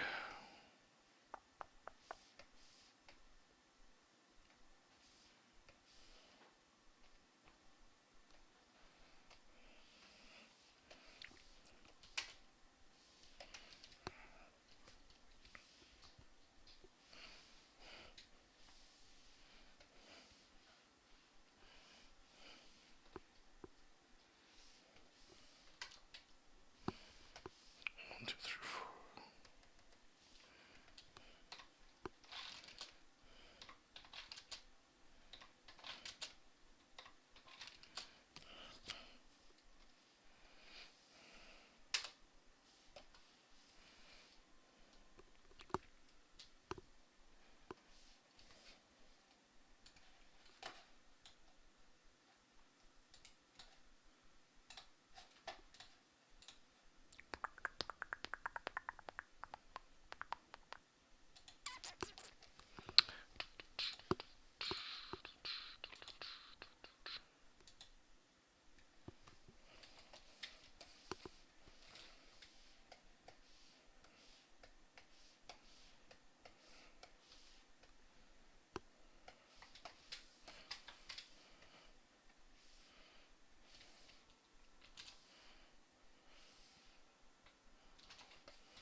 Oh shit, whoops.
Hey Gamer Glitch, how's it going? Bum, bada, bum. Hey John, any tips or bits of advice you could share on designing your own creatures and races for your comics?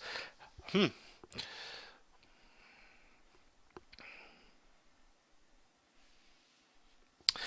La la la la la. The only real tip I guess I could give, besides just looking up character design and stuff, that'll always be your best benefit to like understand the basics, like the fundamentals. You know, like sharp things on a lot of sharp objects, like on these guys, everything's sharp. Generally, make them feel like a bad guy. You know, that kind of stuff. Soft, round shapes for good guys. Just little primitive stuff. Other than that, um, actually, it's funny. We were talking about world building earlier today.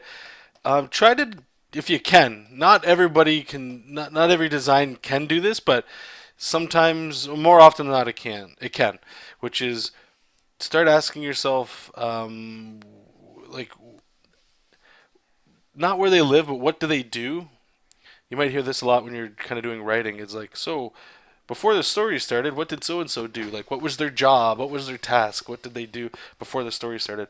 The reason why that's kind of super simple and pretty important to like make a or to help anyway try to influence a better design in my opinion is because it'll affect things of like little nuances you can put on the character. An example would be we kind of talked about this before. Let's say you have a character, medieval knights. That's the world, but they're always the environment is everything is all like tornadoes all the time. Like tornadoes are just whoosh, come through. So how would like knights with armor and stuff live in this world? And I mean, this isn't. I'm not. This isn't amazing, but like, what if they had like little things on the side, magic or something, and what they would do is they would shoot and they would grab onto the ground and they dig burrow maybe like a foot 5 feet underground, and then they're held up by like magical tethers or something so that it keeps them to the ground, so even though a tornado comes by they don't get lifted and sucked away. So just like a little subtle thing like that influences a design choice, right? If you guys seen Attack on Titan, they got to fight these giant titans. How the hell do they get up there? They're regular people. Well, they've got like these little weapons, right? And they can shoot tethers everywhere, and it helps them. And they got little like rocket boosts and stuff that can move around. Those little things help you make a unique design for the place or the world that they're in. Okay, so that'd be, I guess, my own little tip.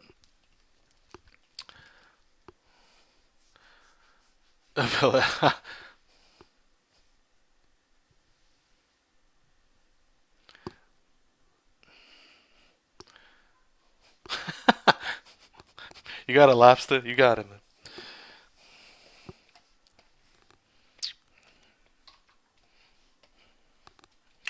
This music's sick.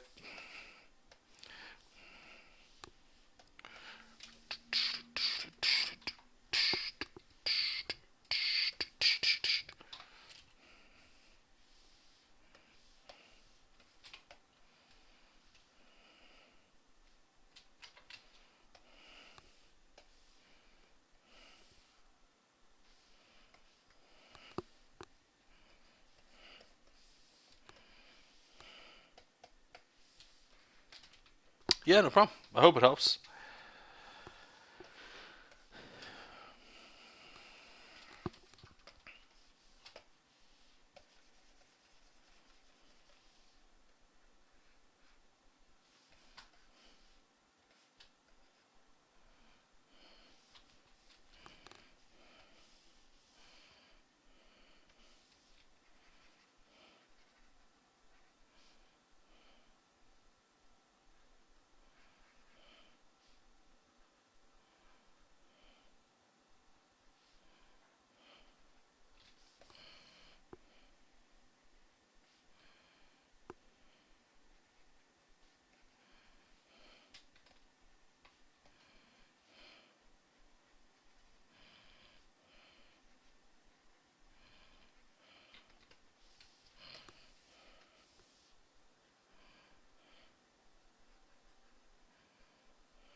Where's our reference?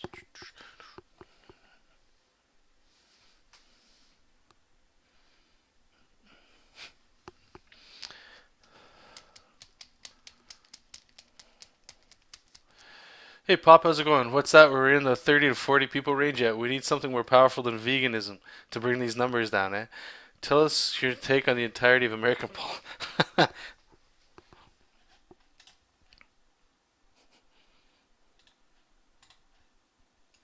I think it's great.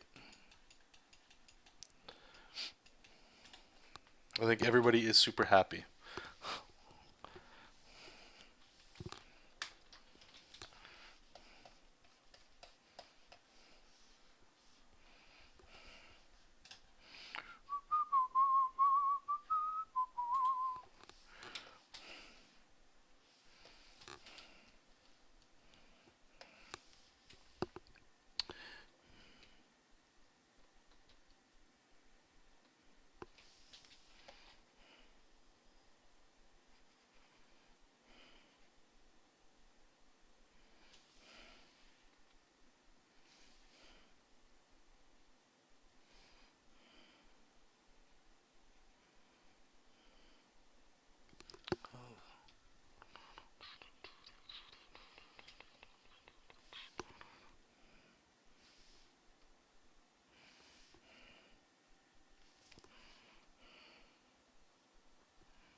That's the problem, man. That's why I'm not getting into it.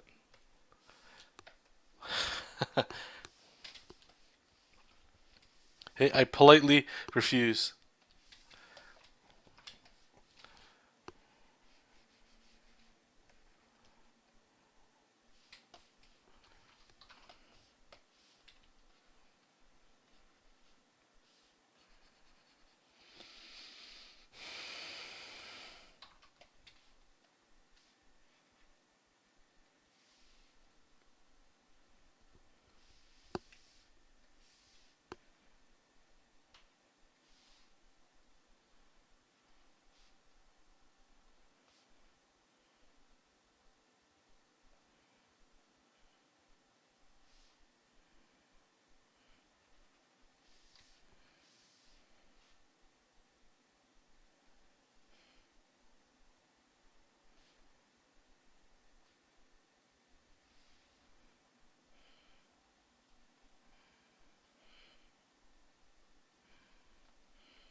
Arnie, Jonathan, which fill tool do you use and why? I usually just use, well, I use three. Um, oh, fuck. The paint bucket tool, because it's the paint bucket tool. It's self-explanatory. The other one is, if you go into direct line, lasso fill, it's called. So basically, you just make a selection and it auto fills without you having to like do the second command of yes fill or whatever. And the other one is just like the paintbrush, like a regular brush. Sometimes you just want to get into little areas, or it's just quicker. Like I have on my pen, this button here, the front one, is the eraser, and I press back here and it's the pen. So I can quickly erase and draw at the same time. I know other people have different things. So sometimes I'll be in a little area and I can just quickly erase and fill with the brush. That's why I use those.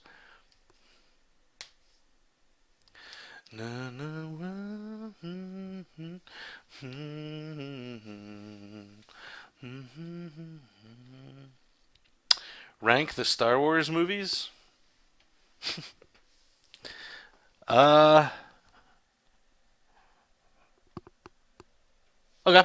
For me, off the top of my head, I would say it goes Empire Strikes Back, Return of the Jedi, Force Awakens, New Hope, Revenge of the Sith. What was the second one called? Phantom Menace is the last. Whatever the second, Attack of the Clones. Yeah, so then it goes. Yeah, so Attack of the Clones and then Phantom Menace. Although, yeah, for the numbered ones, Rogue One was. I thought Rogue One was very good. And you can run, you can.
How about ranking which Jedi embodied the Jedi way the most?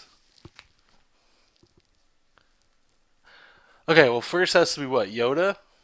Second, Obi-Wan? Obi-Wan? Who'd be the third? Mace Windu?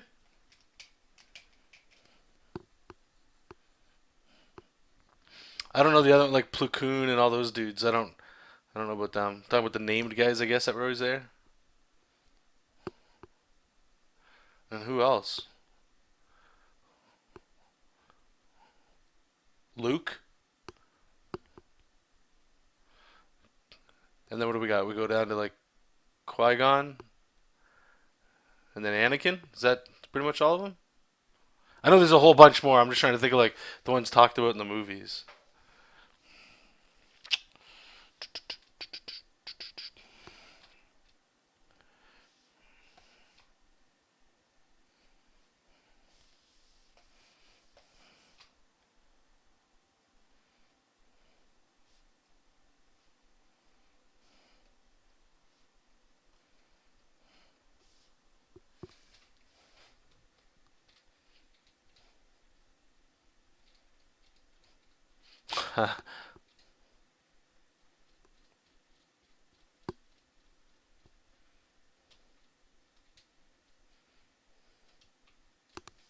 Yeah, no, I'm with you. I don't know, like if I'd put Obi-Wan or Yoda first.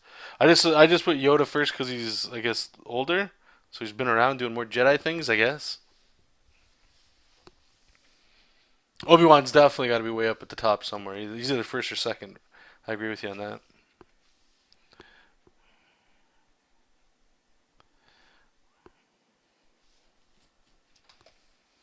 Doom, doom, doom, doom, doom, doom, doom, doom.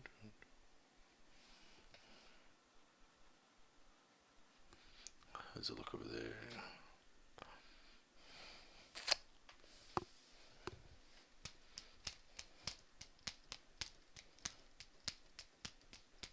I loved Force Awakens, man. I know it's mixed, but I'll tell you this. I still remember my brother and I went to go see it. As soon as the title, the wall scroll started in the beginning, or the credit crawl, whatever the fuck. It's like Luke is missing. I'm like, I'm in. I'm so into this. Let's do it. I thought it was great. I know obviously there's a lot of parallels to like the other movies and stuff, and I don't know. For me, I'm all right with it. I get it. Whatever.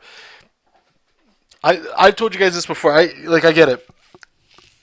I'm looking at movies different nowadays. It's got to be an age thing or something. But like, okay, so all the reboots like Power Rangers, Turtles, Transformers, like all the stuff that's coming out. It's this is the way I try to look at it. So those movies are already out. You either like them or you don't, right? Let's assume you like them. So you already like them. Those are the movies you get. They're making new ones. So you got two things happen here. One, you could absolutely hate it, okay? But if you absolutely hate it, you've still got the old movies that you can watch.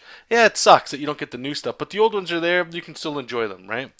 The other side of it is it's really good and you really dig it. Well, now you even get more videos. So it's like it's a win-win either way. I look at it. So I try to like I don't try to get too involved in it too much. I know what you guys are saying though. Like, trust me, if I love Star Wars, and I do love Star Wars, but like if I could have every single Star Wars movie be like fucking, then that'd be great. Is it gonna happen? You're probably gonna have some duds. The way I look at it, as long as it's not Phantom Menace, I'm alright with it. And if the bar is that friggin' low, I mean, how could any of the movies suck? I'll say this. If I were to put my like stake in the ground, if you think the Phantom Menace was better than the Force Awakens, I can't talk to you about Star Wars. It was fun to watch, like some cool Jedi stuff. That's fun. Some lightsaber battles. But on the whole, if you want to put like the Force Awakens, it's a little bit better than the Phantom Menace at the bottom of the list. Okay, we can still talk. I get it. I don't want to put it on a pedestal, but as long as it's not Phantom Menace or worse, I'm all right. So I'll pretty much see every single Star Wars thing that comes out. Han Solo, Rogue One showed me how amazing, and I hope there's more movies like that are very. It's like all that cool Star Wars Skywalker stuff's happening, lightsabers, right? But on the real ground level stuff, you can still tell really cool stories in that universe. I'm down. I'm down myself.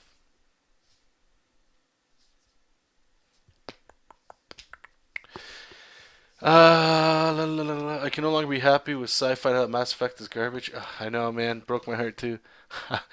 Doing an in-universe soft reboot is fine, but episode 8 is also a nostalgia fest. Yep. Oh, well, yeah, I mean, well, that's just it, though. It'd be cool to see new stuff and all that. I'm with you, but we've got up to that time, you've got three really good, strong Star Wars movies, the originals. Then you got the prequels. You can pick and choose what you like there. That's what we got, right? So if the new ones all suck, I mean, you still got classic Star Wars stuff.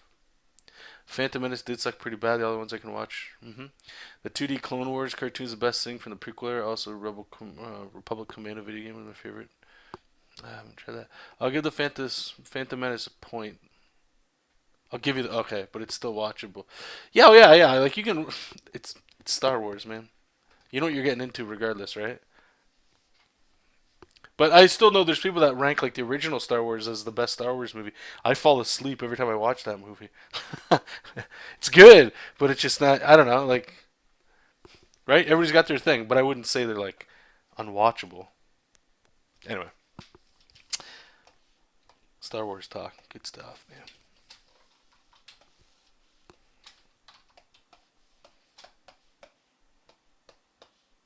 I'll say this though too. So like when I heard about Rogue One, I was on the fence. I mean, it sounded like had a cool premise, right? I'm like, whatever. It's Star Wars. It's cool. And then they had the trailer, and it was like, all right, it's not bad. And then I heard like, okay, so Vader's in it, and I'm like, all right, well, obviously that's gonna be sick. I wonder how much he's gonna be in it because it's like an old classic character, great, great, great, all that cool stuff. And then, hey Jojo, heard that was great, and then my hype kind of kept going up from there after that. And then I probably heard about before. I'm not sure the Han Solo movies, and I'm like, I don't like. I'm not a big Han Solo fan myself. It's probably more blasphemous than saying anything else about Star Wars. But either way, I'm not a big Han Solo fan. And I heard about his movies, and I'm like, don't really care to be honest. But then I saw Rogue One, and I was like, I thought Rogue One was excellent, very good movie, very good movie, and I liked it so much, and I'm like, I'm actually excited for what's it called, the Han Solo movie or movies. I don't know how many they're doing because they did Rogue One so well, in my opinion, anyway.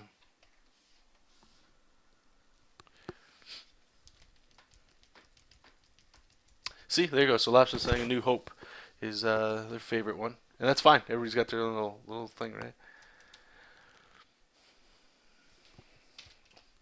Yeah, Rogue One was super fun, man.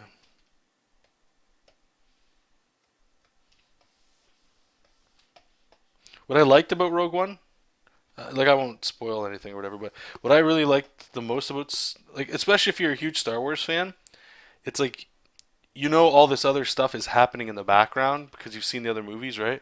And it's from a different point of view, obviously, but all of it's still happening, and that was really cool. How do you feel about them putting CGI faces on dead actors? I'll be honest. The Tarkin scene, the CG stuff, like I didn't mind it at all. It was good enough. I don't care. I enjoy Lord of the Rings. Gollum looks sick. The CG Tarkin, like I mean, I know some people were saying like the skin doesn't look real and all that. And I'm not going to argue the detail stuff, but let's put it this way: I'm glad he was in there because, like I just said, the fact that Tarkin was in it and some other characters just made it feel, to me anyway, more badass that all of this stuff is still happening up here, and I know where it's gonna go, and we all know where this and that's gonna lead in that. But then it's like it makes the characters more rich when you go back to watch Star Wars, and I love that. Like Mass Effect is a great example about that, in my opinion.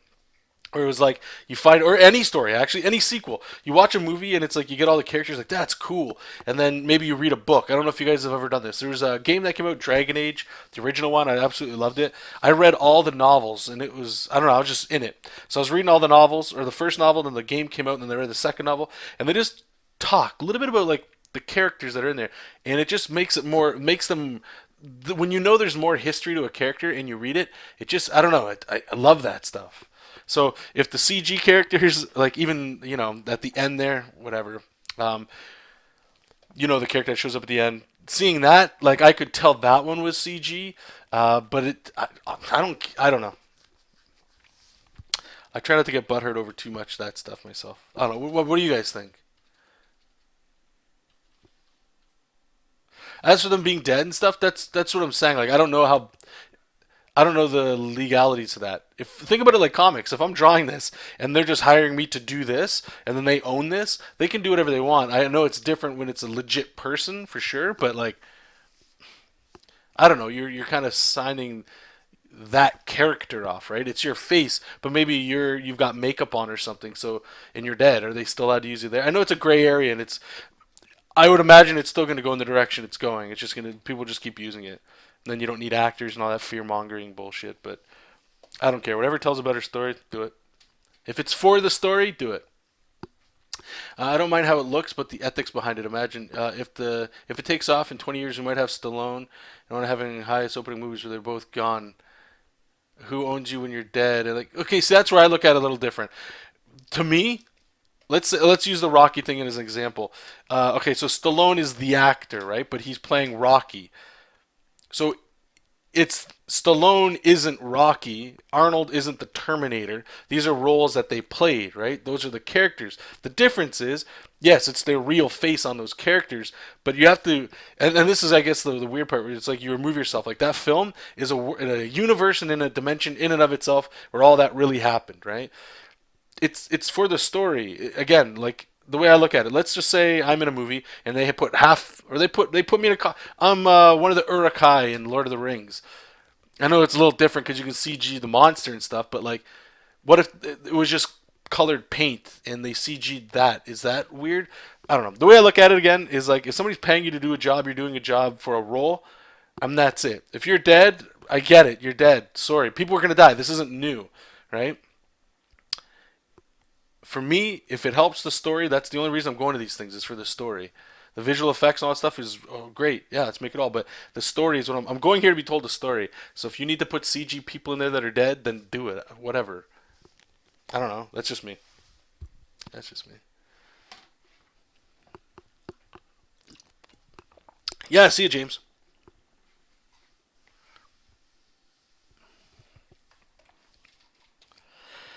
Okay, what do we got here? So we got these guys, these guys. All right, I guess we can start on all this background. Whew, it's gonna be a lot of work.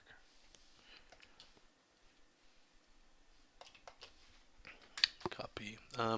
I don't know about that one. It's one thing to have another actor take the role or have an animated version behind the actor's character, but to copy the actual person, it's conceptually. Yeah, no, it is weird. Yeah, I agree with you there. It is definitely weird.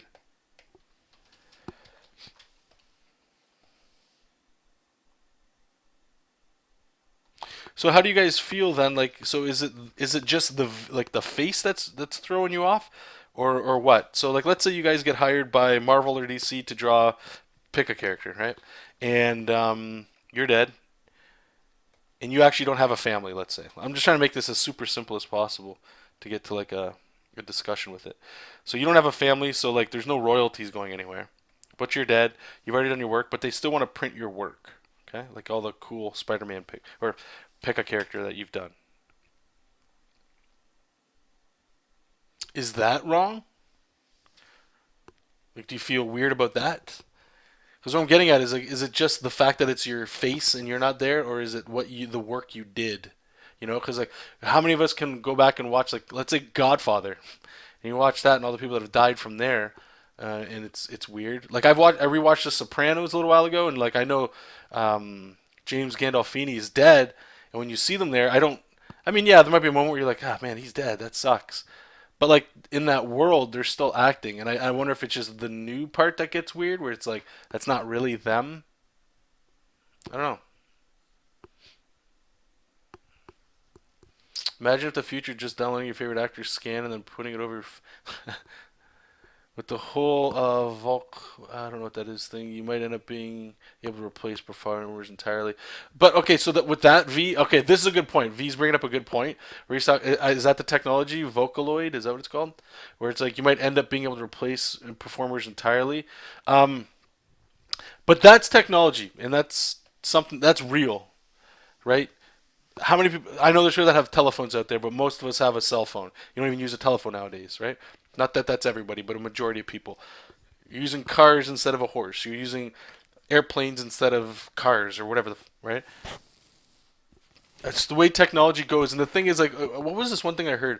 Think about it like taxi drivers, right? Like taxi drivers was like a major thing. Being able to own a taxi company, people need transportation, all that stuff, right?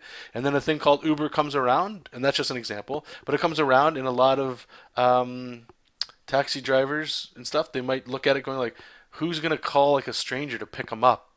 Right? Like it's not a business. It's weird and stuff, right? And a lot of taxi people, it's like that's, but that opens up a whole new category of employment and stuff, right? Like things always get replaced. TV, radio, digital comic books, paper comics, right? Like things get replaced. Inkers, you want to get real talk. The amount of inkers that are gone now because people like me and you guys, you just draw. I don't need an inker. I'm just going to pencil my inks, right? Like it's real. Like technology change. Like everything's an ebb and flow. Nothing stays the same. So I get it. The fear of like you still need to have an actor's face, right? So maybe what that does then is it starts employing beautiful or artistically or story-driven architecture of a face that we want. But you know, like the Andy Serkises, the people that do Gollum, and like actors that are a little bit different. You know, character actors. They're getting different work now and stuff, right? So it's I wouldn't be you know I get it. It's scary. It's scary of change without going into like their dead part. But the change is super scary, 100%. But on the other hand, it's not going to happen. It's going to happen. If there's one thing for sure, is change. If you could go to the casino and put money down on something, it's will change happen? Yes, you know. So without getting into the ethic part of it, problem is if say Disney owns your face and voice, who's to stop them from not just using it in movies? Nothing. And that's the thing. I don't know if that's wrong or right, but that's not going. It's not going to change. I mean, the problem there is like that I can get behind is the whole Disney thing. Them like with what's it called? What is it? Every 100 years or something, or is it less than that? All characters or something are supposed to be going to public domain, but Disney characters for whatever reason haven't. Is that that's right? Is that correct? Right? Because like Mickey Mouse by now should most likely be in the public domain. Right? Now that stuff I don't agree with. Right? That's all like stupid lawyer speak and you know all that stuff. I don't know that world, so I'm not going to try to pretend that I do. I'm just saying if, and I know this is I guess going into like the company thing. If the company owns you, who are you, right? But I don't know. This is definitely an interesting conversation. It's like even as I'm speaking, I can see little loopholes and like yeah, but what about this? Yeah, but in that, and how about this? It's interesting.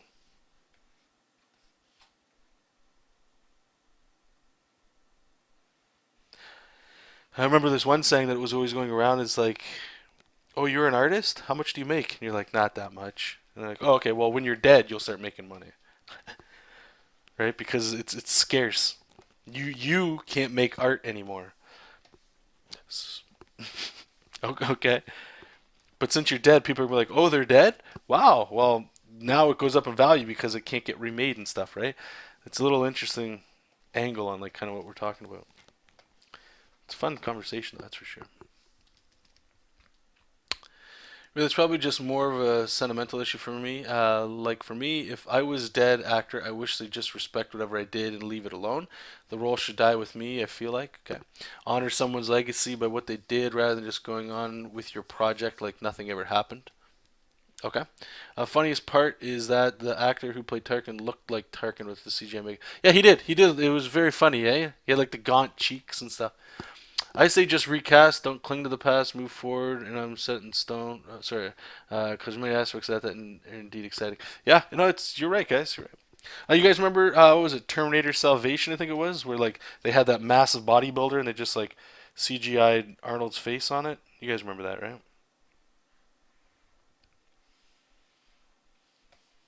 That was funny.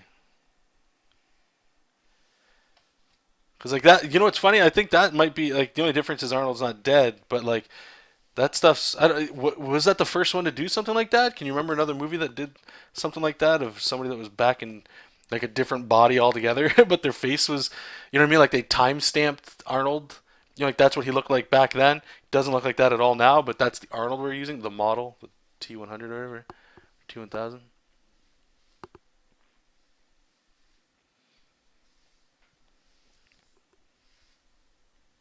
Oh, yeah, in Genesis they did it as well too. Yep. So it's two Terminator movies they did that in. I don't know, man. It's good to have the discussion about it for sure, but like let's be honest. Let's just do some real talk right now. We're not going to be able to. It doesn't matter how upset we get. We have no stake in it whatsoever, right? Sadly, we just watch it and let it happen. There's nothing you can do unless you guys become actors or something and you want to, you know, put your mark on it and say it's wrong or whatever you believe in. But we get to talk about it right now and just be like, do we think it's right or wrong just for us? But at the end of the day, it doesn't matter. Nothing we're gonna be able to do about it. Um, Arnie, Jonathan, are you just cut and pasting the background pattern? Yeah. Yes, I am. It's super simple, and the main reason why I'm doing that, besides just trying to make this go as fast as possible, is I'm doing that so that my hope, anyway, is that when people see this location, it's the same style of location as they've seen before, so they don't get confused as to like where they are. Does that make sense? That's my intent anyway with it. Or that could just be me, my explanation of it for copy and pasting. I don't know. I feel like the main reason again is yeah, okay, so you see all this green sky gloom and stuff, okay. Last time we saw this it was like bad stuff happened, right? So if maybe this is like the same location kind of stuff. So I'm trying anyway. Forrest Gump. Hmm.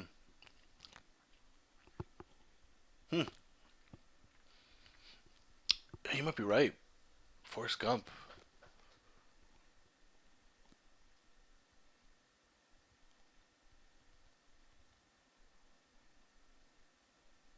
Yeah, I think you're right. I'm trying to.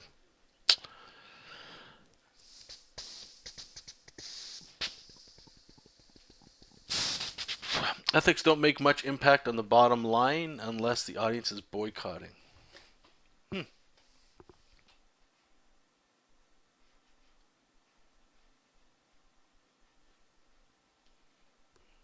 Yeah, I think you got a point there.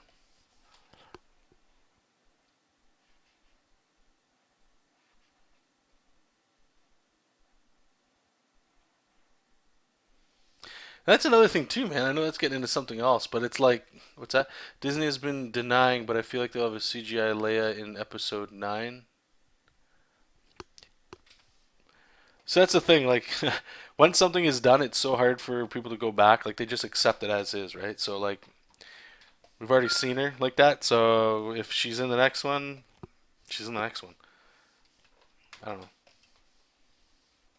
It's weird, man. Like this is all very individualized. There's like I can clearly tell like the two of you guys, not in a bad way or anything, but you guys have one view on it. Mine's radically different, or I'm impartial on it, and it's interesting just to see like I guess it's with anything, right? Like imagine all those meetings before they even went into Rogue One. Imagine those meetings.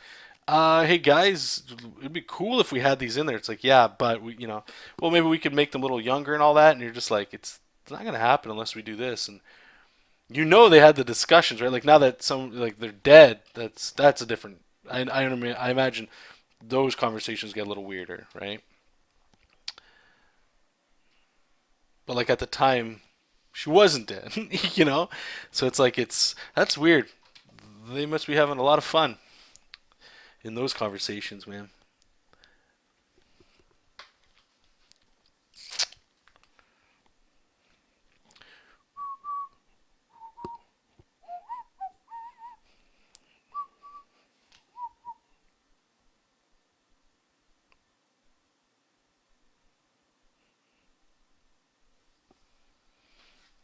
All right, we might be wrapping the stream up here, you guys. Just gotta wait back in here on the phone. Where are we? Man, this is going a lot longer than I wanted. Okay, so these are all gonna be like emerald tops. So maybe we can. I will do. I don't know what color all this stuff's gonna be, so I'm just gonna pick like a green for now. Yuck! It's not gonna look very good.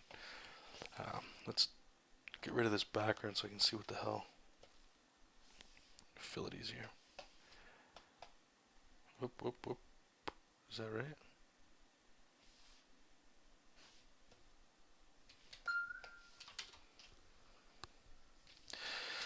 Okay, yeah, so I'm going to wrap this up, you guys. So let me fill these in first. Thanks for the awesome chat. You guys are going like, what's that? Nostalgia equals money on the board? That's true.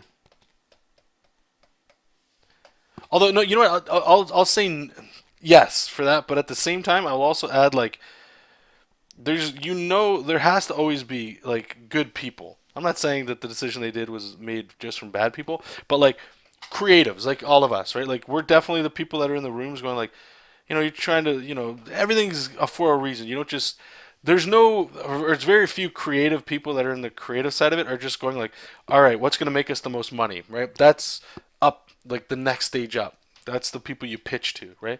Generally, artists, they're like trying to, there's a reason for what you're doing. It's not just the paycheck. Like, imagine you got a job doing Star Wars. You're probably going to look at it a little, you're going to come in there with maybe a little bit extra passion, you know, because that's a huge fucking thing, right? Star Wars, holy shit!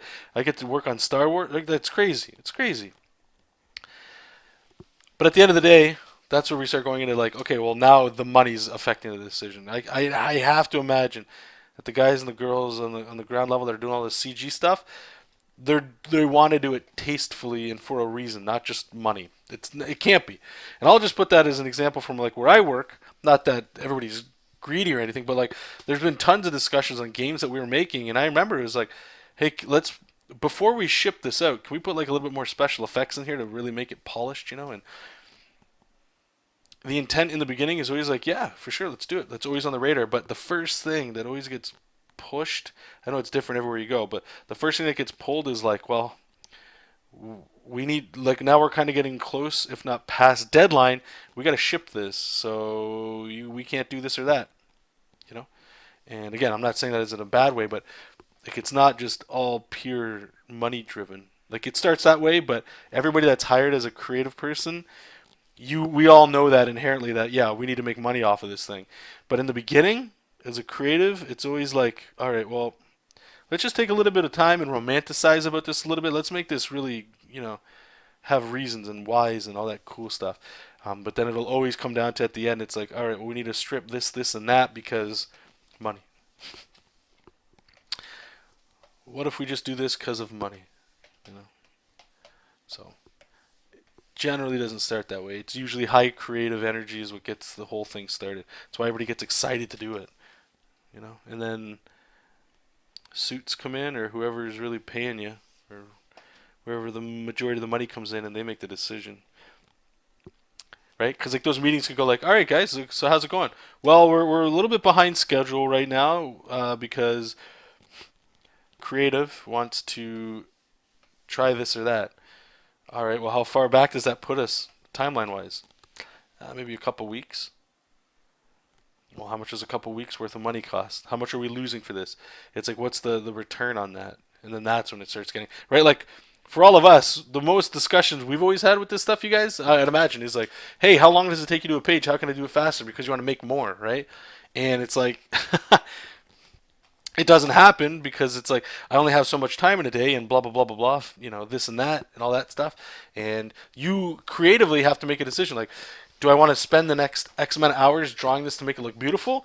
Or can I get away with kind of doing a cartoony style, sacrificing the quality a bit, but still make it passable, right? Like those are real things that are talked about. So, okay, anyway, I'm going to take off, you guys. I appreciate you guys' time. Hope you guys are having a good weekend. We'll most likely be streaming this week. I think it's a little bit of a lighter week. Not much life stuff going on. So far, anyway, but we'll see. So, I will talk to you guys later. And again, like I just said, enjoy your guys' weekend. If it's at the end of the weekend, well, hope you enjoyed what you had. All right, guys, I'll talk to you later. Keep reading comics, keep making comics. I'll talk to you soon. Bye-bye.